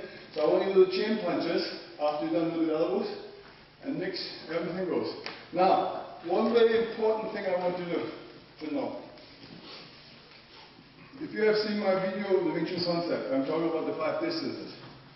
And this is basically a little bit more individual for each program, each distance I'm dealing here in this one, right? So now, I want you to understand that a real fight does not go distance 1, distance 2, distance are jumping. Then maybe you start troubling, what's wrong with you, right? So it starts mostly out of the second distance, which is hand punch distance. Hey, what's wrong with you, huh? So, now the guy can push you, and then open for his first distance, out of the second, or the guy goes like, hey! Now you're running from the second into the 5th distance on the floor. Okay? So you cannot choose really where this is going to start the way it's going to start. So this program should bring you, because you deal separately with age, should bring you, and this is what I want you to understand, even though individual in each program to deal with the distance, but then also brings you to the understanding that distance can jump, because just the way a situation occurs or happens. So you never know, you're not in charge where the fight's going to start. Guy's going to come and yell you from here, or it's going to be a very peaceful, oh really? Hey, try to trick you and go into the 3rd distance. Okay? So whatever the situation is, because I cannot go in and talk for every situation. You don't know when trouble is going to come at you. And you have to be aware of it. But then, that's why once you understand about distance, and once you understand about being cautious about people, attitude and things like this, so you can go, hey, that's the moment you can prevent certain things. That's the moment you can keep a distance for you. If you say, hey, the guy's trouble, say, okay, come on, I better stay here. Or if he comes very close, we didn't talk to you, and you have a very bad vibe. You know, I'm on the bar, sitting having my Coca-Cola and milk. I cannot say alcohol, right? Drink. So and he's here and having his drink too, but I feel he's a little troublemaker. I could see him before, so I'm just cautious. But maybe he talks to me and says, and he goes like, hey, blah, blah, blah, blah, blah. And I said, well, okay, whatever. I could be even friendly, all of a sudden, boom. Because he's just a mean guy. Just a drunk or whatever, all of a sudden he wants to stick his elbow into your face. So you never know when the distance is going to happen. Everything's different. So I can always talk just in a general sense. You understand? So there's nothing like, oh, this is the way 100% going to happen. And in that case, I would make myself stupid and then you guys stupid. And we are not. We are very intelligent and we know what we're doing here. So that's why this is all individual. And then this program should make you aware of the danger of those type of attacks and should prepare you instinctively too, not just physical. You know, everything you do here is all up here. So I mean, even there's nobody threatening you, but you can feel trouble. You can feel bad vibe on people, and you can already psychologically and inside already get the distance before even the guy even talk to you. Maybe he's never going to talk to you, but you don't know. Maybe he's going to pass you to get to somebody. You don't know what's going to happen on the way. Maybe he's just causing trouble moving, right? So you don't know. So, but if you have a funny vibe already, you didn't want to apply the concept. You already go like mentally, you already go like this, let him pass. Because he's an idiot, he's a troublemaker. So it starts already there. Okay? Look, we train all our life for this. But most of the people don't fight physical. Most people are relatively nice people. Quite polite, friendly, but then you have some people out of 100 walking around very funny. And this is what I'm saying. So you can prevent the physical fight already by selecting out, because the vibe is coming at you. Say, oh, this guy's trouble. Already mentally, I already make a mental bonzo. I already let him pass. Okay? Or a mental deflecting, because I know if I'm going to stay here, this guy's going to come and touch me somehow. And then I have to say, hey, look, watch out, and then he's going to maybe start trouble. So why should I? You know, lots of these things you see already up front that this is a problem zone here. And then why are you going to go and push it? Right? Only stupid people stay here, and I know this guy's trouble, so I'm going to wait for him to pass me, because I like to fight. But hey, it's not what we're teaching you. Remember, it's self-protection. We don't teach you killer instincts or street fighting. Okay? Like lots of people teach you in the tapes and stuff. I don't teach you this. I teach you to survive. I don't teach you to be a killer. I don't teach you to be a street fighter. You know what street fighter means? The word to go out and fight.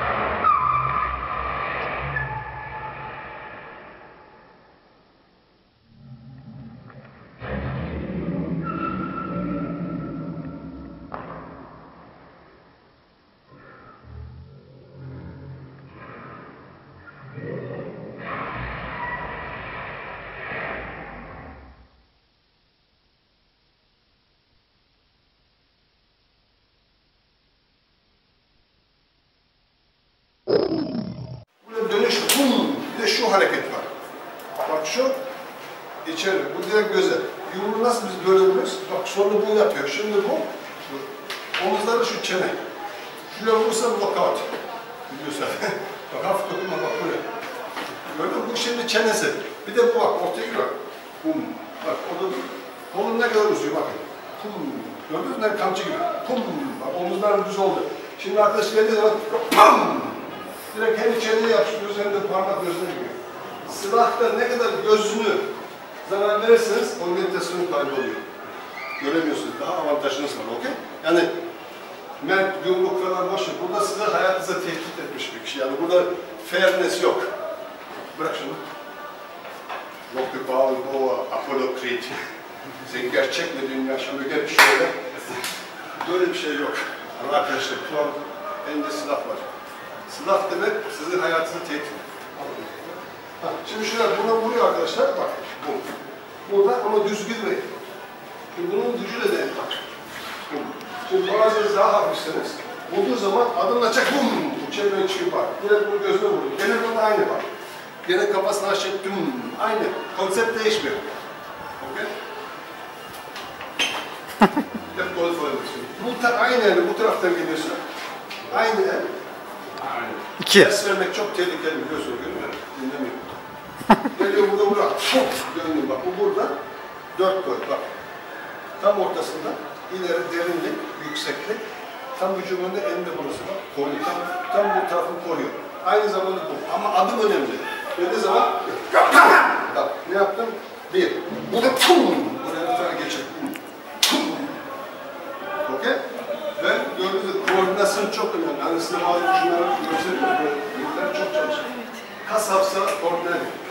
karate falan çok basit. Çünkü her an... Hayır! Karate'nin daha güzel. Sen karate yap.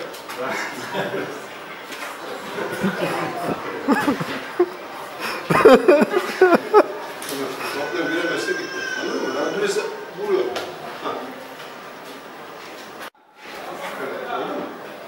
Eğer deneyim buradaysa kaç. Şimdi hazırım. Şimdi böyle yapalım. Bunu biraz çalışalım. Ondan sonra buradan başlayacağız. Buraya kalınca hemen saldıracaksın. Biraz reaksiyon çalışalım. Bunu yapalım önce. Buradan değnek kalkınca direkt yüzün önünde ol.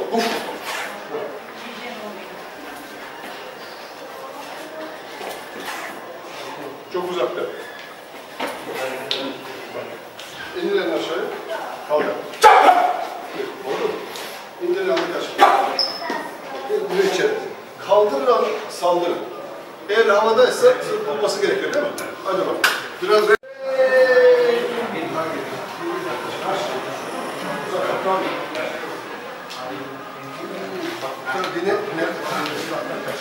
Şimdi şu var, bu teknik. Önce bunu bir iyice otursun.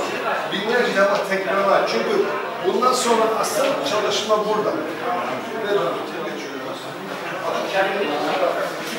Al değerlerini saldırma. Girdin değil mi? Buradan saldırıyor bak. Yapalım.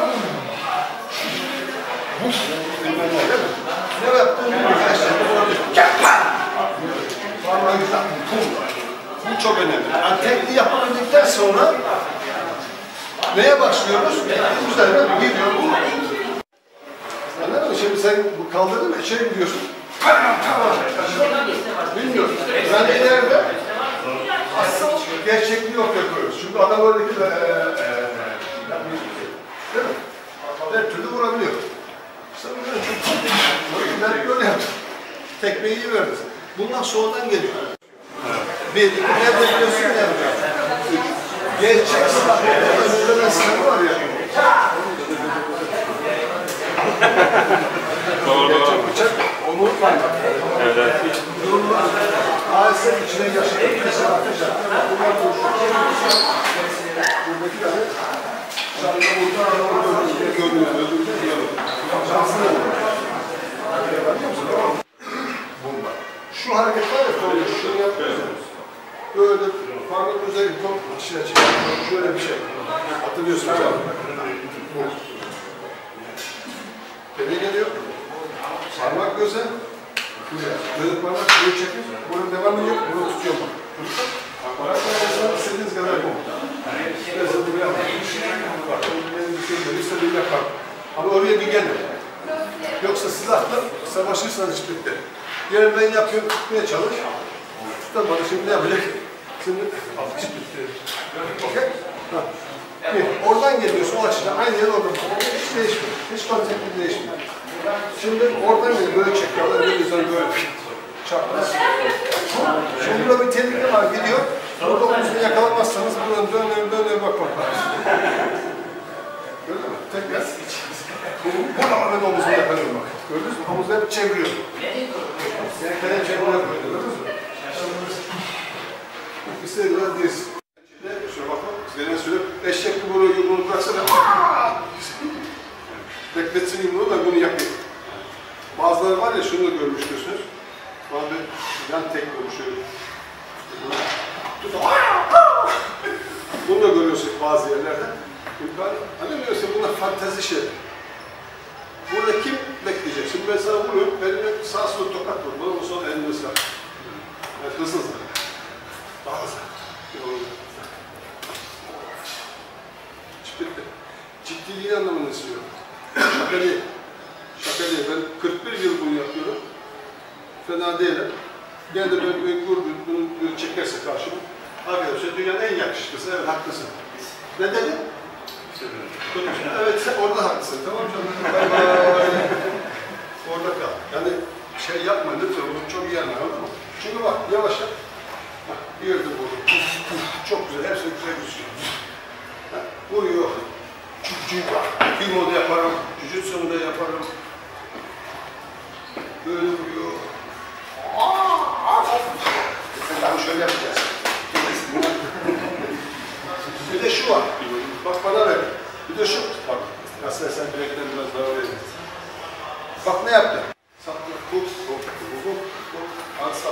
Şimdi ne yapıyorum? Ben birilerini alışıyor.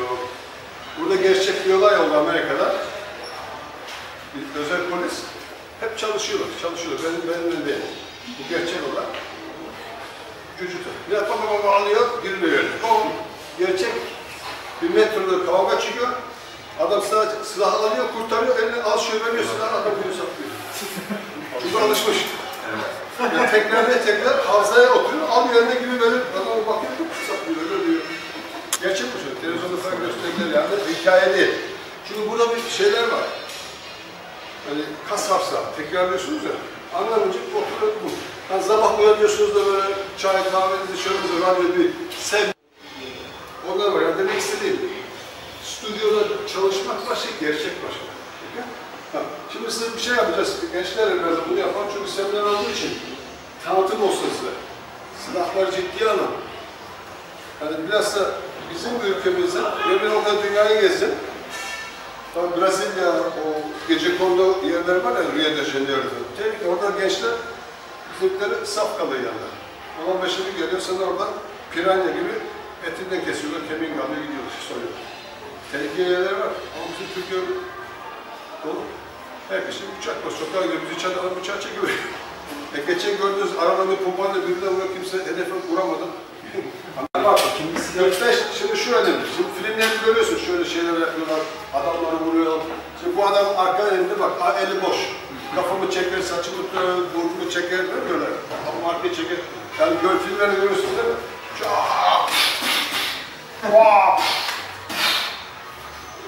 Hikaye bu. Yani önemli olan şimdi, ben bankadayım, yanında eşim var, çocuklarım var, bulduk buraya geliyor. Şimdi ben şunu yapabilirim. Burada bulduğum, onlar hayata tekniğinde. Ya da Aikido yapabilirim, bak. Hadi ben yaparsın. Ayak, tetik, hepsi elindir. Vurabilirim. Şimdi bırakırsan, ben vurabilirim.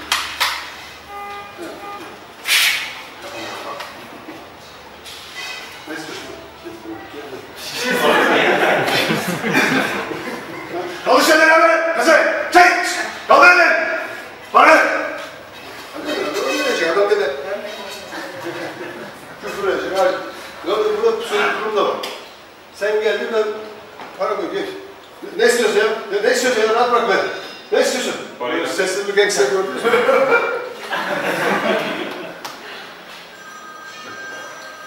Ben telefonum. Hadi. Ne yapacağım? Ne parası? Hangi? İşte. Anladın mı? Buraya tuttuğum için vuramıyor. Şimdi bu ancak. Bu böyle yapmasın bırakılır ama gerçek tabanca burada hazır. Çekince kayağı tut. Bu. Hani bazılar bir silah var.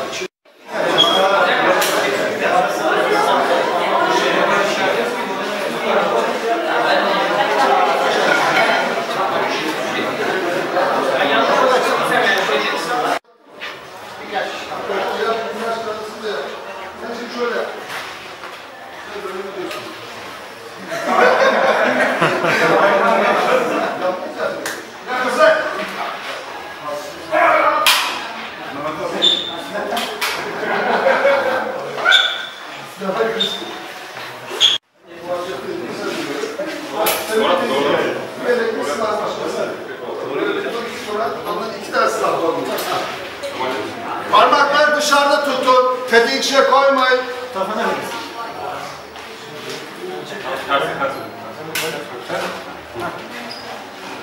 Ama panikten olmuyor. Tek ben hadi bakayım.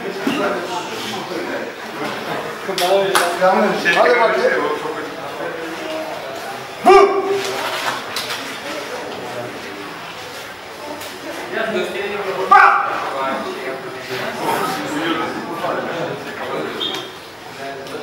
Başla!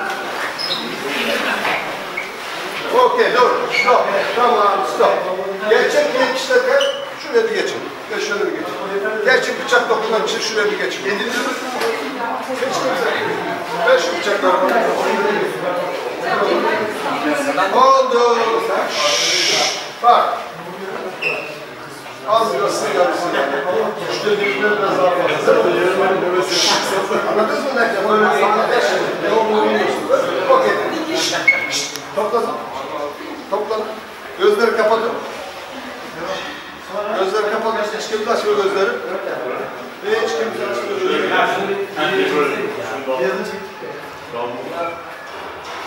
Başla!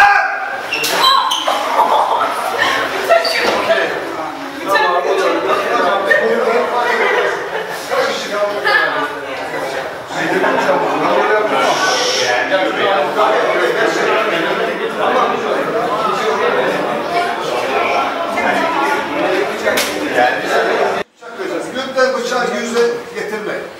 Yaklaşıyor. Daha yaklaşın. Kendi çember yapın. Birbirinize doğru yönelin. Gözleri kapatın. Şşş! Bir kişiye bıçak vereceğim. Başta deyince herkese bıçaklayacak. Kime dersiniz? Bu grup kısmı dikkatli olun, ayağınıza basmasın. Olur mu? Evet, genç gözleri, elleri arkaya koy. Birinize elde bıçak koyacağım. Bakalım kaç tane püskört var. Bir tane püskört var. Bakalım şöyle. Dolaşıyoruz. Ben bağırınca bir de yüze yapmayın. Göbek, torso şeklinde. Başla!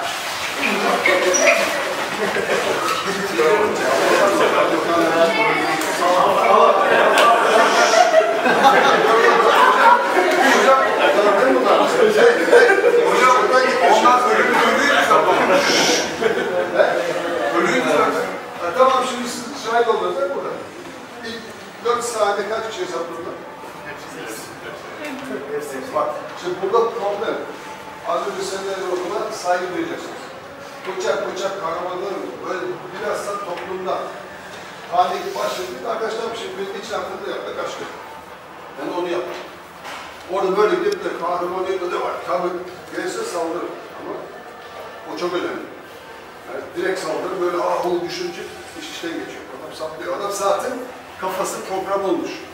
Gidip birkaç kişi ne kadar gelir beni hedefçiler, tehditler, vurdu polisler, öldürüyor ama kaç kişi götürürse biliyorsun manyakları biliyorsun. Maalesef böyle bir dünyada yaşıyoruz değil mi? Ha. O yüzden çok tehlikeli bu arada. Okey? Tut. Saat kaç oldu? 5. Okey. Siz bu taraf sandalyenin önüne, arkana, ondan sonra ne gelir? Tek kanat. Bu mesela. Hem oturarak hem de gelir. 1,5 metreden kaldırır. Burada psikoloji çok önemli. Şimdi burada hazır. Böyle yaptığında puf böylesin. Ben burada yani aktörünüz varsa, cesursanız yani ben kaçamıyorsanız durum böyleyse arkadaş ne istiyorsunuz yani? Bak 3 ürün var. 30 kaldı. Ne istiyorsun? Ben kesemiyorum. Gel sen ne istersin? Ne istiyorsun? Ne yapayım? Ben ne istiyorsun? Elleri burada ne dersin? Elleri kaldır falan. Para ver. Tamam para veririm. Burada ama önemli olan bak. Burada ama tetik şuradayken. Önemli olan etrafım çok önemli. Burada hız lazım. Ne olursa olsun. Kaldırdı. Şimdi ben burada iki şey kullanıyorum. Bir adımı, iki yapıştırmayla, onu da yanıma çeken bu gücünle bak mekanizm çekiyor yani. Mesafeyi kısalıyor gördün mü? Dirsek de buradan gidiyor. Çekiyorum, adımı arkaya yapıyorum. Anladınız mı? Çok önemli ama burada bak. Size işin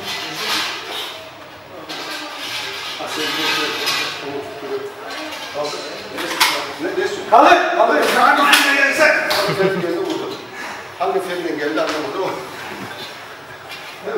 Kaldır, geliyor. Çıkart! Gel! Gel alın. Motherfucker!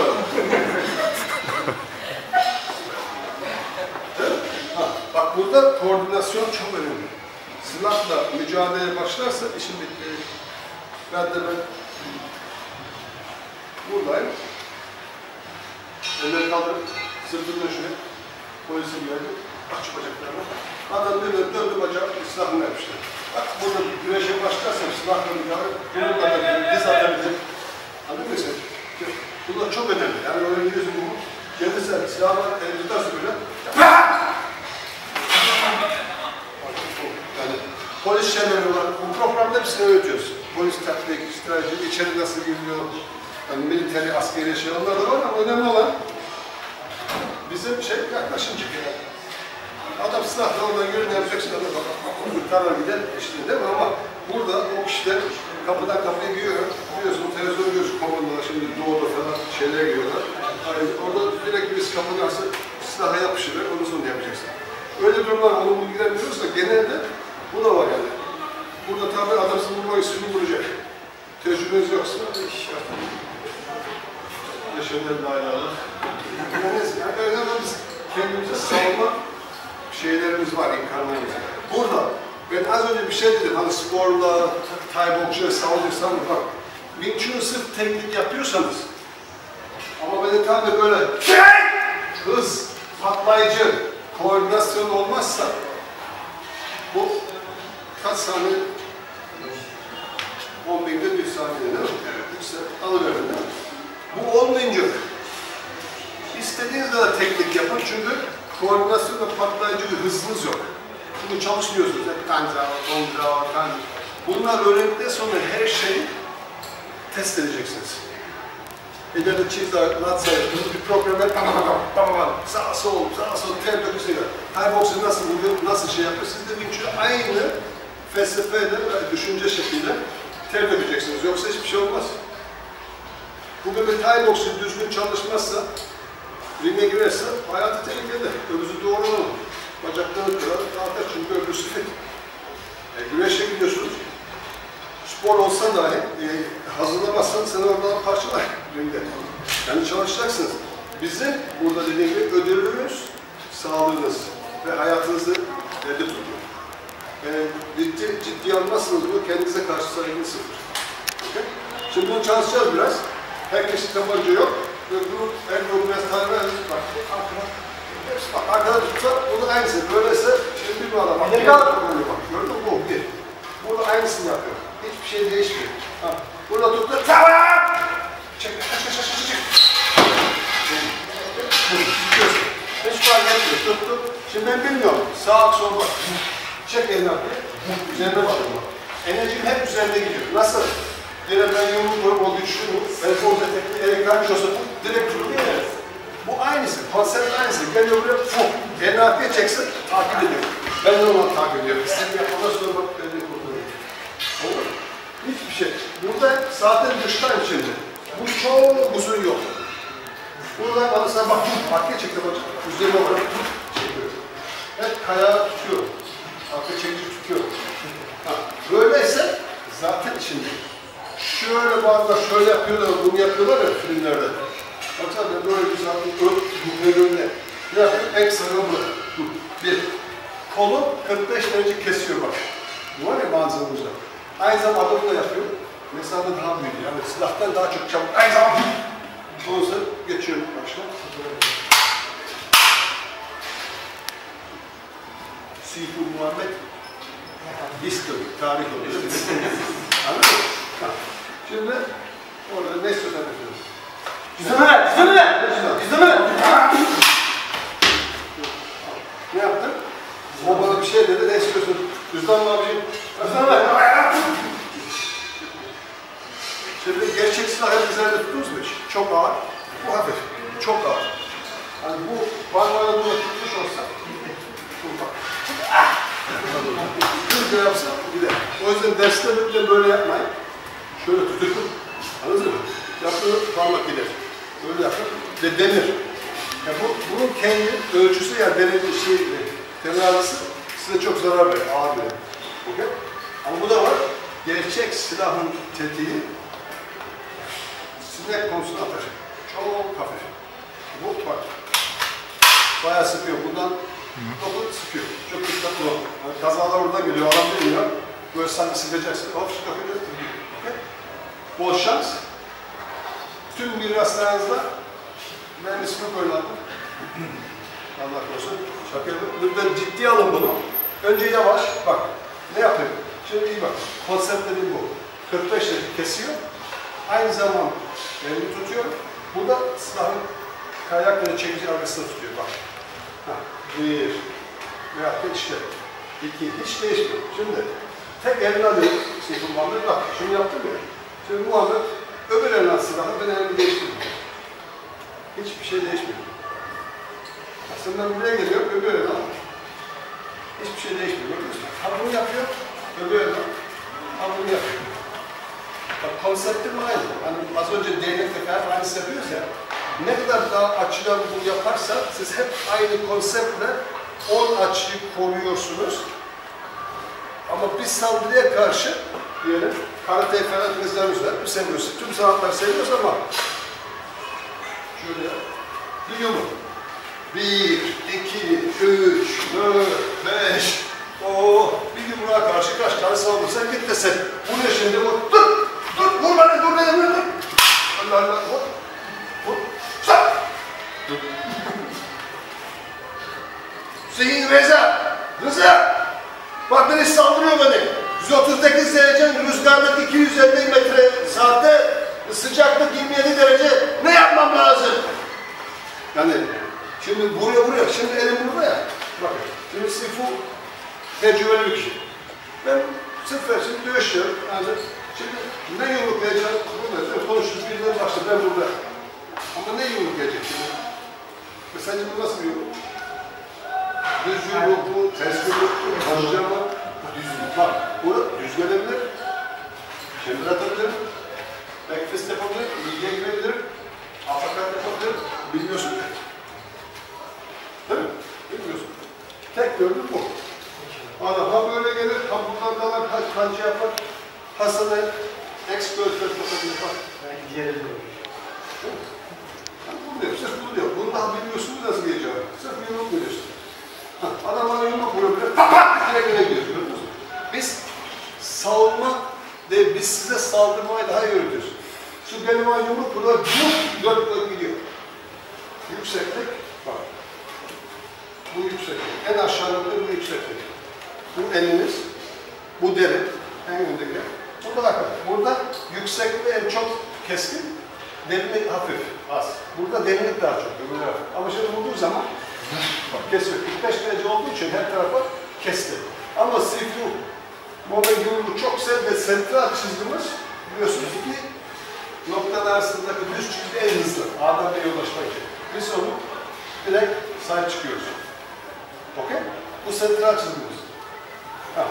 Burada o bana düz vuramıyor. Bir türlü yamuk. Şimdi boksör olmuşum, boksör bölüm. Şimdi boksör arkadaşım, ben üçüncüyüm. Kimin yumruğu ve eli kimin burnuna daha yakın? İkimiz de o burnuna daha yakın. O çünkü burada. O burnu korumak istiyor. Şimdi o yiyorsa bana vurmak için ne yapmasa ulaşabilir, ulaşamaz. Ne yapması lazım? Öyle bir mesafe koydum. Hazırlama, ön hazırlama yapması lazım. Onu yaptığı zaman benimki direkt saldırır. Ben ulaşamıyorum, bana ben ulaşamıyorum. Ben şimdi yaparsam o adam yapar, bana vurur. Ben ona yardım etmiş oluyorum. O yüzden biz buraya arkadaşlar, birine saldırırsa yani adam da patlayıcı. 1, 2. Siz karate, taekwondo, boks, hepsine bakın. Hepsi güzel sanat. Ama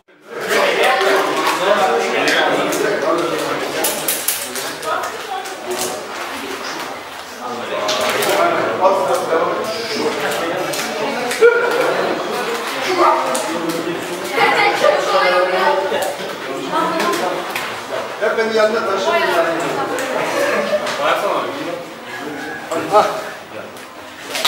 Böyle her 10 dakikada tabanca olan tabancayı arkadaşlar su şişeye karşı tabancayla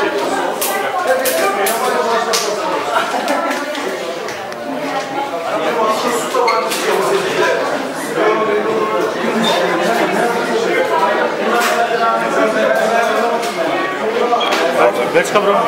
İşte bu değil mi içindeki? Bu geçen ay bende vardı bir tane bunun. İçinde çok şekilci yok, içinde hepsi gizli değil mi? Tabii. Gizli onlar tabii hızlı olacaksın. Bu Belçika Ars'ta bir Slovenya'da onda da vardı. Gizli orası. Belçika mı bu? Bu Belçika Brownie. Brownie de geçiyor. Belçika Brownie de geçiyor. Sonunda aynısı hızlı yaparsan kurtulabilirsin. Ama bunlar tabii çekici olan daha daha kolay. Engelliyorsun. Bunun işte tehlikeli o tarafı. Bunun hocam şey var. Şurada şey vardır. Gizli horoz şey vardır. Gizli MF vardır. Oraya basmadığınız sürece ateş edemezsiniz. Böyle bir şey de var.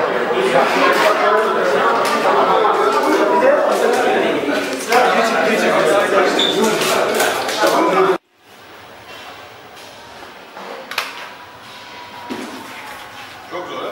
2 defa öldü.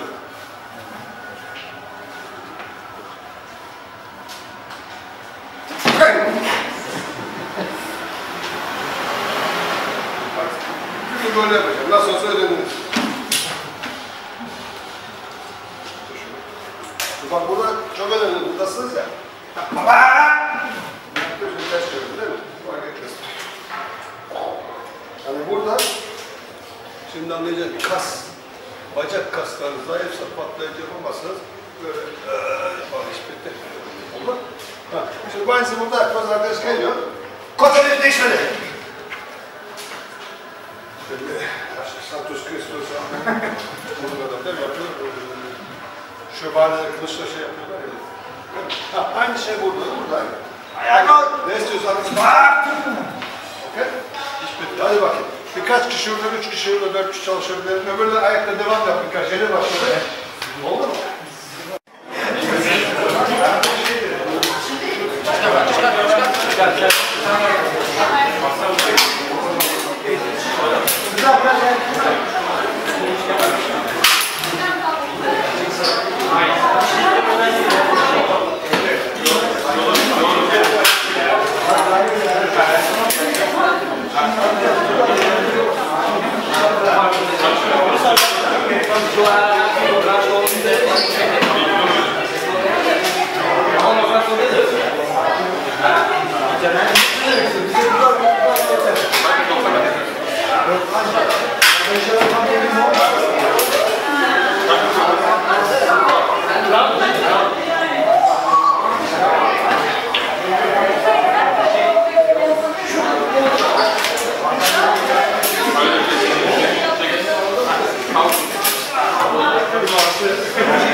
Onun gücü o. Motivasyon o. Çünkü herkes o koordinasyonu, o karizmayı, o patlayıcı gücü, o koordinasyonu ve adamın karizması yüksek. Hayran kalıyor. Dünyanın adam 35 yıl önce vefat etti. En büyük starı hala. En çok poster ve tişört satan star Bruce. Ölüyor abi. Çoğunuz Elvis Presley'i tanıyan var mı burada? Tanıyan var mı? Elvis Presley'i biliyor musunuz? Sen biliyor musun ya? Ben bilmiyorum. Rock. Böyle bir adam var böyle saçları. Tanımıyor çok. James Dean tanıyor musun? Okey, James'i tanıyorsun. Bravo olsun. Tanıyor musun? Sen tanıyorsun James Dean. Ben bir tanıyorum. Sen tanıyor musun James Dean? Bak bu tanır, bu artist olmak istiyor. Bu artist olmak istiyor. Bak, belli bir köşeye, işe girmek istiyorsan o kişileri tanıyor değil mi? Yani Marilyn Monroe, Bruce Lee kadar bir güç var. O bayağı bir tanımış. Erkeklerimize bak nasıl bir güç var. Sizi var ya. Değil mi? Bayağı çok güzel bir şey reprezent ediyor değil mi? Tamam, estetik, güzel. Tamam, iş bitti ama Bruce Lee var ya, müzisyen ol, yaşlı ol, futbolcu ol. Ne olsun o, herkes hayatı Bruce Lee. Aralıkta en geç görüşmeye, Sifunuz pazar günü Ankara'ya geliyor. Gerçek tutkuyla takip ediyor. Ankara'da görüşürüz. Öbür hafta Eskişehir'e pazar günü oraya görüşürsünüz. Yoksa Aralıkta burada görüşürüz.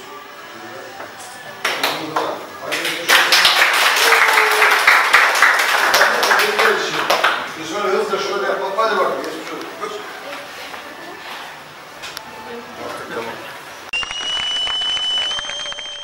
What we in Wing Chun believe is a magnetic zone field. So everybody has a personal, individual magnetic zone, which depends on the distance. Let's say if somebody wants to kick you, the longest weapon is probably the side kick. Because the most stretch is the longest weapon. Punch is probably the boxing jab. It's the longest. So let's say he gives me a side kick. So man, he needs to come at least there to kick me. And to hurt me maybe a little closer, so like this. Okay?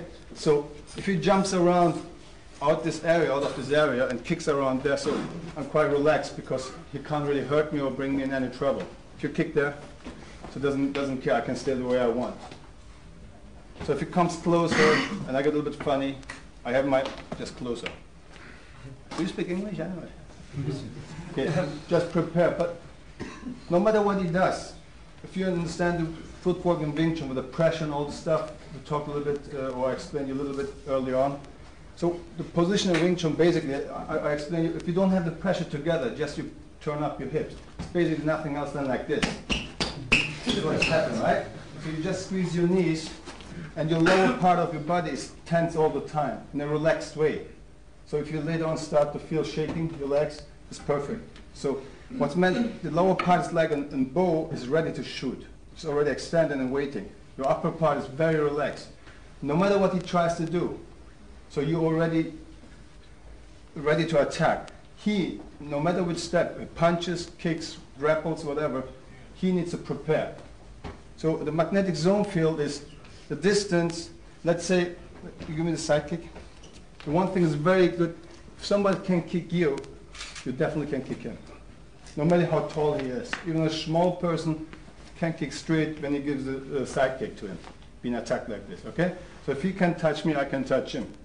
This is the natural physics. This is the basics. No matter what he does, this magnetic zone field helps, is one of our first concepts, not to anticipate the move of the enemy, because you can't. So we don't fight visual except in the beginning. As soon as the fight starts, there's no time for visual reactions. Everything is too fast. So when he jumps around there, no matter what he wants to do, he wants to attack, he needs to prepare, I mean. Because I'm already there to attack. So I don't need to step first, prepare. He needs to step first, you see? This is what he needs first to attack me. No matter he wants to punch me or grab me, he needs to step first. And this is what we call magnetic zone field. He steps into that area when he can't touch me. So over there, I don't care. If you kick from there, just from there, kick. See, I'm not in danger. If you kick me for real, so in this case, I don't care what he wants to do. Because he moves, I attack him. So his first movement is preparation. My first movement is an attack. So we don't waste any time for that, okay? So once you understand the concept, just with the simple Wing Chun steps and chain punches, you can defeat the most non-Wing Chun attacks, like say Thai boxing attacks. We don't mind anything against Thai boxing, Taekwondo, karate, boxing. Don't misunderstand when I say this, because just for the beginners, when we say Thai boxing, people know what that means. It's like a roundhouse kick, or boxing is like jabs and hooks and uppercuts, stuff like this, okay? If you say grappling, it could be anything. So the style, we don't care about styles or methods or systems, okay? So just what we try to do to provide somebody comes to our school, to give him the realistic chance to defend him against all kinds of attacks. So it really doesn't matter, it's Taekwondo, karate. We don't care about these things. Okay, so you understand. So the first, whatever he does, first thing you always try with a circle step. Let's say he wants to give me a snap kick like in karate or something. You just do this. You don't need to block. First of all, you have to understand, you can't block a stronger, a kick is much stronger than my arm.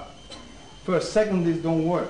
Scientifically, if he gives me like a Maigari or something, this is what you see in books. You kick me fast. So he kicks against my arm, look. Because he doesn't kick the target. It looks fantastic. If he would really kick the target, kicks my little brain down there. Now my arm is too short. Scientifically, block doesn't work, you see? But in most demonstration kick, they are here. So he kicks against my forearm, which makes a block. But because he kicks my arm, he doesn't kick the target. So we don't believe in these things. Everything below our genitals, we don't block or try to touch with the hand. So any of my knees, you kick, just kick. You see? My circle step, which is like a wedge. See? Any force, look, I make like the same foot moves each time.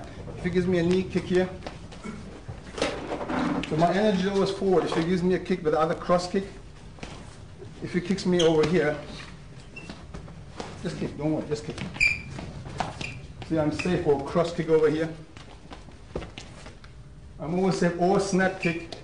I still use the same foot. Or even a roundhouse Thai kick. Or from this side. So he can't reach me because I'm not there. So it's very important that you learn less resistant, much as possible protection while you attack. So basically we don't teach you self-defense, we teach you self-offense. Okay? You know all the saying, the best defense is your own attack. Yeah? You can choose boxing, whatever. You probably learn something like this. Hey, you. Right? So if you're tough, you can take it, but maybe the other person is not tough. It's not good for him or her. Okay, so you have always have to fight visual. So if you fight, which I'm going to next stage is hands. Okay, so look, you always protect the same wedge, triangle concept you have here, you have up here.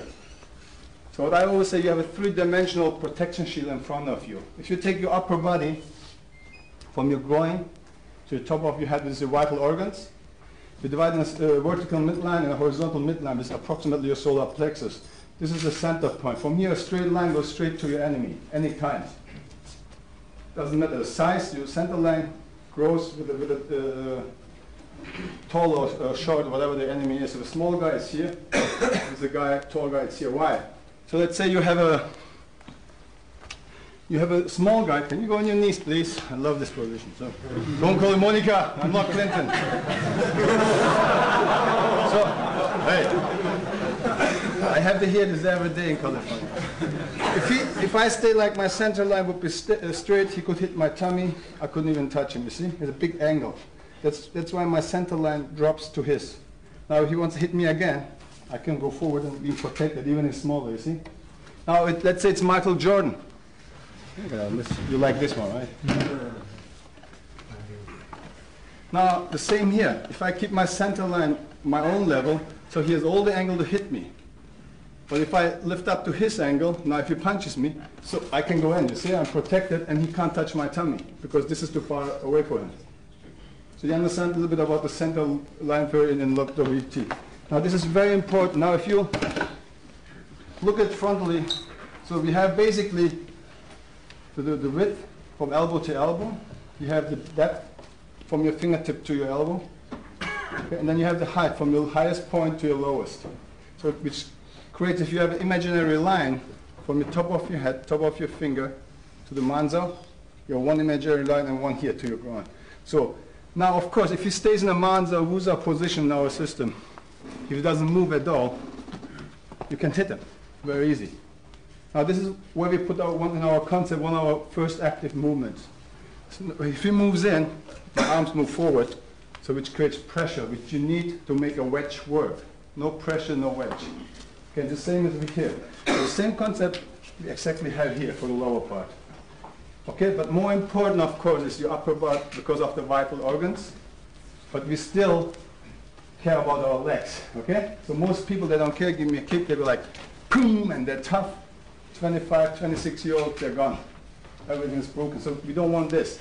Everything you see in Wing Chun, the distance, we have no blocks at all. So everything's a hindered attack. So if he's very close and he gives me a kick from here, I can do what we call bong gurk or jab gurk, or he kicks over here. I try to kick him, but he's so fast, I was so slow that he can hinder my kick, which turns in this position. Same with my punch. If I punch, he's very strong. He will push my arm in something like this, but the arm is still active, trying to move forward unconsciously. Okay? So, same concept here and there again. If the distance to open and he kicks me, whatever, so you're not going to try to do this, because this would not work for a woman or a smaller man against a really hard kicker. So the same thing. Remember, in your legs, he kicks you, you just kick, or he kicks you this way. You can always use him. So you're not standing there and anticipating. Right? So you understand how you can't do that. So very important, everything is an attack. Now, if you understand this concept, you already have the bridge for the two distances, which is the most dangerous to get in. So now, doesn't matter, later on, for me, I have no problem how expert he is in kicking, spinning back kicks, whatever he tries to do, because I'm in before he can do anything. So I don't care about what kind of a tool he's going to use to hurt me. If I'm too slow, he kicks. or spinning back kick or whatever. You can always do these things. Second, if you're a little late. You're much later, he kicks you high, you don't know. You can always use your techniques according to the concept, but still, if your footwork is good, for a beginner, so what I'm telling is basically people like other Wing Chun styles, or guests here, or new first-timers in Wing Chun. If you know your footwork, your basics, first 3 months of work, I'm not using any technique, kick me please. Just simple steps, or he wants to grab me or whatever. I'm here, grab me again. It's all footwork, so you don't see bong zao, cham zao, you don't see any kind of techniques. Because actually we don't sell you guys or teach you guys techniques neither. So if you understand everything, it's just motion. Relaxed, forward energy. If somebody comes, bends your arm, fine. You go back into this, like a feather. So you don't have a cham zao, bong zao. These things don't exist later. Sounds very complicated. But as soon as you have any resistance, any kind of thing like blocks, then it's not for Wing Chun, not for women. It's not learning system. Anything is no resistance is Wing Chun learning system, okay? So, of course, you can do all this beautiful stuff for shows. We have to create things like you saw this morning, that you do these things so you can show everything in a performance. But for real, you have to crash the guy because of fear, okay? I can show you a couple of demos. Kick me anything. Yeah, do very simple. If you guys the hammer kick, what he try, I don't know what he's gonna do, right?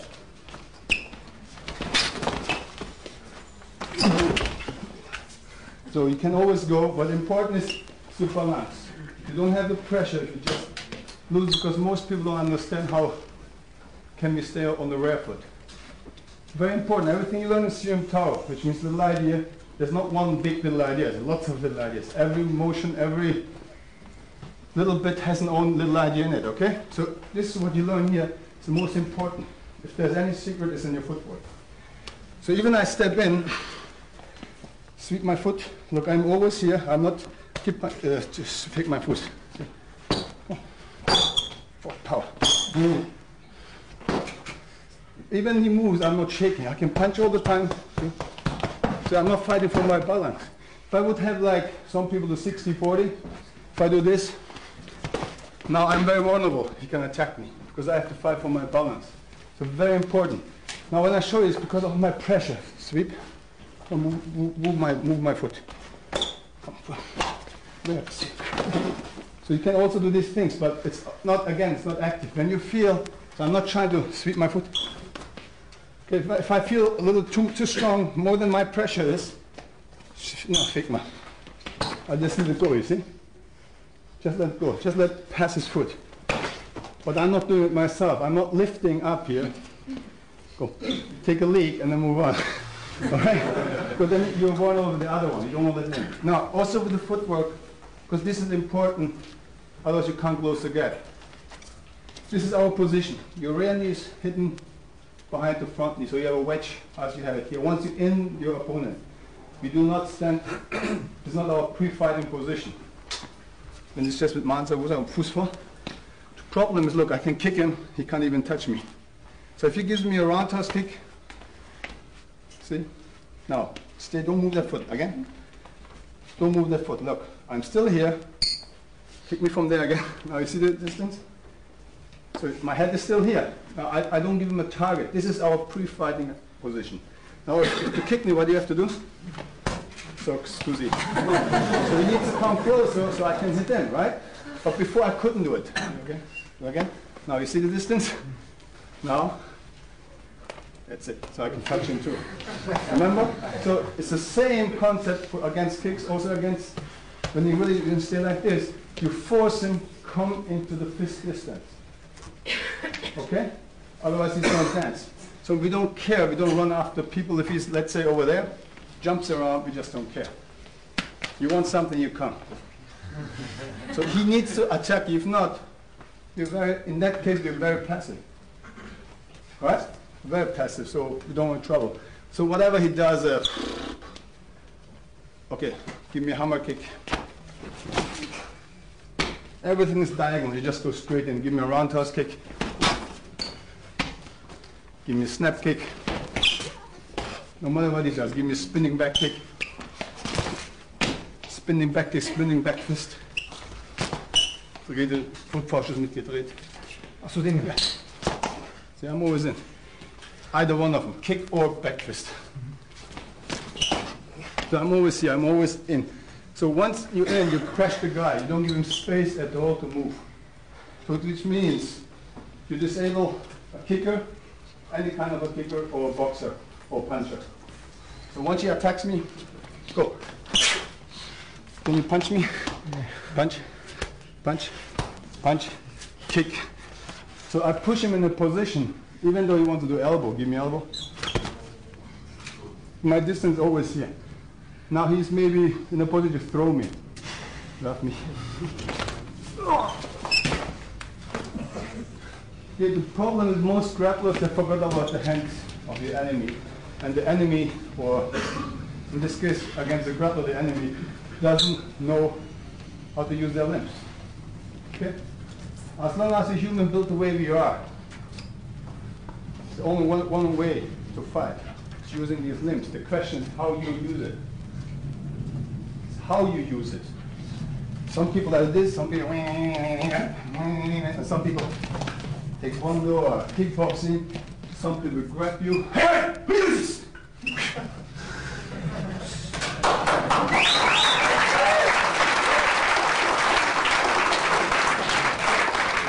Again, it's nice. All lovely, all the philosophy, everything. Beautiful. But as an individual, I'm more interested in saving my face, my nose, everything, okay? This is more my concern than doing nice movements. It has to be logical, rational. Okay, all the motions have to be very economical. Save me time. Generally, most people, they work, what? Manufacturers, offices, they work 5 to 6 days a week. They have maybe twice, if they're lucky, 3 times a week for 2 hours or an hour and a half to train. So they can jump ropes, they can do all these things, but you know how long it's going to take to learn something, any style they do?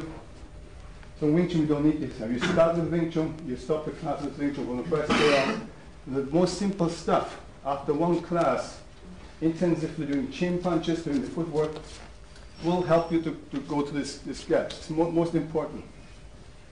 Once you know this, then we can start to show you skill mode, more techniques. But this is a high skill already. When you start Wing Chun, this is what we show. In mid-level, you do lots of chisel, lots of technique, and you guys will be lots of confused because so much information. The higher you go, the less you will use them again. Because your body is ready to perform at any time an incoming force will push your limbs in any direction. You're not decide this anymore. So you will become a circle back to them what you learned the first day. Because I'm very high ranking and I don't want to show him my bongsa or my faksa or my nice chamsa. I don't care. If he attacks me, I want to hit him before he hits me. With the most protection and less resistance as possible.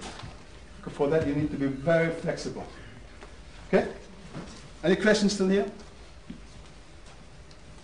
So when you understand this, then you don't need to go in this theory game. Yeah, what if I do this, if I do that? Because I don't care. Try it. I knock you out, you try. It's very simple. Okay? What I'm explaining you guys is not Emin BOZTEPE, don't mistake. It's the launching system. I'm a human, I'm beatable. I try my best to survive till today, but again, it's about the efficiency of this system, which makes me who I am, end of the day. I can do boxing, wrestling, I would always go home like this. Right? I think I look a little bit more pretty than that. Because I have the protection I need while I attack the guy before he attacks me. You understand now? It's about the system, it's not about the person. But humans always like to pinpoint somebody, hey, I want to be this guy. But why is this guy so good? Because the system behind him is so good, which gives me all the chances. So this means everyone in our organization has the chance. My Sifu was one of the first in the world to climb up. Everybody was in front of him. I have the same chance in his organization. Everybody has a chance still to go on top of me one day, you know, like. So it's no, everything is open. The person who understands the concepts and works hard will achieve his aim. Very, very simple. Okay? It's all about yourself. And this is the same thing for Self-defense. If you're really interested to protect yourself, you're not going to jump around. You're not going to make the nice movement on the back. You're going to look something that's rational, fast, and effective, okay? So now, again, combination. A lot of people go, wow, what do you do against combination? The same thing again. If you let it happen, if you give this space for, he can box, he can combine. Right? But again, he needs to come in, combine. Hey, where's your combination?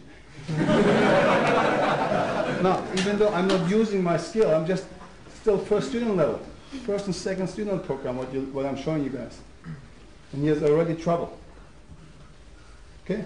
So, it doesn't matter. If you want to use more, if you box, so you can go more. So now, he can't even use his elbows, nothing. So he only can grab only.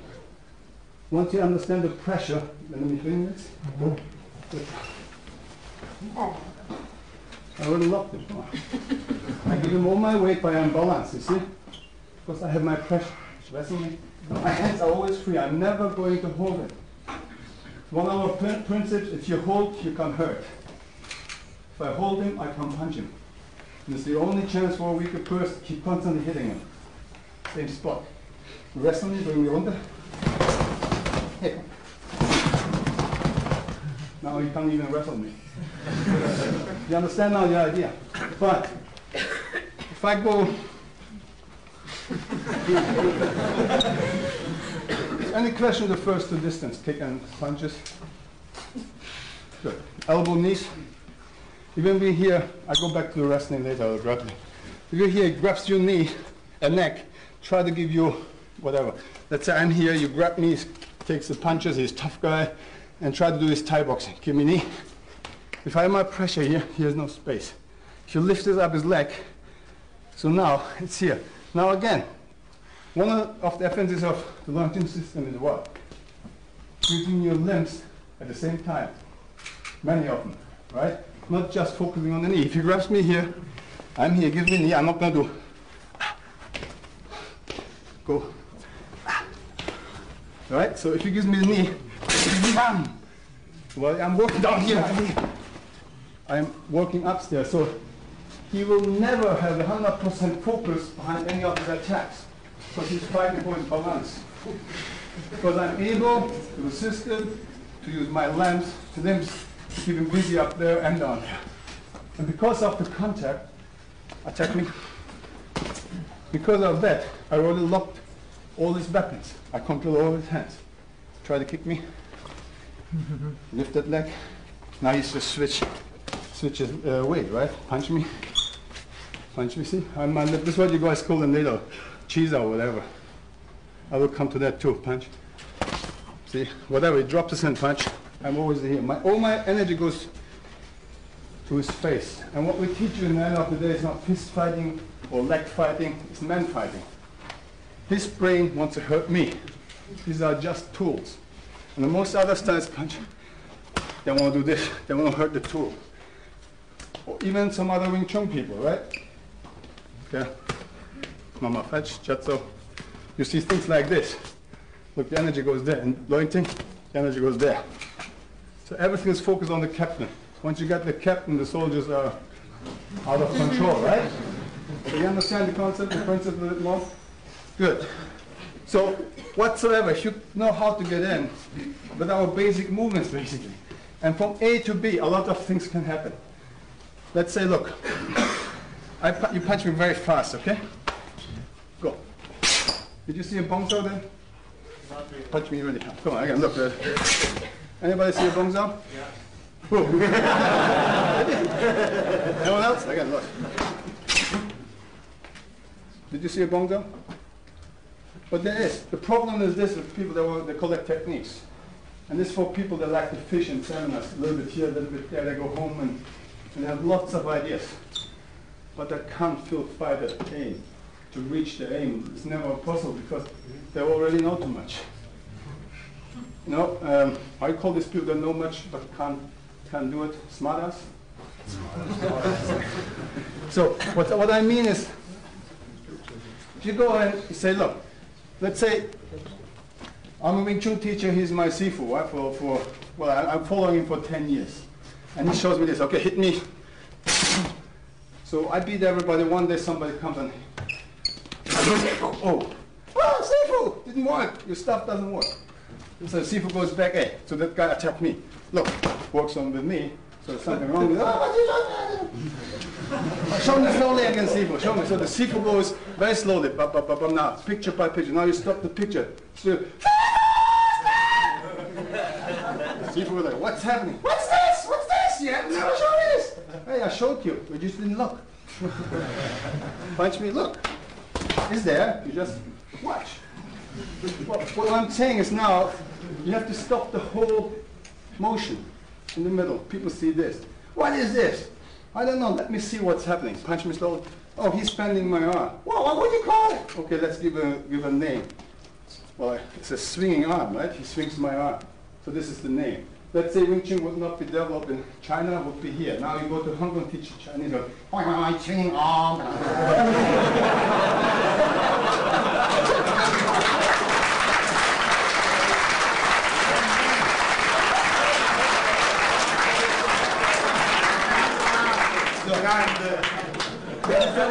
It's just a name.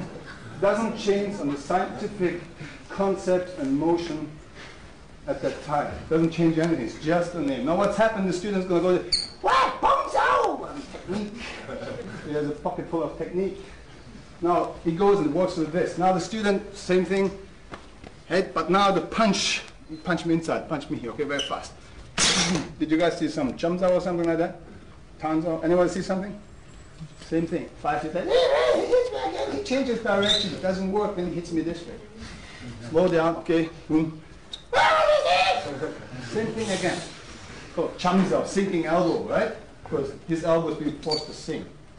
So another technique. What's happened? His pocket is full. Now he knows so much. This is, by the way, your brain, okay? What I'm saying, right? Now you're going for a real fight. Now the guy attacks you and go like, stop! I have to see what I'm going to use. Hands are no good, chums are no good. So you don't have time to make a decision which you want to use. So that's why we believe in 4 principles. Each arm you can put four directions on it, and if you put both in a bigger sense picture, same here. So if this is indoor, you have a lower part inside and outside of the indoor, and the same outside. So if you're here, and I go forward, his force can push me over this side or this side, the same from the inside, you see? So in a wider picture, it's both my whole arm. So if it goes on this side, you see, this could happen. Or if he pushes this way, still this could happen. So you have the same reflexes on this side. Reflexes, we do Chiza to implant them. That you still attack without pre-arranging your movements. That's the whole job, the duty of Chiza. So Chiza is no fight. A lot of people, let's turn this way a little bit. And with this, you attack me. So I'm going to pose.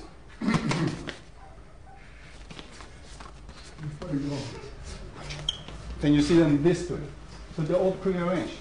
So you don't have, if you attack me very fast, I don't know what I'm going to attack. I'm able to absorb his force, not change his direction. Look, if I stay in front of him, okay, attack me very fast. See, I still let him go. I am here. So I use my sense of touch of my arms with the pressure when I feel he attacks to push myself away and let him pass and kiss my hands. Right? Any attack? Okay, you just can hit him, do whatever you want to do. And you control him, you're here. If he pushes from here, you're always here, whatever, push again. Maybe this can happen, you see? Doesn't matter. So whatever his force is, you go with the force. Not against, but your energy still goes to his center line. And when you're here in Wing Chun, we fight frontally.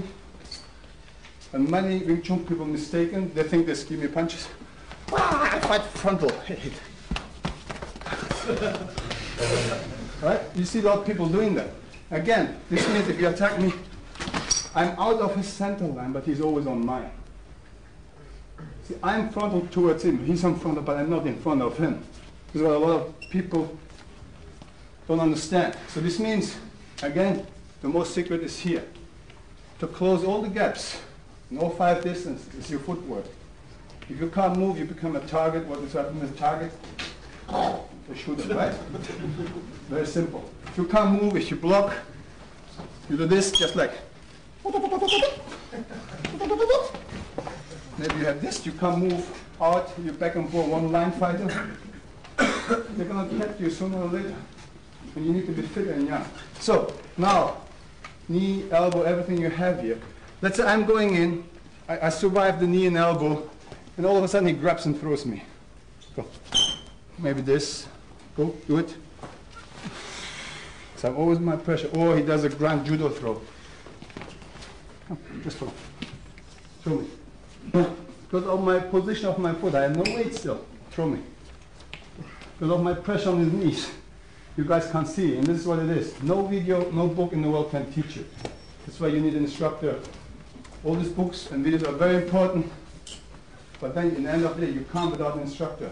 This is something you can't teach in books and videos, okay? So you need, the books are good to get the information, and you can learn it from your teacher. Oh, maybe there are mistakes.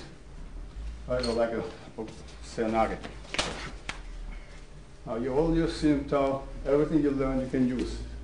Everything you want to do, okay? Because not able. And Joachim did a very long time jiu-jitsu, stuff like this. So it's not somebody that doesn't know. See? I'm not leaning forward. If I would sit like this, oh, see? Very easy to lift me. Lift. Very easy. So my hand is all the time, see, I can do everything. Eh? Even he's strong with this, I can't do that too. Okay, so he can just step back and he's right where I want him. Okay? So this against the throws or whatsoever. If I'm here and he goes all of a sudden behind me, going behind me, I said. No.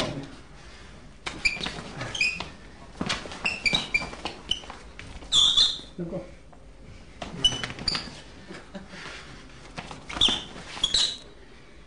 See, I don't need the rest to waste my energy. What the problem with the most common styles is because they don't have a center line. Here's the grappler. So now my Omar weapon's gone. So I look like him. I hold, I wrestle, and this is what he wants to do. No matter what you do. And then becomes incest, grappler against grappler anyway. So Wing Chun is different because of your concepts, center line theory, and all the stuff I mentioned. If you want to grab me, first of all, listen, I don't attack. If he's in my range. If you're over there, I don't care. I'm active in the beginning when he moves, but he got to move in. Move in. No. I don't make the mistakes. And then he can get in. So you're not like. And you would do the same thing because you try to anticipate. Okay? So if I'm here, he attacks me.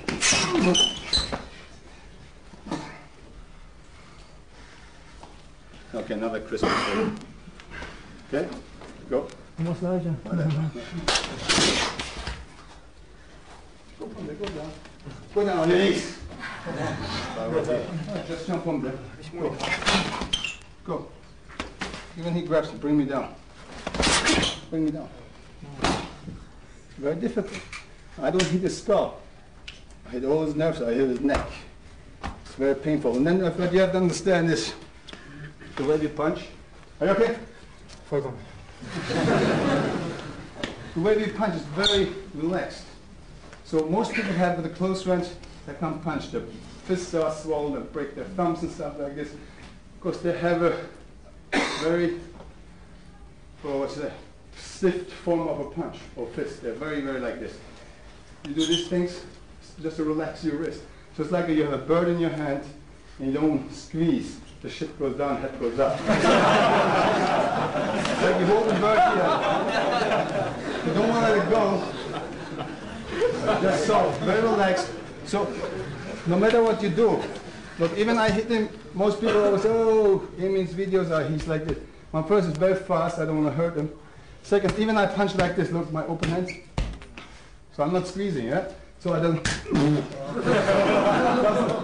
doesn't hurt me anyway, because once you know this stuff, you're very relaxed. Your joint works for you, not against you. So even you haven't chunked your punch like this, whatsoever. If I'm here, if he turns his face down, go up, no, just the face, not the upper body. Face down, look, up, back, back, back, back, to left, like a magnet to the other side. So if you have a board, you see, I mean, I like this. Okay, you have something very heavy and hard, I can't break, but I will break it, you'll see. When I have the video, I will punch a hole through. No, okay, future of mine. Give me that roll with it. Okay. Yes. But this is what you mostly see, why people hurt their fist. Very strong. I will hit a punch through this without me losing it and making no scratch on it. You will see.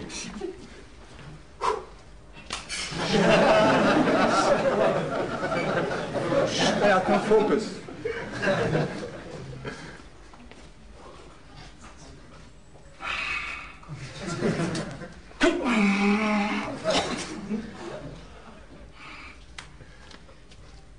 I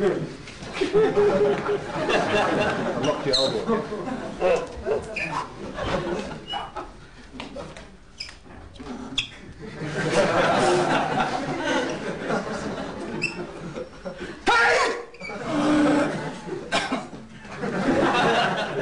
Of course I can't do it. But now, this is what you see most in performances, demos, stage stuff, right? You don't have the time to make your enemy's face flat and just position the way you want. That's what I'm basically saying. These are nice demos, but I don't know what for. Because the face is not flat. You can hit here as round, you can do this on you when you punch like this. Most boxers or professional pro contact karate do the head problem that there is because of overextending already here. If you hit like this and he turns his face over there, ouch. So that's why it's very relaxed. No matter how I punch, as soon as I touch, you turn. Over. Verstanden? My force goes through, you see? It doesn't hurt me. And this goes like, if you do this, see? Even I miss, it doesn't hurt my joints. Or my, okay? That's a very important, or now what's the best thing, if a close range is here, you're grappling. And if you push pressure, even this doesn't work. Push pressure on me. Then, because the way you stay, you have no, so what you want to do? Build up your balance or you want to hit. So one doesn't go with the other. So you need the balance first. You have power. Push me. Now you can move. Now I have power. You got it? But if I'm like this, and he's heavier than I, push me. But if he's heavy and I'm here, push me. So I just can pass. Because higher you stand, of course with the pressure, more flexible you are. Deeper you stand, unflexible. Even if you think you're strong, but you're unflexible. So now the next thing is, let's say the guys really go close to you. Grab me, right? Look, and punch this face. Let's say, see up, grab me, excuse me. I can punch very hard. I don't want to do it now. I'm strong, right? I can very punch and turn. So you have all these punches. If it's this way, squeeze, squeeze, squeeze. Whatever, even if my hand is here, I can punch this way, you see? So it doesn't really matter. So if I'm here, he's on my side, yeah. I can punch hard enough to break his nose. Or he's here, enough. Go and hurt it. It doesn't matter, his face is here. So once you know all this stuff, you can punch. Understand the form. You know, all our secrets in our form. And I think they look quite different than the other people's. You can apply them, but first you need to understand. Once you understand, when you understand the concepts and all the stuff, you can fight fighting system. Defend yourself, right? So, whatsoever. Now you get also on the ground, let's say, oh well, somebody pulls you, you lose your balance no matter, you're not the best. I understand all this stuff, so if you're like the average person, and again, people fall in trap to discuss with others, oh yeah, well, feed up this guy, is okay with this guy, I don't know. Again, you people are not going to fight Mike Tyson, for any name you imagine is famous. Because you go after work, the next pub, rush hour, you have your after hour beer or whatever, there's a guy who's going to grab your girlfriend's ass. You got to fight him. And this is what Wing Chun is made for, not for you people, okay? Because people have always these funny ideas, right? So, now let's say whatsoever. If I'm here, let's say he grabs my leg and brings me down to the floor, I'm not trying to hold, okay? He push me down. See, I'm here. My leg's always contact. I'm not trying to hold the ladies before I do this jiu-jitsu stuff. I don't make you all fall flat on your back and your air is gone. Right? You hear, so even now next to what he wants to do, come get close to me. Right? So if he jumps around, go just the first student level, fast. Go faster, faster, faster. Come slow, I can kick him. If he gives me tie kicks, so I can kick him. Doesn't matter. If he holds my foot, grabs, I can, all the stuff I have in my form. Remember this stuff, or whatever, I do this. I can bring him down, thank you. Okay, sure. This way, kick him, or all the stuff you do in the form. See, everything with the hand works here. All the same concept, so you don't need to change your concept. Well, most style, they do grappling, they have to change. They do boxing, they have to change. It's the same thing. If he pushes my leg over there, the spring is there, you see? Hand back, coming. And just let him pass. He turns me, you see? Like a bongzao turn or tazao turn. Now he needs to get up. I can kick him, or if I'm enough, I'm protected, I can get up here, see? You go just very easy over him and just keep the shit out of him. Right? So you learn how to fall, you do a step, boom, you learn how to get up, kick, without using your hands, and protect your face while you're getting up. Very easy. No force. See, very easy. You don't need to do this, okay? So you learn all this stuff, beginner. Second is making the circles, grabbing you, pushing you aside. And the next one is for 3, he pushes me, steps halfway in, going on. Just maybe kick him here, see?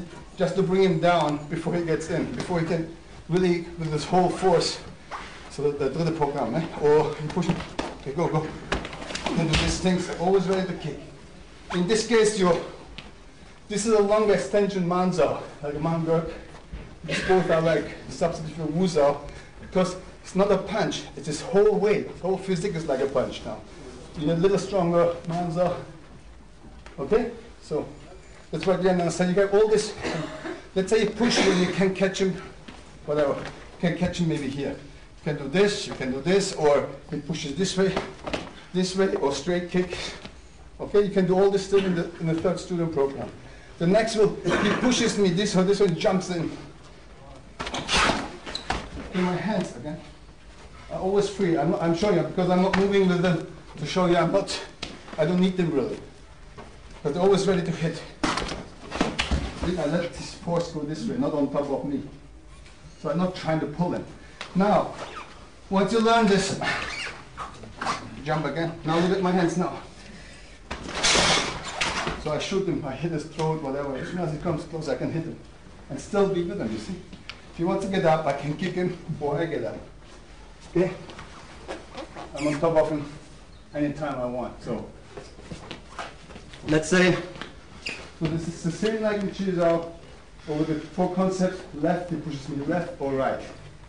Yeah, let's say, look, langsam, push me out, so he can, boom, you see, I got him over here, okay, or push me out, but you change the direction this way.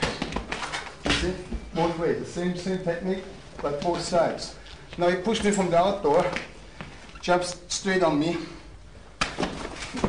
Let him go this way, or the same thing, he pushes me outdoor, but crosses my body.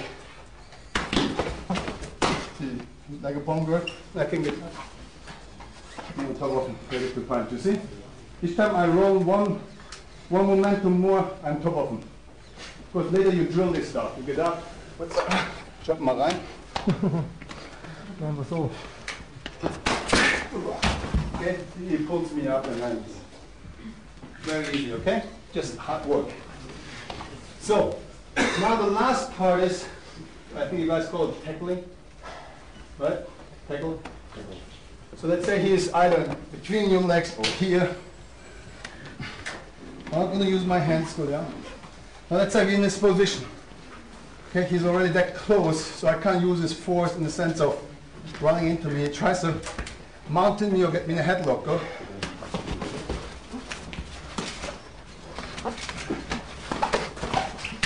Here you go.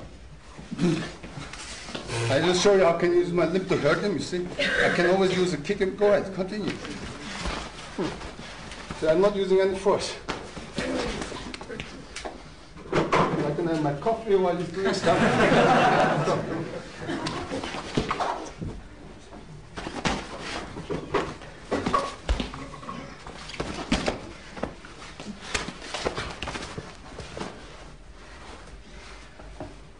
I'm very relaxed here, I'm not stiff. Just like you understand Jesus. If he moves, he turns me move. Okay, just the same thing. Later on, try again, you have your hands. If he comes close, I use it. Go. Come on, Joachim.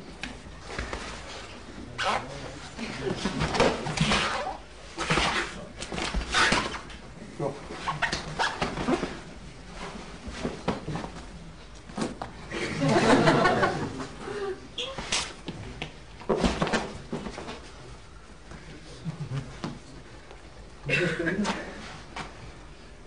It's the modern version of Italian spaghetti with an implanted spring. Always put one leg in front. I'm not stiff. Look, if I do it very strong, then he can turn me, right? So it's very like cheese off. So it's all same concept. You're standing, you're on top of the guy, you're underneath the guy, you're flying in the air by parachute, underwater, writing system stays broken. So now, do I have 10 minutes to put on? Okay, now what you have to understand is,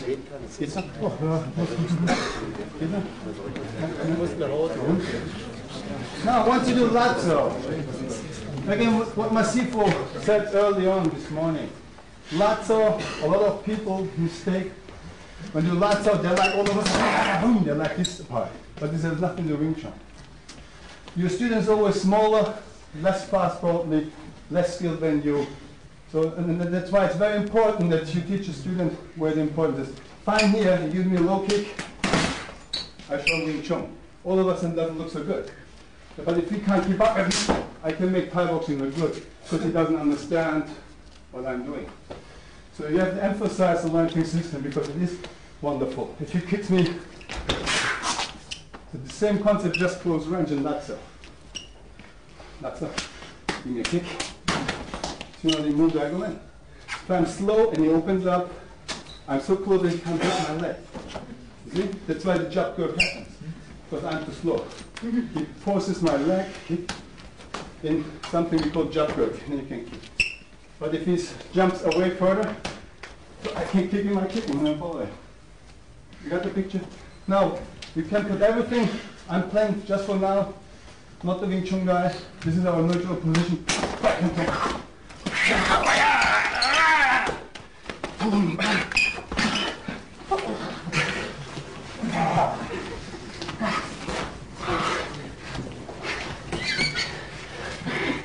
Give me your hand. And you wrestle it, see? But again, now let's say it's a fight over.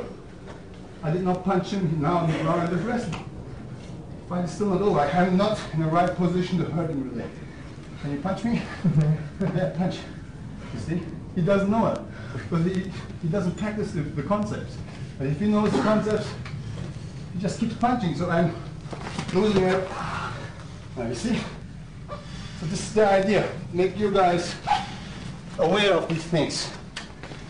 So if I'm the Wing Chun guy, and you everything else. Come on.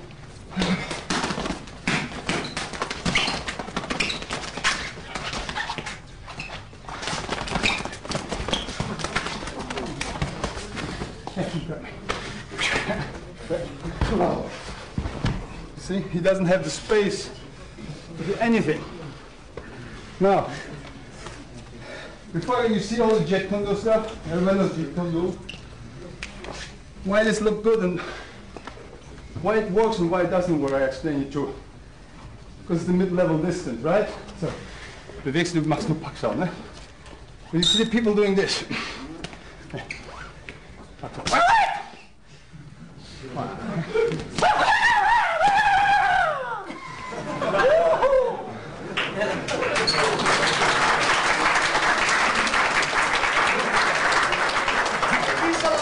Now watch. Why it works? Because he's a dummy. This is what Jeet Kune Do people do. When I'm here, you do Jeet Kune Do. Just a simple straight punch. Anything you want to do. Grab me hand, left, trap me, unten durchgreifen lassen.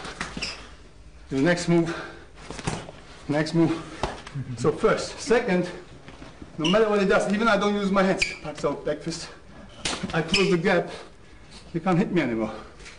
I just do the same. Boom. So it doesn't work. You understand? Because the momentum is kaput. Like Uncle Bruce Lee, he did from 100% he had, we just down to 10% bad. Even I admire him, I like him very much, but this is the fact. If I do this, he's the Wing Chun guy. Whatever I do, you just, the hand is free, step forward and chain punch, okay?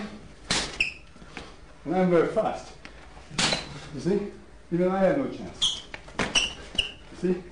He's always there on the right time. That's the question, which one thing is confused. Not about fast and slow. This is what people do in other methods. They're all being there on the right time. Safe. Okay? Thank you very much.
So, okay, today I will explain you the concepts of the Wing Chun lighting system Chisa and the center line and the footwork together, how they all are linked together, okay? Chisa is generally a method to make your arms or generally whole body flexible, okay? So, but before we go that far, let's start with the center line theory, okay? So everybody understand what the center line is.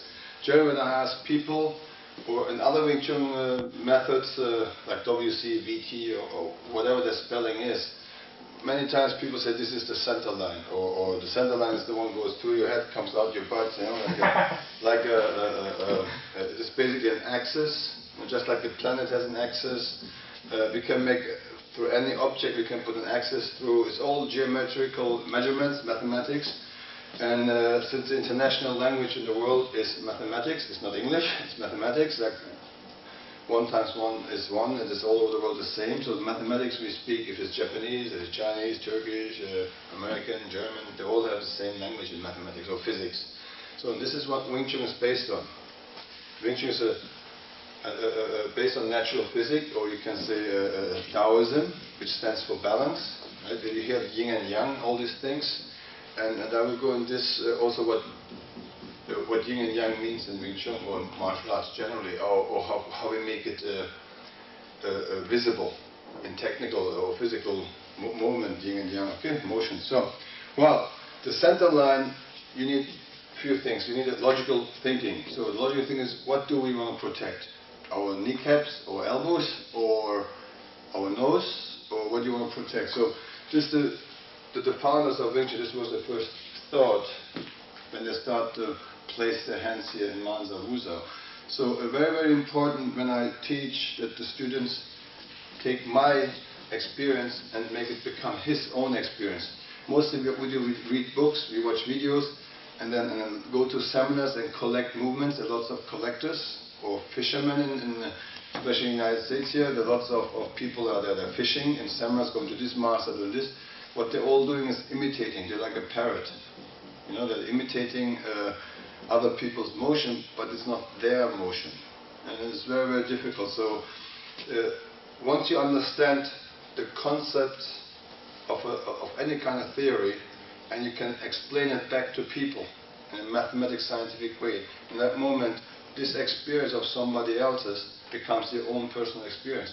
But if you just imitate and talk after the mouth and imitate the person without being able to explain to other people what you're doing there, and you just say, oh, well, my Sifu showed me. He said, hey, who told you that's the center line? Oh, I read that book, it says so. Remember, a book is always the opinion of one person. It doesn't represent the truth really in that sense. It's only one person's truth. Or video, it's just motion. Look, books and videos, they both are good resources to make researches, but if you only get to one source, you have only one opinion. So books gives you maybe historical, maybe theoretical background, video gives you emotions, but still you need the teacher personally, because even here I will teach Jiza, I will show the concept, people over that side of the camera, they will not feel the touch, feel the pressure. So you need all these 3 components to make a whole. Okay, so very, very important. So, but if you're in the same system, and since you people know when I train with you where the pressures, where the concept is, and you understand the theory, so the video and the book will help you.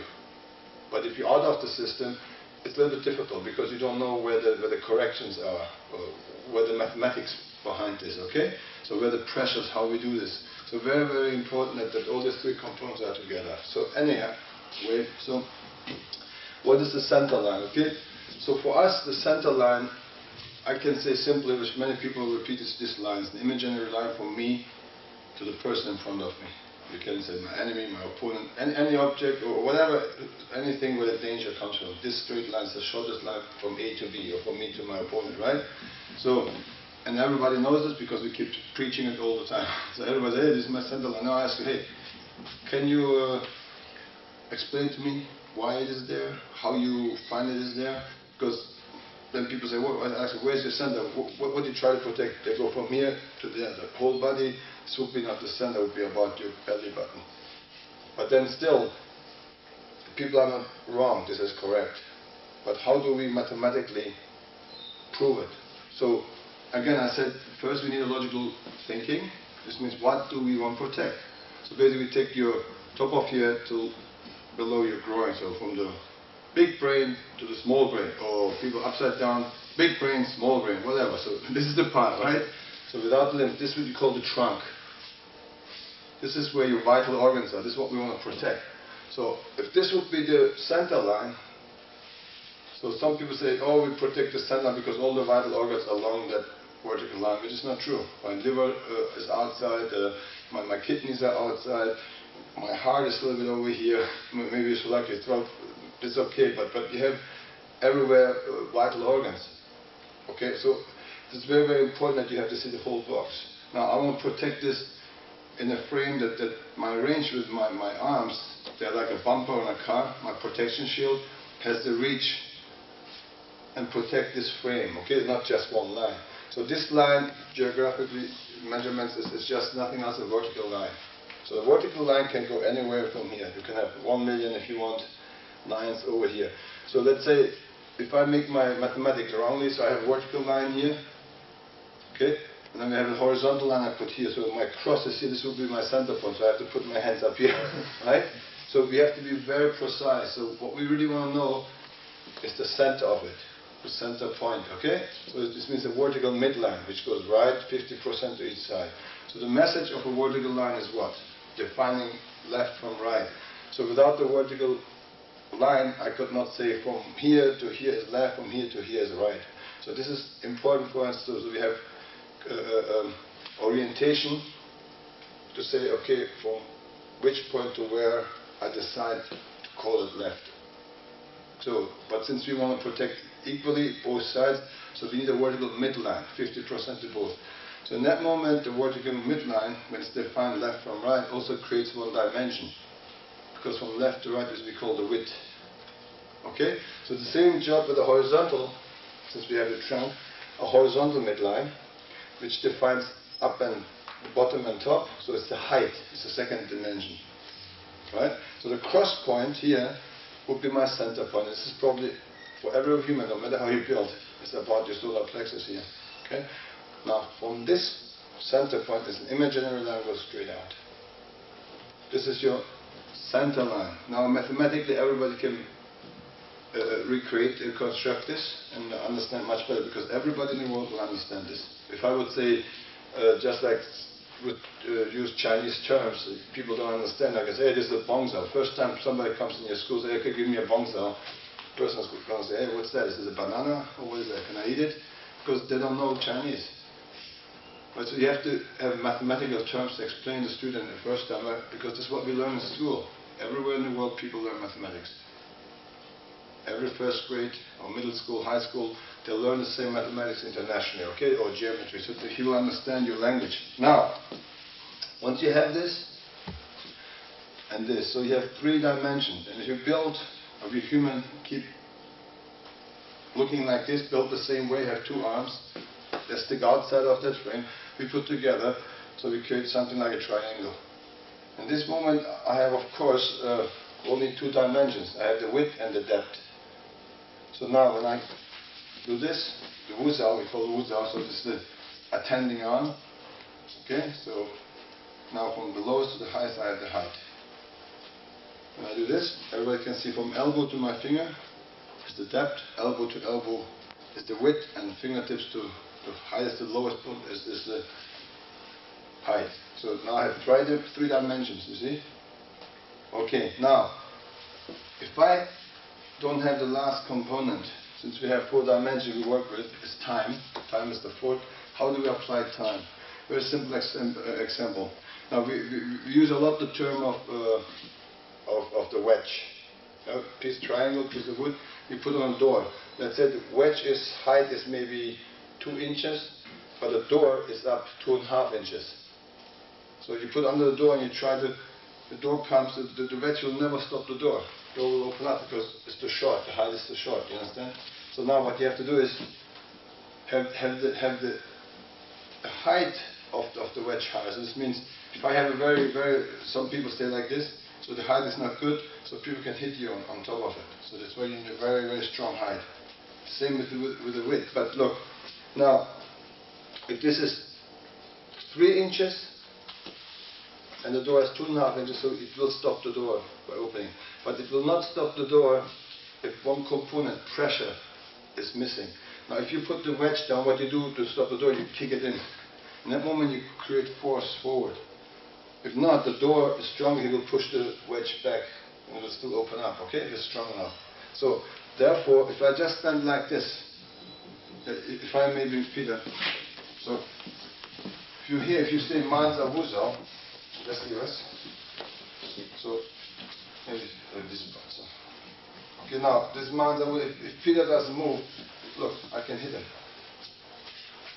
It's very easy to hit him, it looks like a Swiss cheese there, and lots of holes. Yeah.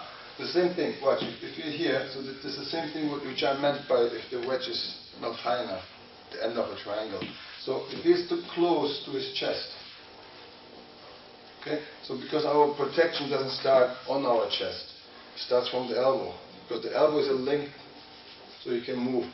There's a bumper, there's a tolerance room from here to here. But if this would be here, I couldn't do the bongzao, I couldn't do the tanzao, therefore it's here. So therefore your triangle doesn't start on your chest, it starts from your elbow, because you need this to stop the punch here. If he would start on his chest, and I punch him, and you move forward when I come, I will still hit him. Because the time he starts, the time I intercept, so I always will about 10 or 15 inches I will go through. So this means his position is already too close to his body. Same as when he is slightly offline, if he's next to his center line, but his correct position about next to your elbow. So from here, so if I punch him, he moves forward, I will hit him anyway, because his wedge would be totally, the width would be not strong enough. So okay, so it would be offline, so I can hit him. So but now, if you place him correctly, the same distance here which we have, and here. So if I punch him now and he moves forward, he puts time in. So I cannot hit him, you see? Now this is the thing, and now if he continues, he will split my force, he will deflect my force. Right? So, now, thank you. Time is our active movement going forward. So what we try to achieve with this is, the impact of a punch is your face. This is what the target is. He will hit you. So what we do is we shorten the time instead of here. Already bring it up here, so we have contact, the impact is on your wrist. So from here to here, this distance, he has the intercept. So this means this is for our nerve system, for the sense of touch, enough time to find out which way the pressure goes to give the chance our arm to be bended in any direction. And then we use that force which we call borrow enemy's force. This is what we do, to be turned or rotated from his force, okay? So therefore time is very important, this is time. By moving forward as soon as the attack comes. Okay? So, if I have a boxer, since Hassan used to be German champion for Southwest Germany, right? So, if you look at a jab is something bang, pulling back, right? So I have here, if he jabs me, he does this and then takes it back. Bang, bang. So, when I stay like this, I don't move, he can hit me very easy. But he's dancing and he's coming and jabs me. When I lunge forward, I create pressure. The moment he touches my hand, he pushes, I move forward, I put. Now when he withdraws his hand, goes back, he invites me just like a magnet. If he's very, very fast, so I'm in already. I take the space through that, also wait for his second punch. Okay? So very important that you understand the forward pressure, very, very important.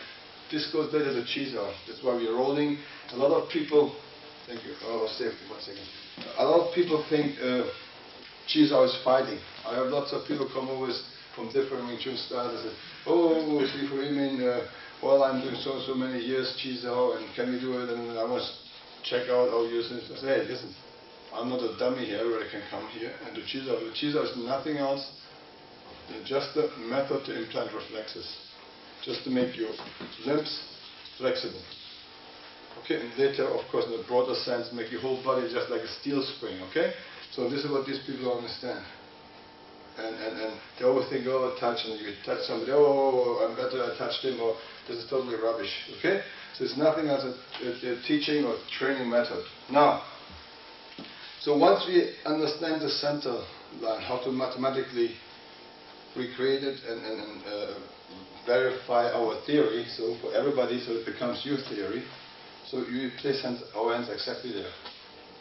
See? Our hands are wedged in every direction, this way and this way. Now, this gives us as a tactical advantage exception to a boxer, right? If he's a boxer and I'm a boxer, so this would be our distance. If he jabs me, I can do this. If he jabs me, I can do this. So this is our distance. So when he leans forward, then he touches me. Just lean forward. Boom, you see? This is, okay, this is what the boxers do. So I couldn't box from here. This would be not the realistic distance for a box match, right? This is too far. The box here, boom, boom, okay? Now, when I'm here and Hassan jabs me and leans in, this is when he can hit me. So now, go back in your position, box position. Now here's Hassan, look. Or somebody puts his hand in front of your nose. Do you think the boxer's going to stay here? What do you want to do if I'm here? What are you going to do, Hassan? Was machst du, wenn ich hier bin? That's it. You see? He will open up because this is too close. He can be the fastest man in the world. The one thing he cannot change is distance. Now, which distance is shorter? Is this shorter or this to this? See, he can be fast. He still has to go this all the way this way. And I just if you jab me, I'm already there. Do you understand? So therefore, he would not stand here. He would go up there. So now he needs a much larger distance to cover to hit me. So I can be very relaxed. So as soon as he moves in, he needs a preparation step. Whatever he wants to do, he has a step and then punch. So this is the point. If Hassan steps, I'm in. So whatever he does this, he needs to walk in and then get in the distance and then watch and hit me. If he does this, I'm in. So at the same time I step. So through that, his first step is in preparation, my first step is straight attack. So this is something to do with the distance because also gives you the protection of your manzel or of our center line, okay? Now this is the shortest distance, but here, in that case, this is the shortest distance. So I put my center line point for me all the way up here. Now, the same thing, this theory is important to protect our lives. But now I can just take it down to my floor. So I have a center line from here. But this is just to also intercept or cut the kicks and protect my lower parts, okay, so my knees. Now if I see this angle, this would be my depth. Right? So if you look at here, this is my vertical line and my horizontal line. So here's my center point. Here I have a center line. Now, if Hassan would give me a snap kick, look, I cut him here. So same, if Hassan punched me with this, now give me a kick and punch, same effect, same technique. So because I have the same concept down here with the center line. Or if Hassan kicks me with this, see, it's the same here. Okay, so now we can combine, doesn't matter. Hassan can be punched with this and kick me with this. So I have indoor outdoors, it doesn't really matter. So everything you later do on the center line, you're cutting the incoming punch. Look, if he punches the ears, just go in ears. Hassan punches, look, I'm outdoor, so and I have my elbow low, it is a substitute for the angle triangle. If he's Hassan here, look at the effect. So he's split him. The same thing, if my elbow is low, he's split over there. Okay? Now, here is already that side of the wedge. I will split him. If he comes with this, you see? If he comes with this hand moves too. If you move both, there's still the triangle is always there, your wedge concept. Now, if your Hassan comes with this, if your Hassan comes with this, I'm diagonal, still the same. So later on, we can mix the punches. This has all something to do with your Chi-Sao. Because everything we do, we apply the center line on it. Okay? So, now if you look at your Chi-Sao, let me finish the legs first. Look, doesn't matter here, it's the same. He can punch me with any hand, I can always deflect his force. This is where really Bruce Lee got this idea for Jeet Kune Do, intercepting or deflecting punches or intercepting fists. So, this is what you do. You see when we do it here, just chain punches, Iras, good cross, boom, boom, twice, boom, see? I deflect his punches the way, whatever he does. Okay, so it doesn't matter. Each time he comes, I can deflect it. So, the same here. If I'm here, if Hassan gives me a cross kick here, look, just by the circular movement, I go off the center line, I move my center line here and cut me in. So, if he gives me a straight kick here, if he gives me a cross kick here, okay, if he gives me a straight kick here, even if he gives me a snap kick here, So I apply it, so it's the same, like the concept is the same with the hand. So I don't need to change, so I don't need to change my concept because it's a kick. So a lot of styles, they change their concept with the hands, they fight like this, with the kicks they fight like this, and you don't have in a real fighting situation the time for it because everything is very fast. So, oh, what do I have to do now? Okay, so now we apply the center line on your ponza, like chisa. So what's ponza is nothing else, two arms doing a motion, okay, doing something there. What is the something? Now if you look at the fight, if the punch comes, I come. We have two rivers, like one riverbed, two rivers coming at with a high speed towards each other. What's happened? When they meet, the pressure will go up like a fountain, and a stronger push will overlap the other one. Okay, and underneath the other one still will push in a little bit, but the other one will win. So now what's happened here? When Hassan punches, I punch here. See? Now, since in Chisa or in Danchi, single arm Chisa, if Hassan gives me a palm strike, you see I do this, or if Hassan gives me a punch, he lifts my hands up because he doesn't intercept, he doesn't step in. This means we stop time here. Okay, we stop time here because all the pictures in the movie, Hassan would punch and step all the way in. Go. Ooh. Maybe. Okay? Or again, because the pressure will go this way. But here in Ponza or Danchi, without a step, the first part you learn, if Hassan punches, he lifts me up because I push in, I want to punch too. So this is a hindered fist. Hassan punches, I punch. First you're going to be like, stronger, yeah? But if Hassan is stronger and he steps in, boom, step in, boom, you see? Then he will bend my arm and rotate me. Only because he's stronger, but I'm not pulling back. If I do it wrong, punch and step, whoop, oi. I see what I'm telling you because I pull, so there's no pressure forward. So the idea is really your wrist, your arm over wants to go forward. And so when he punches me, I want to do this, you see? If he's not strong enough, I don't need a boxer. If you're too strong for your opponent, you just, boom. You don't need any time, any bomb. This is the idea, it's the first principle, right? It's the way free, you intercept. You punch me, so, hey, why should I bounce out? Or why should I jump out if you punch indoor? If I'm stronger than you, I win. But if it's Hassan, just imagine, Hassan is much stronger than me. Punch, now look, then he does this to me. Okay? But my hand is not pushing here, I still want to go here. If he stops, I will go here. But because he's stopping the film on one frame, if Hassan punches me, easy, stop. No step, just punch, be here. Okay? Elbow deep, so. Now if Hassan steps in, now this will happen, look. Step, step, step, step, step, step, step, step, boom. Now, still, it's a frame, we stop the film. Okay? So, if you're fighting and you go very quick and punch me, very quick. You don't see any bones out. Again, very, very quick.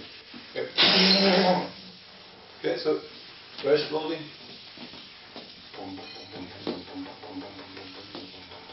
That's what you see. Because it's not stopped the film, you don't see bones out. But you see lots of books, people pose, look similar, but technically not. Or if I would use a block, I would be strong, you punch me.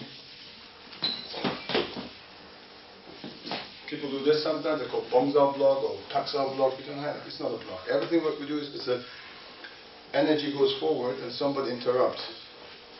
And the energy still goes forward. See, this is where we put all this yin and yang. Everybody knows yin and yang, right? Thank you. What is yin and yang? So, people say, oh, air and not air, dark and light, woman and man, strong and weak, whatever, right?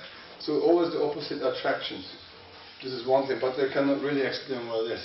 They just read a book, it says so. But then, how you put it in martial arts? What does this yin and yang stuff has to do with martial arts? And where is in Wing Chun visible? Yeah, it's pretty much, look, if you have a, in that sense, yin is for the flexible, like the female side, yang is the powerful, and the male side, and we have this together. So if he punches me, let's say he pulled my arm a bongso, in that moment, this is yin, and this one is yang, or yin, yang. So this is, I'm taking over the force, and yang is the power. Or just in a very relaxed punch. If you see this, this is already yin and yang. Maybe visible here because I'm by myself, it's just yin. This is yin because it's very relaxed. Yeah, but if I'm here,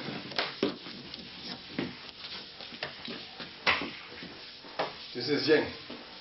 And then the outcome is yang. It's the force because my arm is so relaxed that my force can go through. Okay, and then the outcome, the effect is yang. It's powerful, boom, the damage. But if I'm like this, and he's still smiling, you see, he's still here. Because the force is here, I'm always yang. So there's no yin. So you have to, just very boom, very relaxed. Therefore all punches are very relaxed. So this means, if he's here, if he forces with the elbow, maybe I take this guy's big arms. Okay. Now if you understand the energy, if I punch, and Peter's very strong, can you see? Yes. So he's very strong, he has a tight punch. So what's happening, I'm punching, he's punching, boom, boom, boom, boom, boom. It goes in. See, this is what my arm still wants to drill in, still wants to go and drill in. This is the first. This is when the two rivers come and this one goes on top and the other one goes here. Right? So the pressure, and the other one goes still underneath. This is underneath. This is the big river coming. And this wants to go still. This is not all of a sudden doing this. Until the one river takes the one with him back, there's a resistance. This happens all the way. Now this river comes very strong. Okay? So, this is what's happened. This is already, look, yang, yin, okay? Force, and flexible. And at the same time he comes, at the same time I go from here, from a side door. And he runs into it. So that's why we borrow the opponent's force. So another thing is, when you look at, you don't, what we say always, well, I'm passive. Lots of people use the word passive. In Wing Chun, we're actually really not passive. Passive means like, I'm not doing anything, you get punched. Okay? We are all the time active. Because when you understand what I'm talking, if our energy goes forward, it means we're always active. We're always trying to go forward. But the decision when to do bongsa or tanda or chum, whatever this force is creating, is not your decision. It's in your unconscious. Because this is something through Chiza you have done for years. Over. One movement, maybe a couple million times, second movement, and then you mix them up. Okay? You train them under stress, speed. When you receive first time, it's slowly, okay? But later, very slowly taking, but later you have to do it under every circumstances. Stress, force, very soft, and then under speed, basically creating different atmosphere that your muscle memory and your nerve system follows and memorizes these motions, this stress, these pressures, and then your brain, since it's a new movement, is always concentrating, trying to figure out, oh, it is analyzing. Oh, the pressure, see, and then you get boom, you always get like boom. So the whole body doesn't work together. Okay? But after a while, you do it for 1 million times. So you very simply said, you make your brain become bored with this movement. So your brain after a while or relaxes, and your brain can do something else now while your physique is taking over. And this is what we call the unconsciousness, a reflex movement. So this means this is not anymore your decision, so that's why people always say passive, but passive actually is really the wrong word. I mean, I would call it the unconscious decision, because it's not a decision you make. Okay? So what you do is consciously, is aware, you go forward, you hit. And then what's happened becomes automatic, because this is a reflex now. This is being trained into your physique, into your muscle memory, and everything else his force does. If he's too soft, you hit, because this is what you want to do. If he's too strong, he will bend your arm. Okay, in any direction. So if it's here, you have pretty much four sides on your arm if you want to. So if I have David here, look, really on each arm. So if just the Danchi still. If David would punch me indoor, so he would push my pressure backwards. It is stronger push. We call it chamsa or sinking elbow. So if he does the same movement, but he pushes to the outside over there, look. Then we call the kausa. So you can push over here, one direction, jump, or the other side, cow. The same from the outdoor. So you have indoor two sides. For cow and jump and outdoor, if you push this across my body, you will bonk. Or if you just half an inch over my center line this way, creates bonk. If you go to this side, creates down. So you have four sides. And if you take my whole body with both hands, he has two hands, so I have four sides. You have this side and two inside. But each arm itself has four sides. And if you have this, I have four sides now. For the whole. Okay? So therefore, the center line is always everywhere. Now, thank you. How we position our arm in Ponsau. All these measurements are not just to define your center line. This also helps you where to put your arms. Sometimes you go to a seminar, there are a couple hundred people, and you go there and Sifu is doing something, you know, performing Bongzao, you go like bing, okay, and then a couple of instructors walking around correcting the students. Now you have one instructor, let's make an example, let's say Frank here. So, and okay, let's say I'm the Sifu, I'm practicing Bongzao with you, and I have all you guys are instructors, and you come and correct Frank. You make a Bongzao. So, now Peter, maybe you come, and maybe Sabine come. So we go like this, okay? So, now I go like this, so I go like this. Your Bongzao has to be here. Now Sabine comes to this guy there, and now you go there, you put him somewhere. No. So, the next guy comes. So what's happened to this guy is, I think he's going to be like, he's going to be really exhausted and totally confused. And, hey, I think we all make the same system. I think this is Wing Chun. One guy puts my one here, one there. So he's get totally confused. And he goes back home to his school and accuses his own Sihing or Sifu, whatever. Oh, you're teaching me for many years the wrong Bongzao, I quit. So it becomes a technical matter, and people are arguing because, why? Because they don't understand the center line theory. Once you understand and your student understands center line theory, they can correct themselves. They know where the mathematics are. They know where the Bongzao inner form, because form has no pressure, nobody, so it has to be really here. Okay? So therefore, no matter if I give you a wrong correction, you can always go back to the concept of the center line and correct yourself. So therefore, understanding is number one. If I teach people, I make sure they understand what they're doing, the goal they're trying to achieve, the reasons, what's happening, how this happens. So once the student understands the exercise itself and the goal, he will 100% learn. But if you just tell him, just do this and imitate me, he will not learn. Because he will always having questions, okay? So therefore understanding is very, very important, and as a good instructor you have to make people understand. Now, so, okay, you see the width is always depending on the width of your opponent, okay? If somebody is too narrow, because we always explain to put the elbow on the center line, has to touch the center line, has to be narrow. If the partner's shoulder is too broad, so you can hit him without even any contact. So when the points out, if you're too narrow, it's very easy for me to hit through. Same thing for me, if I'm too open, my elbows are too out, so she can hit me, or maybe from this side, you see? So therefore, same thing with the center line, the up and down has to go with the width, tight or open up. So the indoor has to open up, the outdoor has to tighten in. Okay, so Sabine is indoor, this means since I'm more broad than her, my shoulder, so she has to open up a little bit. But the angle, that the elbow has a point towards the center line, and your wrist forwards to me a little bit out. So this is the same. See, and same for me. My elbow and my forks out is more in. This part, the inside of your forearm, is like a brake pad on a car. Okay, so when Sabine attacks me here, see, again, see how she's pushing my skin back. So when I put pressure forward, so I can stop her. And if she goes too much in, I hit her, right? So now, if she really goes to her target, which is here, I can stop her. Okay, so again, if I would be too open, of course, my forks would be here, it's very easy for her to hit me. Vice versa, if she should be too narrow with her tanzo, I can hit her. So this concept goes for both arms. So when we switch around and do the Hünzaus, the changing wrists, you see?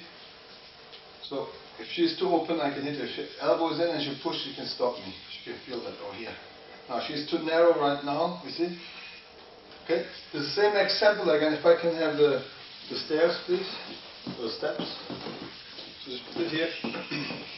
Maybe you're taller than you.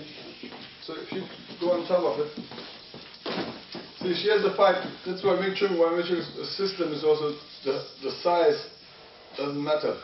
And if you would say the normal position and you're in your normal position, just would be the center line normally, and this doesn't look good. So therefore, he hates being hit here and she hates being hit here. So we both are, he's descending and she's accenting. You see now we have the diagonal line here. Everybody can see it more clear now.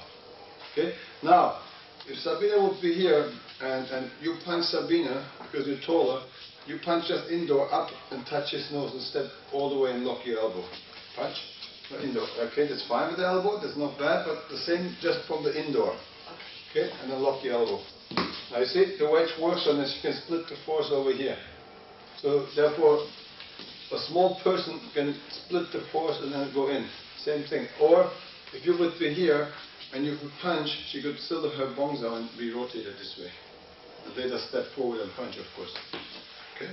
So there's no problem here at all, huh? Thank you. So, take this away, please. Thank you.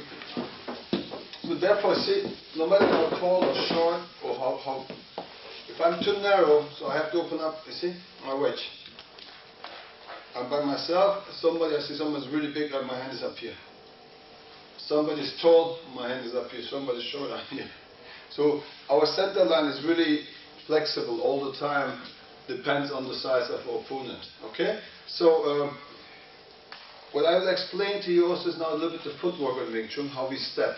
Because your hand can only absorb incoming force if your footwork is coordinated. Because if you're too stiff with your position in your legs, if I have you, Peter, I can borrow your big biceps again, please. Of course. Now, if I cannot rotate, not turn, and he's coming in and then punching me very heavy, so you see these kind of things because then it's harder and hard. Because I don't know how to rotate.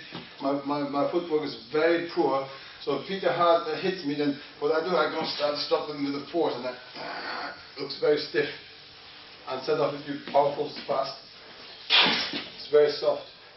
So I can transform his force here into my body, into my legs. I'm here. Even I'm sitting on this, it's 100% weight in the back, and if Peter pushing me, I'm still very strong, very strong. I'm gonna push me very hard. See, I'm very, very strong here, see? Push hard. So no matter how hard. So I can punch. It's very soft here. I'm not using the muscles are unnecessary for this exercise. But if I would use it mentally because I want to do it, I'm making the decision myself, then I'm going to be like, and he pushes me now. So he can destroy my balance very easy, okay? So therefore flexibility is the best. So, thank you. Flexibility, in Wing Chun we are not weak or stiff. We are strong and soft. So if you have an iron bar, and you put softness, it becomes a steel spring. Like, okay, that's what we are powerful, but still at the same time flexible. Okay? Stiff is like a branch on a tree, the wind comes, and softness is like the grass in the wind. Okay? So we have both, we are strong and flexible. And when soft creates flexibility, okay? So, the same thing with our foot. When the iris, when you see we have 60-degree angle, and our knees are adducting together, pressure together, and between our heels is our own shoulder size. Because this is very natural. If I stay somewhere and talk to people, I have always this is a very natural movement. If I step forward and talk to people this way, hey, come, what do you want from me? You see? Same as when we stay and listen to people, oh, well, I don't know. This way, very natural. This is what you have. If I turn my heels up, this is our natural position between our legs. So people don't stay really like this and talk, or they stay like this and talk to people. Right? So it's very natural here. And if I go in my position, that's what you do. So everything is created in a natural way and goes with the physics of nature. So, however, now, this adduction together and working into the inside iris, internal rotating adductional stance, right? So inwards, and then now we can rotate to any other side, any side you want. And adduction is the pressure, because this adduction, if you put the pressure on one side, I push stronger, you see, it will rotate me. It's mechanical now, okay? Now, and stance stays for stance. Now, when I have this, also I rotate my hip straight. Okay? If you look at, if I'm like this, if I bend my knees, just go down, my butt sticks out. You don't want to stay like this, right? Or you see people that are leaning back. So they're staying like this. Because now when I hit somebody, what's going to happen? You're going to fall back. You got the backlash from your own punch, and you're going to lose your balance back. That's why we're very straight. Now what we do is we rotate the hip into the center. Okay? And then adduction is here. So therefore I'm very strong. Same time as through this adduction, anytime I release, I can shoot very fast out. Okay, let's say, if I'm here and Hassan is there, let's say the situation, he pushed me, now he's threatening me and he's going to put his guard up. If you put your guard up, I can crush him very fast. Instead of looking, oh, and then start to dance and look. Or sometimes people push me, I can explode and use this adduction to hit him. Just like an arrow and a bow. Therefore, if you stand, going into this called the arrow step. Your arms are the arrow, your punches are the arrow, and your whole body is like the bow. Look, if I do this and with the pressure forward here, if I take this pressure out, basically what my lower part is doing is this. So it's like skiing, eh? You're holding. So as soon as I release, I'm very quick here, and your balance has to be there. Now, if I have weight in the front, certain other Wing Chun styles, they go like 40, 60. So 40% here, how can I attack him that spontaneously, that's fast? Because I always have to withdraw the 40% first, and then lift and go. It's too late. It's too late to chase somebody, okay? One is, when Hassan, let's say he wants to box or whatever, so just come here, and you want to jab me. I'm in very quick, so I can crush him. The second is, let's say I'm already here, and Hassan is covering up. I punch, and you jump back, Hassan, okay? So then I can chase him. It's very easy to chase him, okay? So, but if I have 40% here, or whatever, so when Hassan jumps back, I have problems to chase him. So that's the reason why we sit here. So we can go in, okay? Thank you. Now, we have different steps, as I said, from here, from a neutral position, steps. Now we always, let's say there's a kick coming. Earlier I showed when Hassan kicked my knees or my groin, we do a circle, stepping. But again, the momentum is one. There is no momentum. We don't create momentum. This would be a momentum. Look. Two sounds in the middle. So this means I shifted my weight. Now look, if you listen now, it's one sound.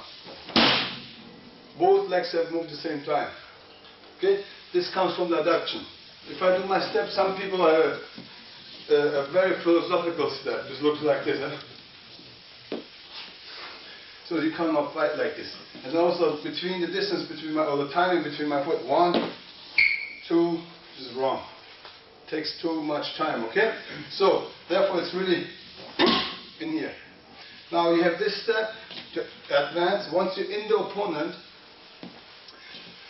let's say once I'm in the opponent, if this is my normal way of walking, just like window shopping, this is the way I go walking. That's fine, but I cannot fight. But the distance between my legs, the distance I'm covering, is the same. If I go here, it's 1. If you would just walk normally, so he's not faster than me. Even though, look, from here to here is the biggest distance, much bigger. But see, one step, I cover the same distance than he does. This is much shorter. Look, this is shorter than this, you see? But the distance I'm really covering is the same. Now this means if he's like a fighter, yeah, so I cannot fight like this from here to there. 1, 2, okay, or I cannot from here, I cannot walk through him, because then I cannot fight. I have no space for my punches. Now, but once he's here, if I step away, now that's the reason I get off this in there. Okay? So very simple to understand because of the distance. So I can always have this and put it here. So another thing is we don't stay like a boxer or like a karate in front of opponent. If you would do karate or something and punch, boom, this is the distance he needs. This means I can sweep him. This means See, I can kick him. Sorry. This means punch. This means also, look, if I'm that close, right? I can kick his knee. I can sweep him. I can stop him here, and nothing. Even he hit me, I go like this, but he did not hurt me. I have time to recover because now he has to shift the weight to come here. It gives me time to recover and balance. Okay? Same when he boxes. People box. The time he's landing when he box and punch me, jab me, boom. So his body weight stays still. So he gets maybe 40 or 60% from rotating his body on body weight. Now I need somebody bigger because you reply too easy. Maybe him again. Now,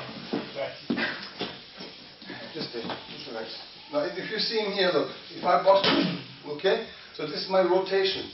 This maybe gives me really 40, 50. Karate, but they mostly have something with the hips. But I never understood what the connection with this has to do with the shoulder, unless you pull your shoulder back. But still my body weight is really standing. Now, if he stays there, look, if you look where his foot is, and look where my rear foot, when I step in Wing Chun, where my rear foot is going to be. Just look. It's exactly where he used to stay. This is really the only way to move 100% of your body weight behind your punch. So therefore, I don't stay here. If I'm here, if I would do my Wing Chun like the other people do here, he can kick me, he can sweep me, and also, of course, he can kick me here too.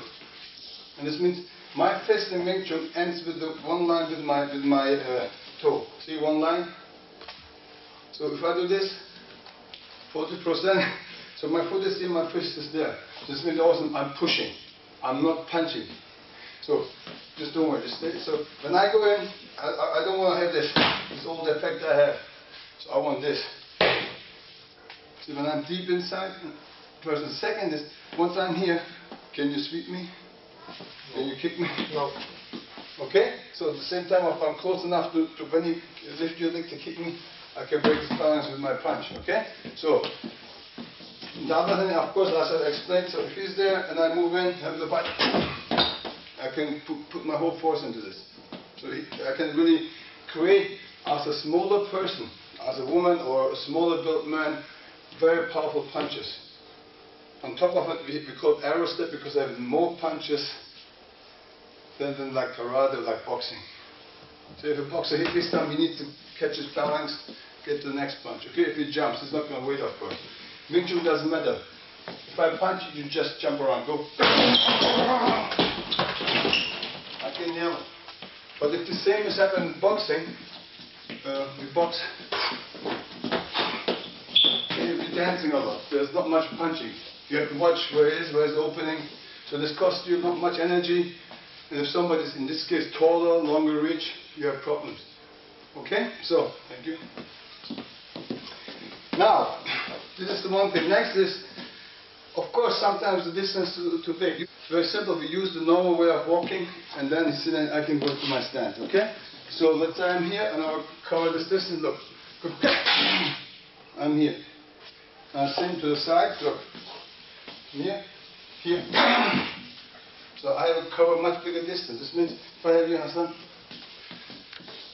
Sometimes people push you. Hassan pushed me all the way back. And I'm here. Hey, I don't want trouble.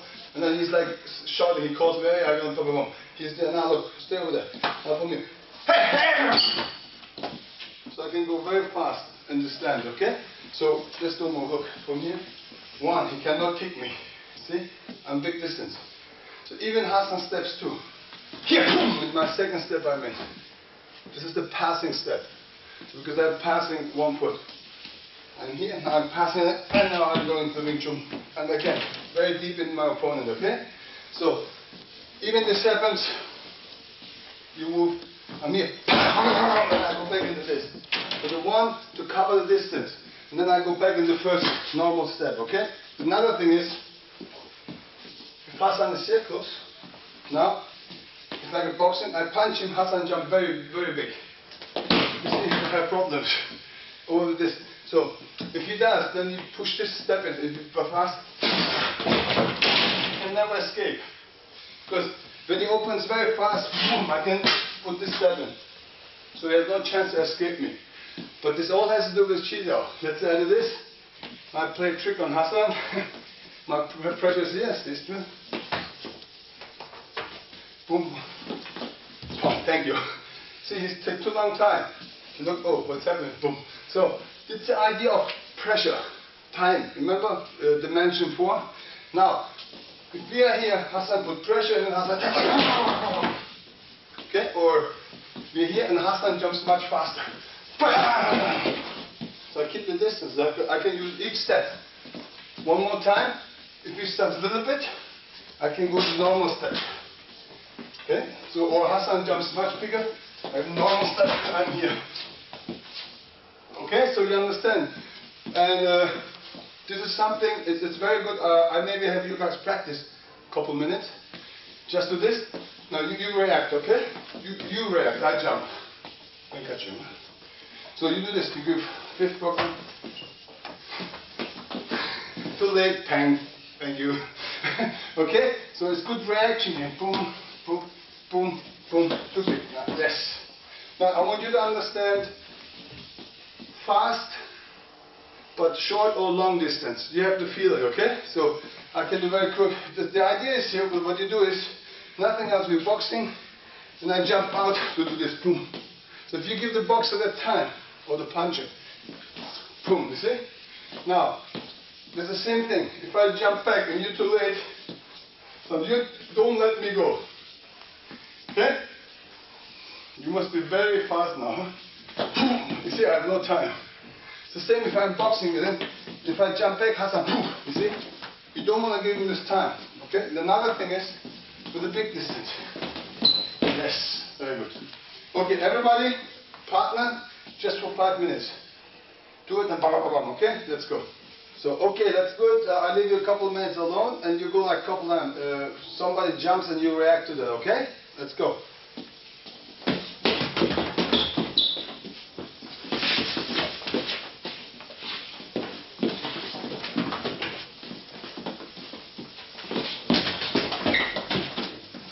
Try to make the split interval fast, slow. This is about split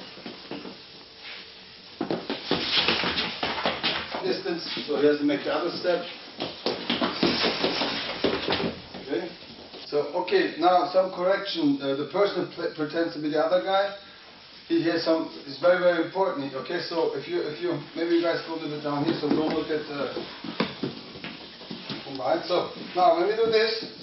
Let's say Peter is chasing me, sometimes I can do this. See, if he's going open, you just kick him. Therefore, look, if I'm here, and if I have 40% weight or whatever, look, see what happens, opens up here. So then will be really 100% that we can close. Generally, sometimes people push you, hey, just by accident you get hurt. Okay? So it's very, very dangerous. Yeah? Now, maybe sometimes you punch the guy, you go like, oh, okay? So, or you like you hit the guy and he falls back, goes up here. So therefore we keep our knees always narrow and then we don't lean in because we get swept. So when you chase me, okay, I'm doing this, boom, it's too far away, you see? Balance problem. If he's too far away, he's trying to reach me with the punch me. So too far away, I can, oh, you feel? Very problematic. Therefore you really need to be close enough. So if I punch you here, it's very dangerous. Therefore you need to be here, you see? Now he has very problems. Try to kick me or something? No. I can put pressure on with my attacks. Alright? So now we do the exercise again.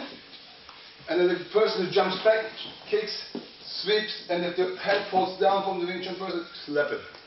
Sweep, kick, slap. Okay? Let's go. So, okay, let's go and try and help each other out.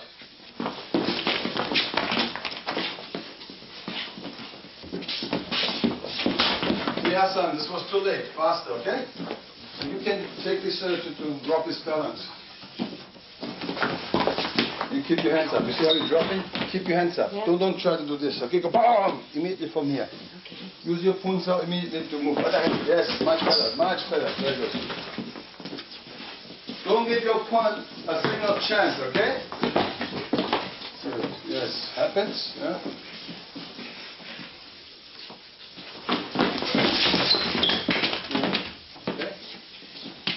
Your front foot is just like a pressure. Keep pressuring with your front shin, okay? Move in, very aggressive. Okay, so now I'm gonna explain you the 3-dimension and the 4-dimension on a single arm. Okay, like so, as I mentioned earlier, how you can correct and help yourself for the right position, so you don't get frustrated by people who are moving your arms around in seminars or people telling you. And this is a good help for beginners, mid-level students, and instructors. They of course should know all these things. Okay, so if I have a Frankie, so if you look at the iris, the bongzao, like here, so if you look at the bongzao, you see it's a diagonal in the front, maybe this way first. So if you look at straight, from his shoulder to his hip, it's like a diagonal line. So a straight line. Okay? So when I take, since the fist is going to be here, the attack is here, one line up here, this is your height. This straight line to here, where your fist is lying on, okay? Now, from the diagonal, when I take a line from your elbow here, this is your depth, the forward depth, okay? Now, and if I take, since your fist is out, a line from your elbow straight up here, this is your width. Width, height, depth.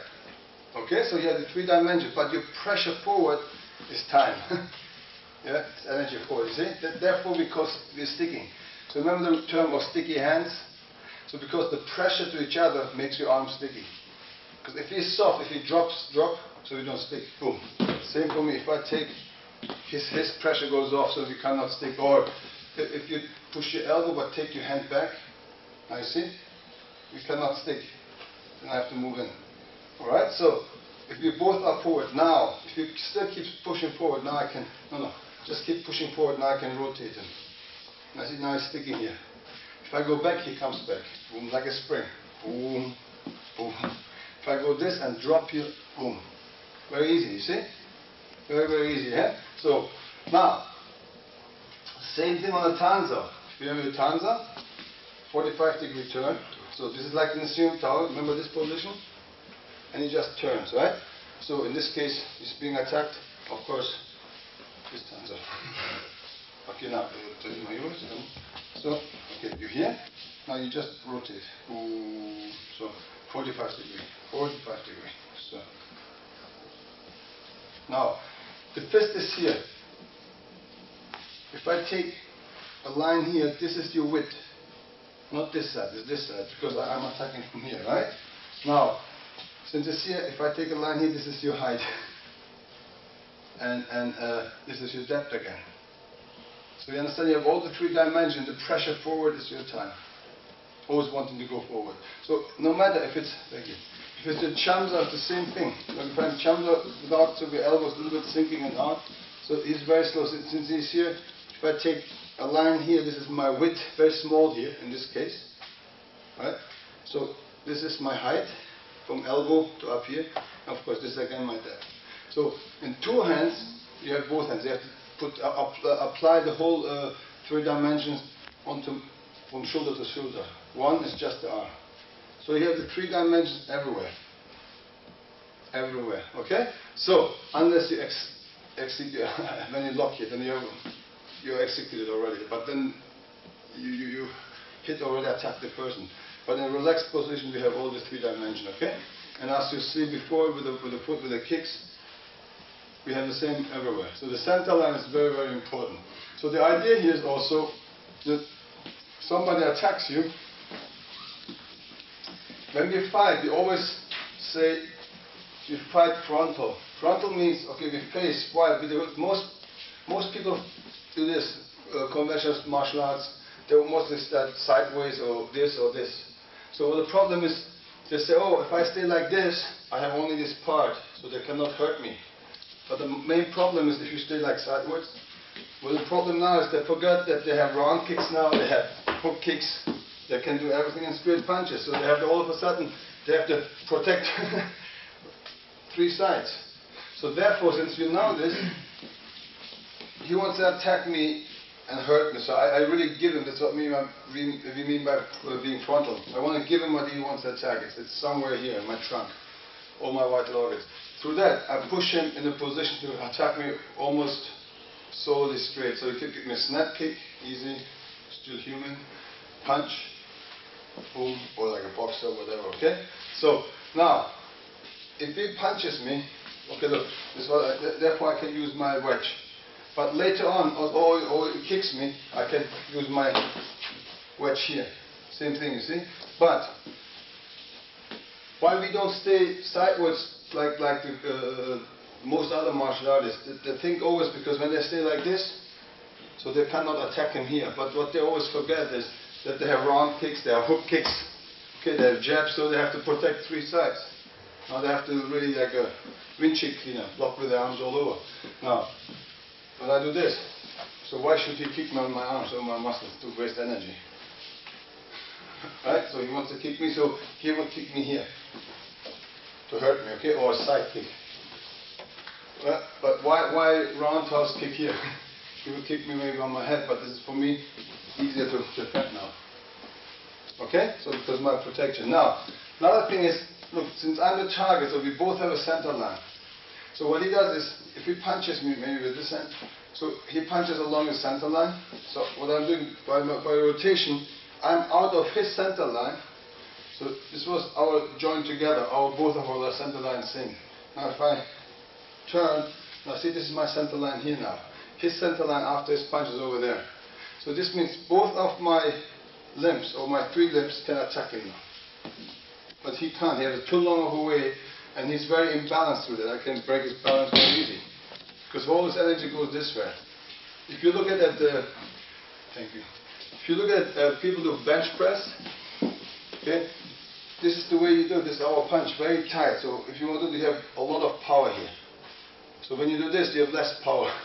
So they're totally different because here, all this muscle, your delta and your latissimus works together. Without that, you're even aware of it.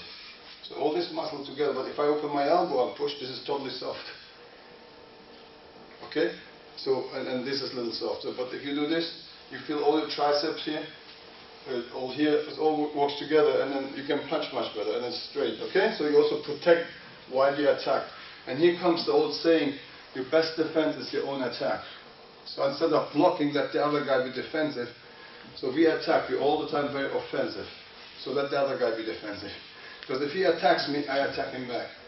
On the way from A to B, a lot of things can happen. If his pressure hits my arm, he can bend me and I come from the side. He is actually deciding my center line. When he rotates me, it's just like a bullfight, yeah? Just like a bullfight. So if you come again, Frankie, so if Frankie punches here, look, see? I let him pass.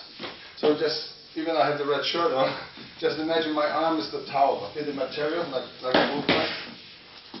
Okay? So if you come in again, I just step aside, yeah, very fast ball, huh? Now, look, some people fight like this, right? They're here, if you come again, and they take the towel like, and you die, because this is nothing else like this. So if he punches me, and I'm too fast, see, he hits me. You understand? So, therefore we don't do this. Our hand is a towel. If he punches me, I take boom, see? I let him pass. Very, very, very simple concept. This is everywhere what we do in Wing Chun. But however, again, slow motion. So if he punches, look, boom, I'm here now. His center line is passing me this way, and he's on my center line. Because when he would really attack, I take this end, he wouldn't stay here. He would go really for real. Punch, boom. See, now he's stepping all the way onto my center line. But when I exercise before, you stop here. So this is because we're training now. See, he stops because, therefore my turn is not very, very big. It's very slow. Still, he's on my center line. If Frankie steps further, now boom, he turns me more. So my center line always sticks on him. It's just like a rifle, pistol, or rifle with a pinnacle, and you go after him. This is my center line. It's like boom, you come, pen. So this is the concept, and this is what we do here. We do cheese out. Let's say Frankie pull me or whatever. So then boom, boom. See? He rotates me. Maybe the same thing from this side. See? He rotates me, and then I can here. I can use it and attack him here. Yeah? And then later on, of course, it's all matter of seconds, split seconds. Now what we do to implant the reflexes, we give you movements, one, the next, and the next. It's just like a network of movements, a road, so you know what's coming next and next, because this is the way you have to learn first. And then later, you put everything in a box and shake them. So you don't know which movement comes first. This means, if I show like this, look, I can give him an attack like this, you know, I can pull him maybe, attack like this, I pull him here, or I can straight go with a traxo in, or I can just go with a boom, boom. So whatever, when we do this, and Frankie attacks me with anything you want, whatever. So we just do a lot this, So I can just let him pass. I don't know what's happening, he can do whatever he wants. Boom, okay, so it's just for the first moment to absorb the energy. So in a real free fight, nobody comes like this. Hey, people go, hey, what? Boom! They'll push you and punch you. So there we use your cheese out for split seconds. If Frankie punches me, my hand is like, this was already my cheese out. Okay, come on. Now, when he punches me, look, hey, this was my cheese out, the first contact, and I can guide him and push myself away. Rest, we don't give the opponent more time to fight me back. So if he punches or pushes me, hey, this is what you do. You knock him out and go home. Have your cappuccino, right? So you don't want to do this. Very slowly push. Oh, please punch me again. Slowly. Oh, I can show you my times. I'll punch me. Oh, who fights like this? Only in the movies you see how they block many, many punches. How many punches you can block really? This maybe a few, but this, no way. It's too fast. Okay? So therefore, if you give me chin punches, see, that's the first moment, then I get them. And that's it. I don't give them another chance. Okay? So very, very important. There's also two situations you're very vulnerable. If somebody attacks you very fast with a jab, like the other martial arts, they're leaning slightly forward, a little bit weight in the front, very fast, give me a fast punch. See? Problem is when you attack, you cannot change directions with this conventional martial arts, okay? Or the second time you're vulnerable, if you have no balance, hey! See? Problem, if you are off balance, people can hurt you too. So both ways, whether you attack or when you're off balance. In both cases you can't. Look here, I attack, but still, when I'm in the air and I'm leaning forward, I cannot change my direction. But if I attack Frankie, Frankie jumps left or right. Okay, so doesn't matter. I go, so I can change since my weight is in the back leg. So look, I can change very quick my direction. My head is back. But if I would do this, I couldn't, because I'm leaning forward, so I cannot change. So therefore, the long-term footwork is the best.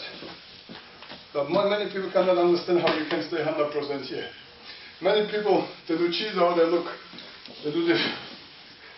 Very powerful because they don't understand how to absorb the force. If I lean in with power, so why do I need Bongzo if I train like bodybuilder, weightlifter, you see? Okay, if you do this very strong step and push very strong, look how easy it is for me to just rob this force. Yeah, when I'm here and you're very strong. So look, very strong here, I let you go.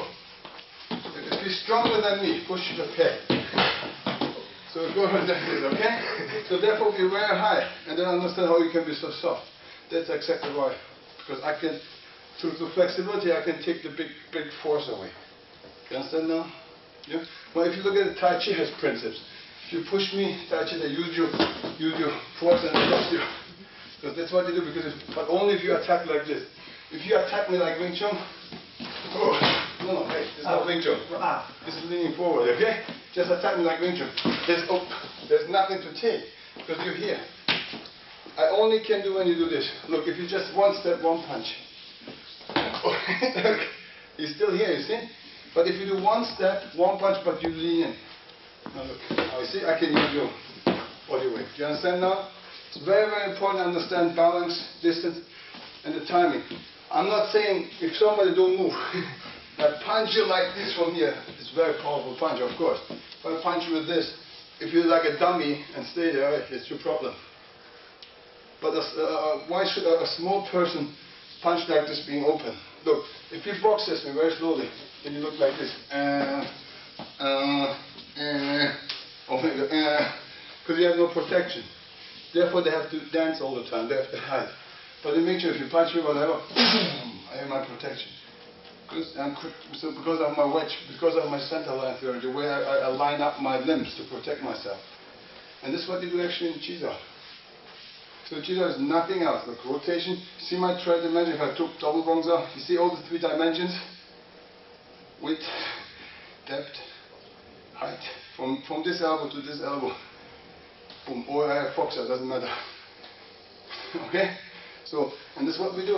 In both arms like in single arm danji, we do boom, you do palm strike, boom, boom, boom, don't lean forward. See, if you lean forward, I can do this. Step back, hips up.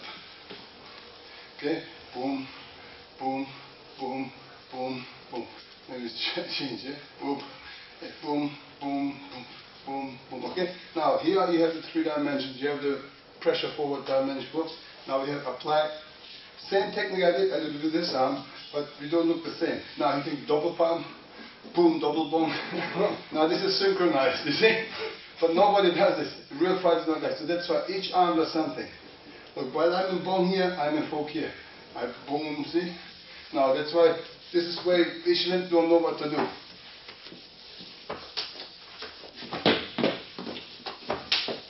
Okay? Okay, so don't miss it. Now the problem is you ignore. Maybe I'm here, okay, and I hit him here, so he doesn't defend, he ignores. Boom, I hit him here, he ignores, he doesn't do bongs out to hit me, you get hit. Because he wants to touch me here. So this means each time you ignore an attack, you get punished. So therefore you really have to be realistic. And so I'm here, he doesn't care, and he's trying to punch me here. This is a big problem. Because then you teach yourself something different. In a real fight, okay, you punch me, you ignore this one, but you don't want, I'm coming here, you ignore, you come with this. This is what you're basically talking about. You cannot ignore this. So Chiza teaches you all the stuff to stay, really stick on him. So if you attack me, just let's say just stay in the 5th quantum.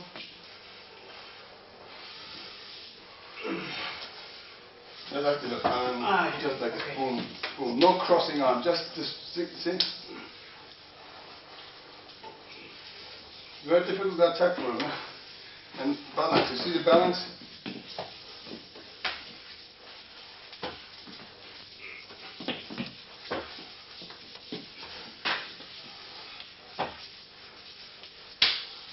So each time he opens up, he gets somewhere. Hit him.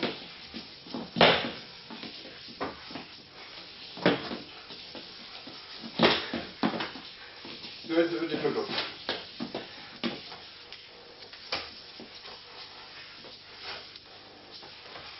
Don't take it away, huh? See? Boom, boom, boom. Okay, so what I like to see for you guys is experiment a little bit, everybody partner, and we make some action, okay?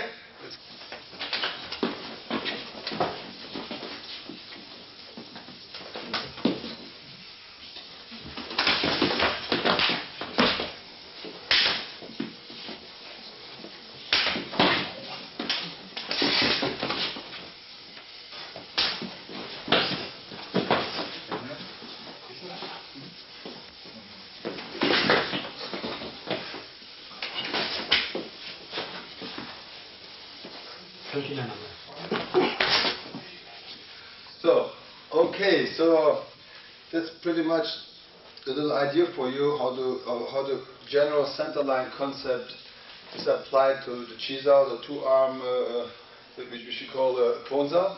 But the same concept, remember again, you can apply anywhere. Even on the anti-grappling, when you're on the floor, you have the same center line theory, okay? Same concept, same 3-dimensional positions. Our leg in the front, our hands up here.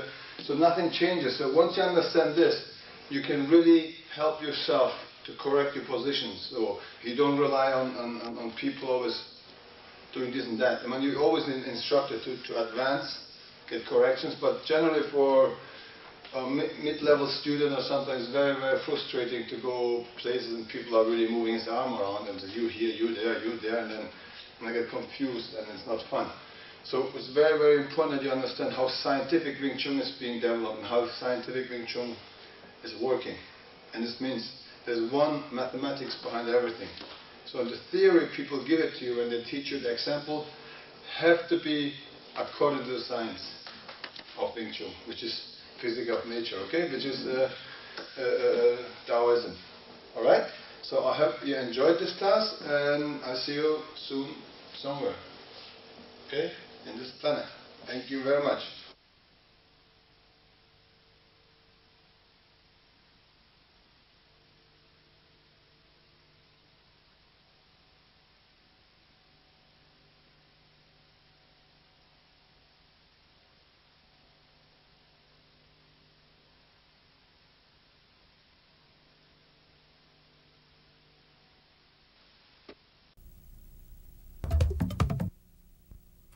Hello everybody, welcome to my EBMAS, Emin BOZTEPE Martial Arts System combat tape. So there will be 3 tapes about, first tape about punching techniques, how we apply our fist techniques against all different type of punch attacks. Tape 2 is mainly about kicks and multiple attackers and combinations like Thai box, kickbox kicks, how we defend ourselves. And the third tape we will show you about tackling or shoot fighter type attacks, throws, and also in each tape we will show you Eskrima, Latosa weapon system, and empty hands against weapon, weapons against weapon, and then transition to real like swords, gladiator swords, things like that. About my personal bit, I'm training in the martial arts since 1976. I did some taekwondo, Thai boxing, many years Turkish style wrestling, and Western boxing, but all this I have done to understand Wing Chun and Eskrima very well, so to apply against all this type of attacks, since my past has been quite a little bit violent. I've been raised in Germany, lots of street fights, being a foreigner, or nightclubs, you know, being bouncer for 2 years, and all what I cared in my whole life is how can I defend myself effective as possible, and also have a style which is scientific enough and doesn't need rely on age or flexibility or force, because I'm going to be one day very old and I will still be able to defend myself effectively, and therefore I use the concepts of Wing Chun and Eskrima, Latosa weapon system, and that's what we're going to do today. Okay, in tape 1 I will explain you how we position our arms, our limbs to protect ourselves, to guard ourselves, and why we do it different than other styles. Like in boxing, they are very close, like here, or like karate style, sometimes here, or whatever, like, you know, some kung fu styles are like this.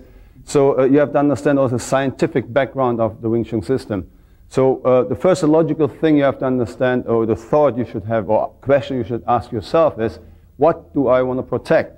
So in our case, it's from our big brain to our small brain. Anything in here, which are vital organs. We need this to protect. If we get attacked here, people can cause a blackout on us. Once I have a blackout knocked out, I cannot defend myself. If you break an arm or a leg, you're still conscious and you can protect you somehow self. So now, once we know which area we want to protect, so we need to find the center. So to position our limbs there to equally to every side, to the front, to the left and right, have the same distance with our limbs to protect it. Now, for that we need geometrical measurements. Let's say to get the center, we need a vertical midline, in that sense, to have 50% to divide left and right. So we'll be here. And then we need a horizontal midline, so it divides exactly here. The cross point is our center point. From here, an imaginary line goes straight forward. This is our center line. So once we have these 3 lines, we create 3 dimensions, right? So from left to right, we have the width. From low to up, we have the height, and from here, this is your depth. If we position our limbs like this, now you see we have the highest and lowest point, it's our height. From elbow to elbow is our width, and from fingertip to our elbow back is our depth. So you have a 3-dimensional protection shield. Okay, so time is the 4th dimension. The time we use if the opponent attacks, we move in. So we shorten the time of the impact, and said if I would stay here, the impact would be on my face, or here. If I can't have the contact with the opponent's punch here, it's too late for me to deflect it or move myself away from him, or use his force to move myself away from him. But if it's here, by me moving forward, I create pressure. So if he's stronger, my arm tries to intercept, he creates something like a spring type of effect. So my arm becomes very flexible, so I can borrow the opponent's force. So therefore time really makes me to get the impact much up here, so the sense of touch of my arms has time enough. It's a direct reflex to feel where the pressure of the attack goes. So in our system, we don't care really about what type of attack he does. We care about angles. There's a back fist, like a diagonal angle, or circular hooks, or swing, or straight, like a jab, or a straight punch, or like a karate punch. Really doesn't matter, or a Wing Chun punch. So we have only these 3 types of angles: circular, diagonal, and straight. So here I'm going to demonstrate you a little bit the Wing Chun punches. So Michael, can I have you? So very, very simple. If Michael would give me a straight attack, so I would not punch like this, okay? Or I would not punch like a boxer, or maybe this side. So if he punches with the shoulder, I punch with the shoulder, what you see is mostly this one. I hit you, you hit me technique. Therefore, you look sometimes very handsome. You cannot fight like this. The idea is, because Wing Chun is being created for the average person. If you go back, the founders were 2 women. So they're not built strong, so they cannot afford to take a punch. So in my case, or Michael, we're professionals, so we train. But still, for the average person to have the chance relatively in his own environment, where he every day goes out after work, he wants to protect in his own environment himself. So we're not teaching people to fight, let's say, Mr. Mike Tyson. Because if he wants to do that, he must train every day, 3 hours in the morning, 3 hours in the afternoon. So no break. Different food, different schedule of his life, but then he's professional again. So this is really for the average person in his own environment to defend himself. So he needs a very intelligent, very scientific, smart self-defense system. So if Mike would punch me, we keep our shoulders very straight, you see? So when you look at the general in boxing, your target is your face, your nose. If I punch, this is the longest, the jab is the longest weapon, but where's my face? So if I really look here, this is the length I'm using, this part. But in Wing Chun, we punch, we use the whole arm. So if he gives me a jab, I move in, my arm is always longer. So compared to jab. If I put my shoulder in, just like boxing, well, you have a lot of the time this type of situation in boxing. Okay? So also our force and our punch comes from the elbow, which I will go a little bit later into it, how we get strong punches. So if you punch me just a normal punch, if I'm outdoor, my elbow low, it's a substitute for the triangle we have here. If you just leave your hand here, look, the effect here, I split his force, deflect it here. Same as when I'm from outdoor, same position here. If I'm indoor, I lock my fist. Okay, or if he comes cross, I lock my fist. I don't leave it bended, so otherwise he has a hole here. Then it looks like a Swiss cheese. You know, like the cheese with a hole? Just goes in here, all right? So really the idea is, each time, no matter I'm indoor or outdoor or diagonal, it's the same punch for you. It's the same punch. The point is now, since we're exercising, I have to stay still. So indoor, I must lock my fist so it cannot intercept. If I leave it here, you see what's happened? Outdoor, I must leave it low. But in action, if he punches me slow motion, I move and look. By the time I affect this already cut, this angle with interception, with the force cuts him already. And then the time when I hit him, it's going to happen this. Look, it's the same momentum, very slow, you see? It's the same punch. If it comes diagonal, it's the same punch. Since I'm standing here, and we just exercise a little bit, let's say I'm just outdoor, you see, I'm only crossing my punch. So the idea is really I'm doing the same punches. If I would do here and chain punch, you cross, same. See? So I'm not trying to punch his limbs. I don't care about his limbs. In our idea, this is a general in here. That guy wants to hurt me. This is his tool. This is his soldiers. So I don't want to start the punch like this. A lot of people do mistakes. They punch against the limbs. So when he comes, I really go in. I don't care about he has a fist there or not. See? In this case, I'm outdoor. It could be I'm indoor. Then I lock in, because I don't want to stay here so he doesn't get in here. Punches. See? So if I'm keep punching, if I'm outdoor slowly, so you see, now I have to lock. If Michael doesn't lock, so this means I can intercept totally. So therefore we just do, since we're posing here right now, not really fighting.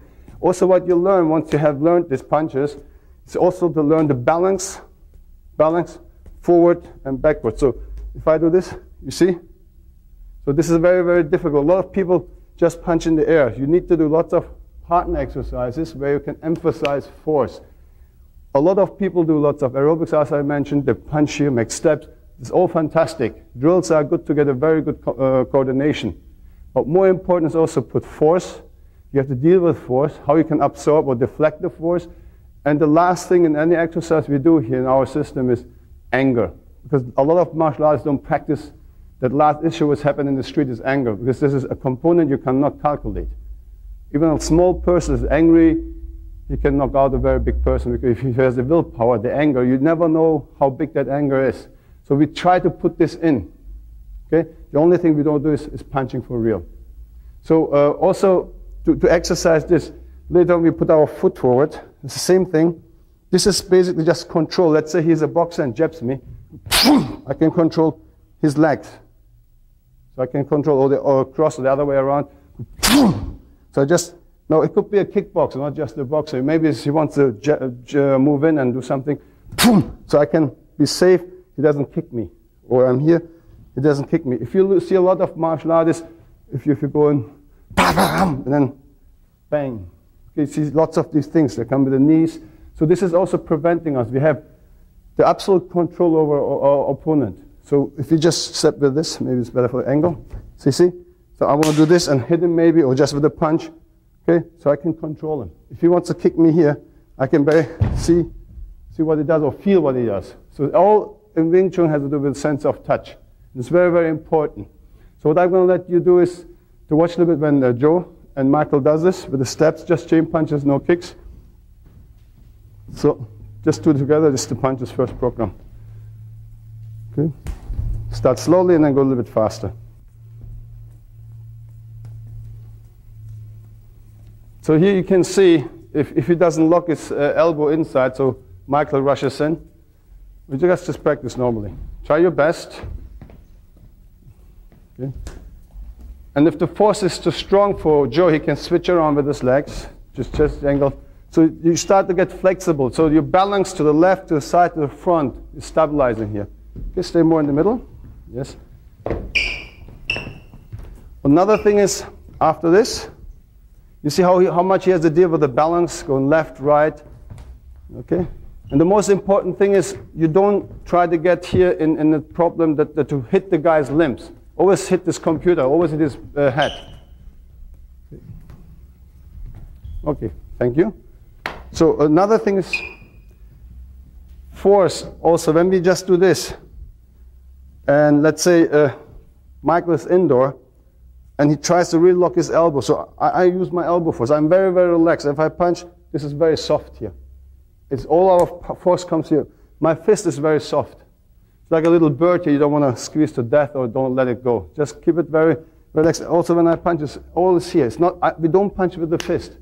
Like in boxing, they punch with the fist. We punch with the elbow. If I leave it here and then push my elbow in, you see, that's the force comes from here. So we use 3 joints: our wrist, elbow, our shoulder. If you look at my shoulder, it's pulling even back.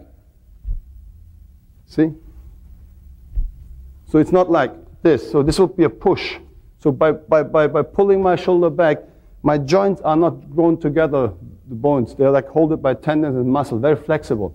So look at how long my fist goes back and forth. So even I don't touch, and I'm not going to open my fingers. So I'm that far away from Mike. I will hit with the whole surface, the lower 3 bones, the whole fist. So I will still touch him. So, okay, if I'm that far away, this will be enough to break his nose. So this is just from the elbow, because it's stretching. Now we also use our spine. When we punch 3 times, we call this arrow punches. At the 3 punch, my spine goes up. If I keep my fist totally locked, without bending it, I'm just punching from my spine. Just this one. So you have to understand, when you step in, boom, this is in. So it's very explosive, very powerful. The biggest power source next to your elbow is your footwork. Because if a smaller person create a whole punch power by using, let's say somebody's 140 pounds and the opponent is 200. So they realistically have given the chance to knock somebody out. It's basically using your body weight to move in. If you look at in boxing, whatever, we dance, the moment I stay and punch, my weight is still. So it's about 40 to 60% of the rotation where my body weight is behind the punch. If you look at karate, they do it with the hips. Very traditional, of course. Well, the modern karate is basically boxing. You know, kickboxing is American boxing. It's traditional karate mixed with let's say, Western boxing. it's kickboxing, but they don't do punch anymore like this.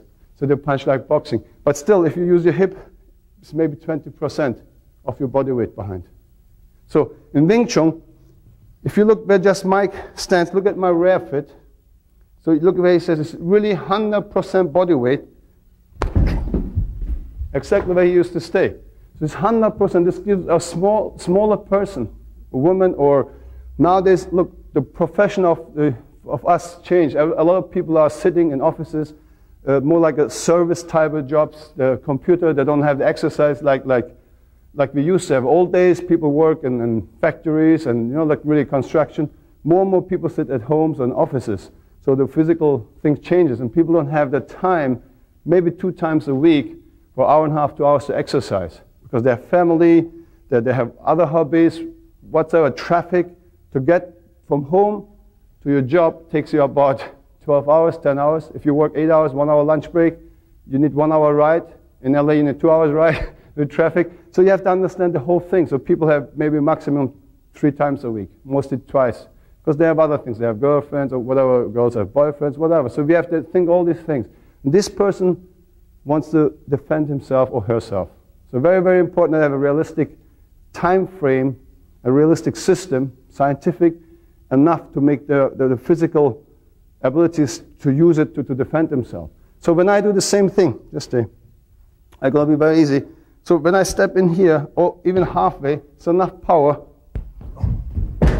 boom, to make him go down. But if you do it explosive with 3 punches, okay, it's very, very difficult. Also to deflect punches, we don't use blocks at all. Let's say even if Michael would block me, so if I do a single punch, maybe, okay, in very traditional karate is as an example. So it is okay. But again, here is prearranged. The sensei tells the student, give me number 1, I give you number 2. Mathematically, he would do number 3. The sensei would lose, but I cannot have it. Okay, I'm the sensei, I'm the black belt guy. So I cannot lose the fight, right? See, there's the 1, I do 2, and I stop, hey, and then I win. Very traditional, I understand. Don't misunderstand, I don't want to put any other styles down. It's the idea to understand science, mathematics, to understand leverage, force, relation of force. All these things are very important. I respect all the other styles. But again, I'm concerned about my safety. I don't want to practice anything which brings me or my students in danger. Let's say I explain you 3 dimension. Look, this is 1-dimensional. See, just to left to the right, or up to the down, or down to up. So this means I open myself up, please punch my face technique. So I consciously cannot teach this to my student. You must understand this. This could be any style, you can put a name. I really don't care. You can, what I teach, put Emin BOZTEPE in front or call it whatever you want. Important is, for me, it's very important that my student get the best so they can defend themselves, okay? So, and also we don't teach this for tournaments. Okay, this is really for protection. So let's say if Mike would give me any type of an attack, we would not stay here and pose. So the person, a smaller person doesn't have the time, like we box and you jab me, I take that punch, I jab him, he takes that punch. How many punches you can take? If you're a professional boxer, you train to take punches. That's why, again, right, you look like this. So in Wing Chun, we don't. That's why our head is very far back. So we want him to come and step for me. Also strategy or tactics about distances, very, very important. So of course, I'm not going to stay here and let him hit me. Okay? I'm here. If he's far away, I can even afford to this. He cannot attack me. So I want him to make the step for me. For Michael to attack me, he needs to step in. So his first step is a preparation, maybe for his jab or right, whatever. So if he steps first, my step is straight and attack. So he makes a step for me to intercept. I just say, thank you very much. Now, after that, let's imagine I'm smaller. So I must have much more technique and much better punches to overcome him. So if he comes in, so I have no other choice than to give machine gun punches, okay? Or chain punches, we call it. So just go in, because it's only 1 round. Okay? So what I'm going to do is, we'll be right back with you, and I'll show you some combinations, signal against uppercuts, hooks, all these type of, or long fist kung fu, you know, like these type of things. And then we do combinations. And then we do a little bit more free, so you see how Wing Chun is applied to them. Okay, I show you just a few examples how you can train coordination, cardio, combination, speed, power. But this is few. We do this on a double-end ball, so your muscles adjust. You know, a lot of muscle memory is very, very important in fighting. So all coordinations. So here we just show you some stuff which gives you really cardio, gives you speed, gives you power, flexibility, and maneuvering your punches. You know, like when enemy or opponent doesn't stay still, he moves very fast. So you have to be capable to really catch up with him. A good boxer is dancing a lot. So most people are too stiff and too single view oriented. So in Wing Chun, we really don't care where he goes. So Yannis and Joe is going to just show a little bit slowly and then go in steps, and then we show some with the focus mitts as well. Well, enjoy it, huh?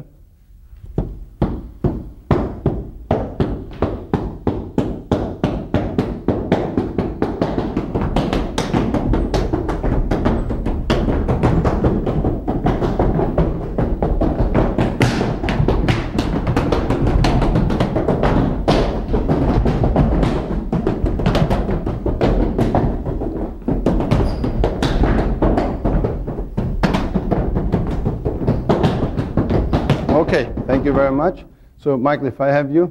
So the same thing with the focus mitts. It's more for really maneuvering, go left, behind. So it's a little bit more speed. You start slowly out, and it's light punches, but the important is that you're very flexible with your footwork. Later on, I will explain a little bit more with the footwork, but now I want you to just focus on that he really has to go in a short range, very flexible. Later, we use the same thing against multiple attackers. Okay, but I will go into this more in tape 2. So enjoy this one.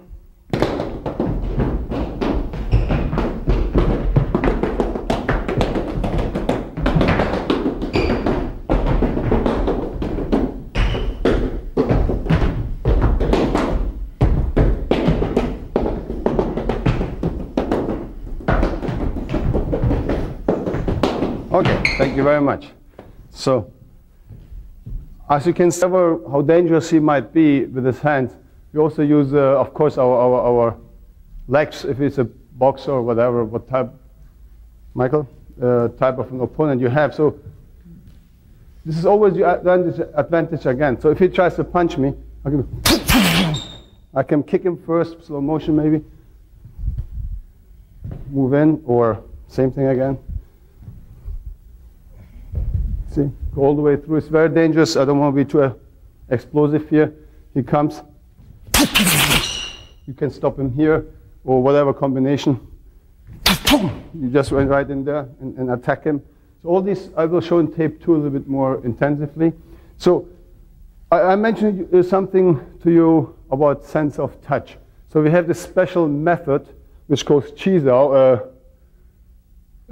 Well, people say here it's sticky hands or whatever, like it's pressure. It's all about pressure. What's happened here is really, just imagine one riverbed and two rivers coming and colliding.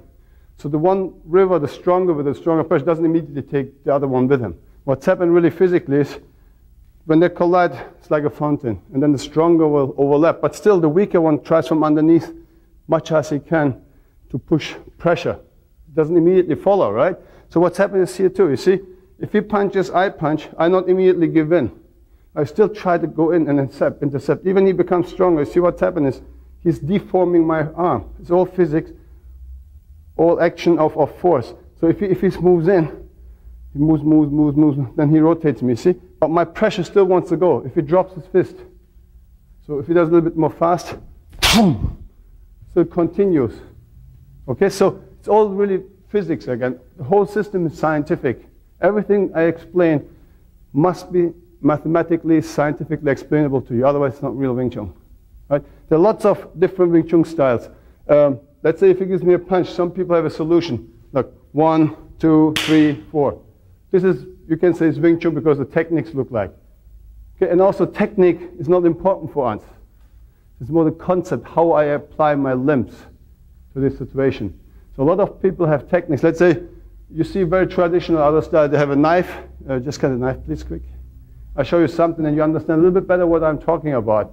So people show you techniques, but technique, you should not rely too much on technique itself because technique could cost you life.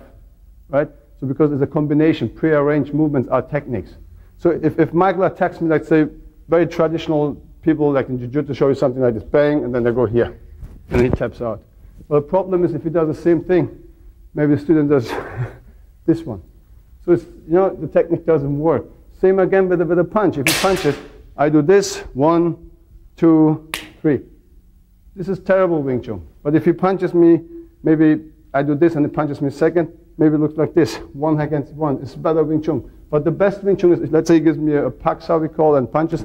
If I have really nice paksa, look, in that moment I have one hand against 2 and punch him. This is the best Wing Chun you can have. So if one hand can control 2 of your opponents. So very, very important. Or the same thing as people grab your wrist with both hands. And you see like in Taekwondo something, Hapkido, they raise their legs over, or people do this. They took your hands for one hand. So you see, very simple. If somebody grabs you, you don't care. This is what you do. I want you to understand the simplicity of Wing Chun. It's very direct. We don't really care. Or if he really holds me again with 2 hands, this means I actually, with one hand, I have defended already both his hands. So I just have one free. It's playing chess, right? You're always a step ahead. So I want you to understand what I mean by having one technique, another technique. Okay, it's combination. And lots of, like Jeet Kune Do, is all combinations play. They use the word concept a lot. But what does concept really mean? It's all science.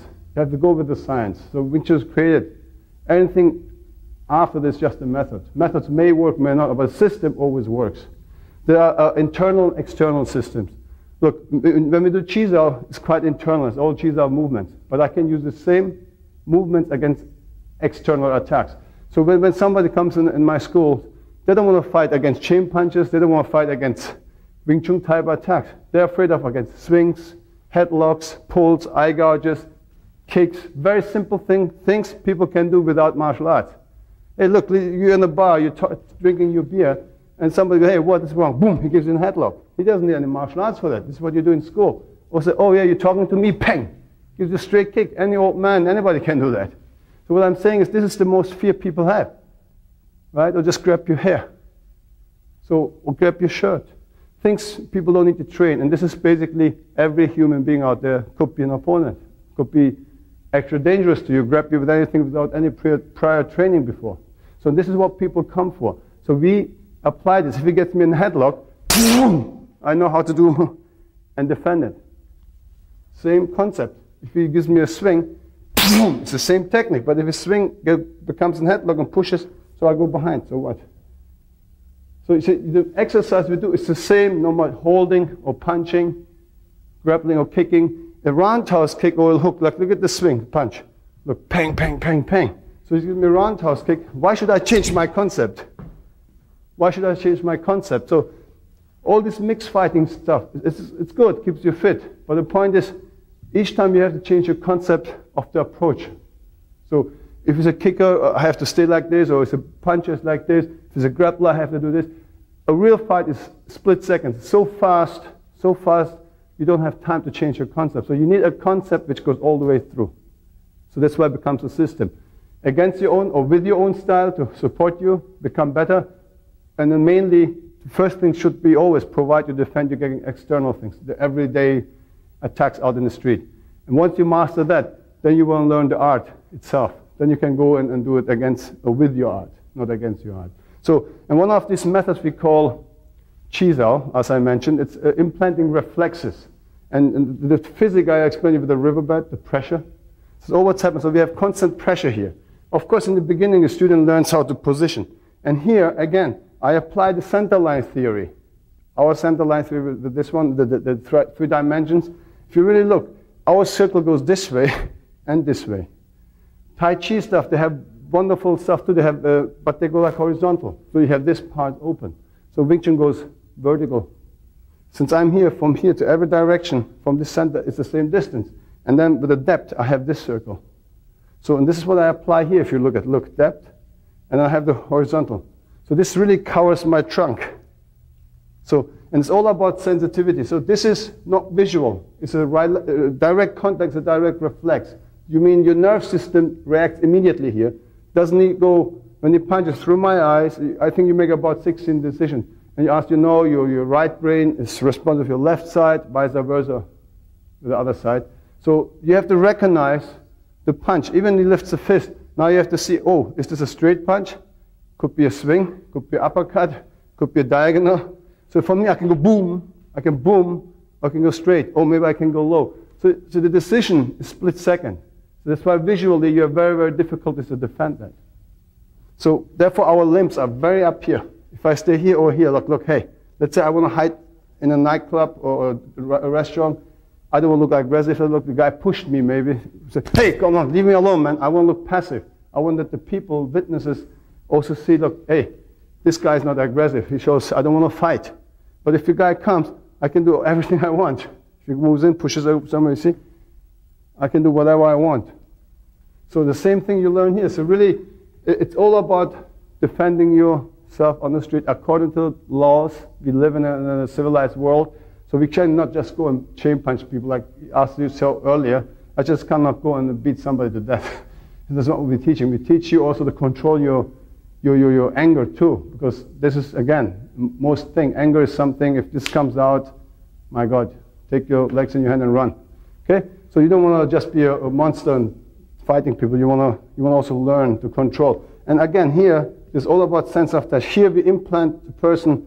Let's say he learns against the pressure. Remember the riverbed I explained here? He pushes, I push. So this is the first. As long as I don't step, if it's open here, it moves in. As long as I don't intercept, and I move in, he doesn't need to turn. If I'm very strong, I can maybe turn him, you see? And then he can lock me down, guide it, and attack me. Of course, I can get out here. I do things. See, once he learns a bunch of movements on sections, then we mix them like a puzzle. So he doesn't know anymore which technique is going to come. So basically, he really relies, once we have formed his body, that he understands to be flexible. You see, just exercise like this, huh? Or exercise like this, you see? Now he's really taking my force. He's borrowing my force. Now I borrow his force, you see? To be rotated. But actually what my limbs really want to do is attack him all the time. So a lot of Wing Chun people use the word passive. It's totally wrong. Look, passive is this. Michael, do this. Don't move. Now he's passive. I just punch him. This would be, we're not passive. We're absolutely active. But our defense movement are unconsciously because we implanted a reflex from moving 1 million times over and over under different pressure. Hard, soft, speed. We put everything on this. Okay, let's say Mike can give me very slowly in the beginning so I understand the movement. He can go fast, aggressive. Maybe he can hit me down with this and punch me with that. Boom! See, all this different type of version makes you more flexible. That's why it's very, very important. We always have the saying like the best teacher is pain. Because if the student mostly don't listen, he's always a smart, ... He knows everything better. So what's that when you punch him one time, you will see how fast his guard is up there. Okay, if he doesn't listen. But second is we call repetition. It's very important that you have to repeat a lot, but different type of repeating, not the same boring thing. Okay? And the third is me, because I know something against the pain. If you would listen to me first, it would make me the first best teacher. But since humans always put their brain in, I'm only 3, but I can live with that too. It's fine with me. Because end of the day, when you become an expert, you say your teacher is very good because he gives you the skill and the understanding and the concept. You can help yourself. I honestly believe a good trainer or teacher or sifu is somebody has to give the tools to the student, and that's what a lot of people do. But the problem is they don't explain how to use the tools and how to apply it. Okay, so it's also very, very important to make the student understand what he has to do to succeed. Okay, this is a wrong ego of some teachers, and I'm not that type. I want my students all be in good shape because they're my living on 2 legs business cards. If they behave well, if they train and they move well, it's the best advertising I can have. Therefore, I care really honestly about my students that they become very good. And then share all this stuff. There is no such a thing as secret. The only secret is for you if you're lazy, because everything is a known secret to you. I can show you, but you're lazy, you will never get it. So it's a known secret for you, okay? So please train, okay? So now let's say here, Michael, we do a little bit cheese out. We start slowly, and then he can try to attack whatever.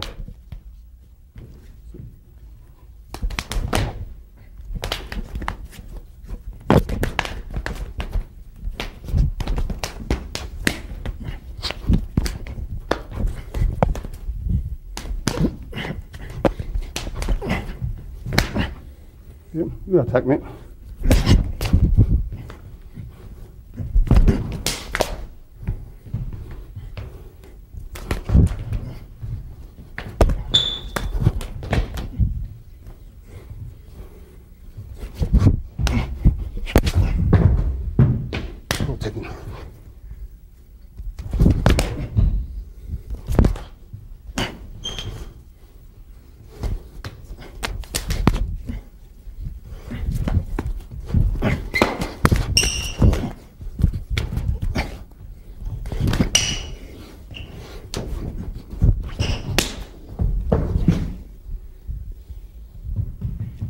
So when you do this later, I don't even need to look. I can.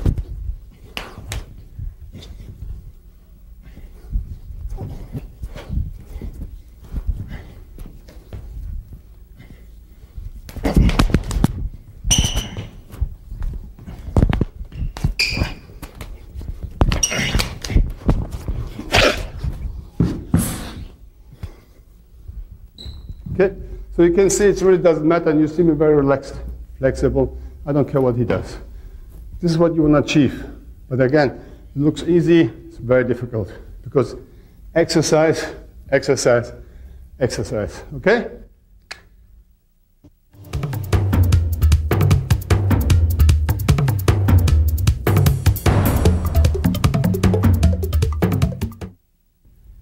Okay, I'm going to explain a little bit about the Latosa Eskrima system or concept. So it's pretty much similar to what you heard in these tapes about Wing Chun, because it's all about physics here, okay? And again, balance. And also what we have in the center line theory in Wing Chun, we have it called box theory in Eskrima. It's like basically mostly we're covering that trunk here. So it's like a box. But from here, so what I do is I offline and use this box as my target for defensive and offensive. But generally all the time offensive. If I have, Joe, if I have you here a little bit. So if you both are here in a fighting position, pre-fighting, we're both looking at the same frame. So if he would attack me, move in, I would just step out. So he's always in my frame, but I'm out of his frame. So just the same thing with the punch. If he would punch me in Wing Chun, so I would just basically, see, my center line is here, but I'm off of his force line. It's the same idea. But this is empty hand, so we can go on a straight line. Here you have weapon. Mostly weapon come from outside to the inside. Of course, you have stabs and stuff like this. So in general, we have very simple, basic strikes compared to many other Filipino styles of weapon. Grandmaster Rene likes to use the word weapon system because it's transition to other weapons. It could be medieval, from Filipino to any type of weapon. So since his concepts of applying his art is basically use everything possible as a weapon to defend yourself. Okay, we have simple from the center of your head to your shoulder. That angle would be a #1 strike. So just for training purposes. Same side, the other is a #2 strike. The angle like this, #1. Anything here. Lots of other Filipinos they go like, they have 24 strikes or whatever. It's like 1, 2, 3, 4, 5, 6. You go like this. Of course, we don't care. Anything in that angle would be a #1. The other side is #2. From shoulder down to your hips is a #3. And from shoulder to the other side is a #4. This we call #5 is any step, straight. And the reverse #1 or 2. Just the same thing, just reverse. So that's basically what it is. So rest you don't care about an inch higher or lower. So it really doesn't matter. So this is what we try to protect. So this is the whole thing now. We do lots of shadow work, stuff like this, imaginary thing, just to get the feeling, lots of footwork. But I want to just show you some explosive stuff here. First, empty hand. And then with weapons, so systematically go in. So very simple. If you would hit me very slow motion, #1, boom. See, I would do this. I'm not trying to, to block these things. Generally not like this. I have seen lots of other styles that are blocked even like this. Even like this. It's so strong you couldn't even hold it. Too dangerous because of the speed and the weapon and the leverage of the weapon here. It's really ridiculous. Or some people really they go like, and I want to twist your arm, things like this. It's just too dangerous and it's not realistic. However, it's more realistic, just like the concept of a bullfight. You have to avoid the force coming at you. You just step to the side. So if you would attack me, I would be here, crack. So again, it's intercepting. If somebody has a weapon, you want to take his space away. He cannot use it, especially as a stick. Knife is a little different story. and cutting edge. But also originally, historically, this is the size of a machete, just a safe form of training instead of having a real machete. Because if there's a machete, you have to be really, really fast because you don't want to joke around. Anyway, general thing, if you see something blinking, knife or something, I suggest you take your legs in your hand and run. There's nothing to be bravery or cowardness. This is your life. And even the most stupid kid can kill you and stab you. Okay? And then generally people carry a knife, they're not going to pull it out like in the movie, say, hey, are you ready? Because they're going to just come from behind and stab you because they don't want to see you to see him as a knife or something, okay? So, however, so if he attacks, I show you something, you can go in and, okay, or whatever, different angle. Whatever, okay, you go in.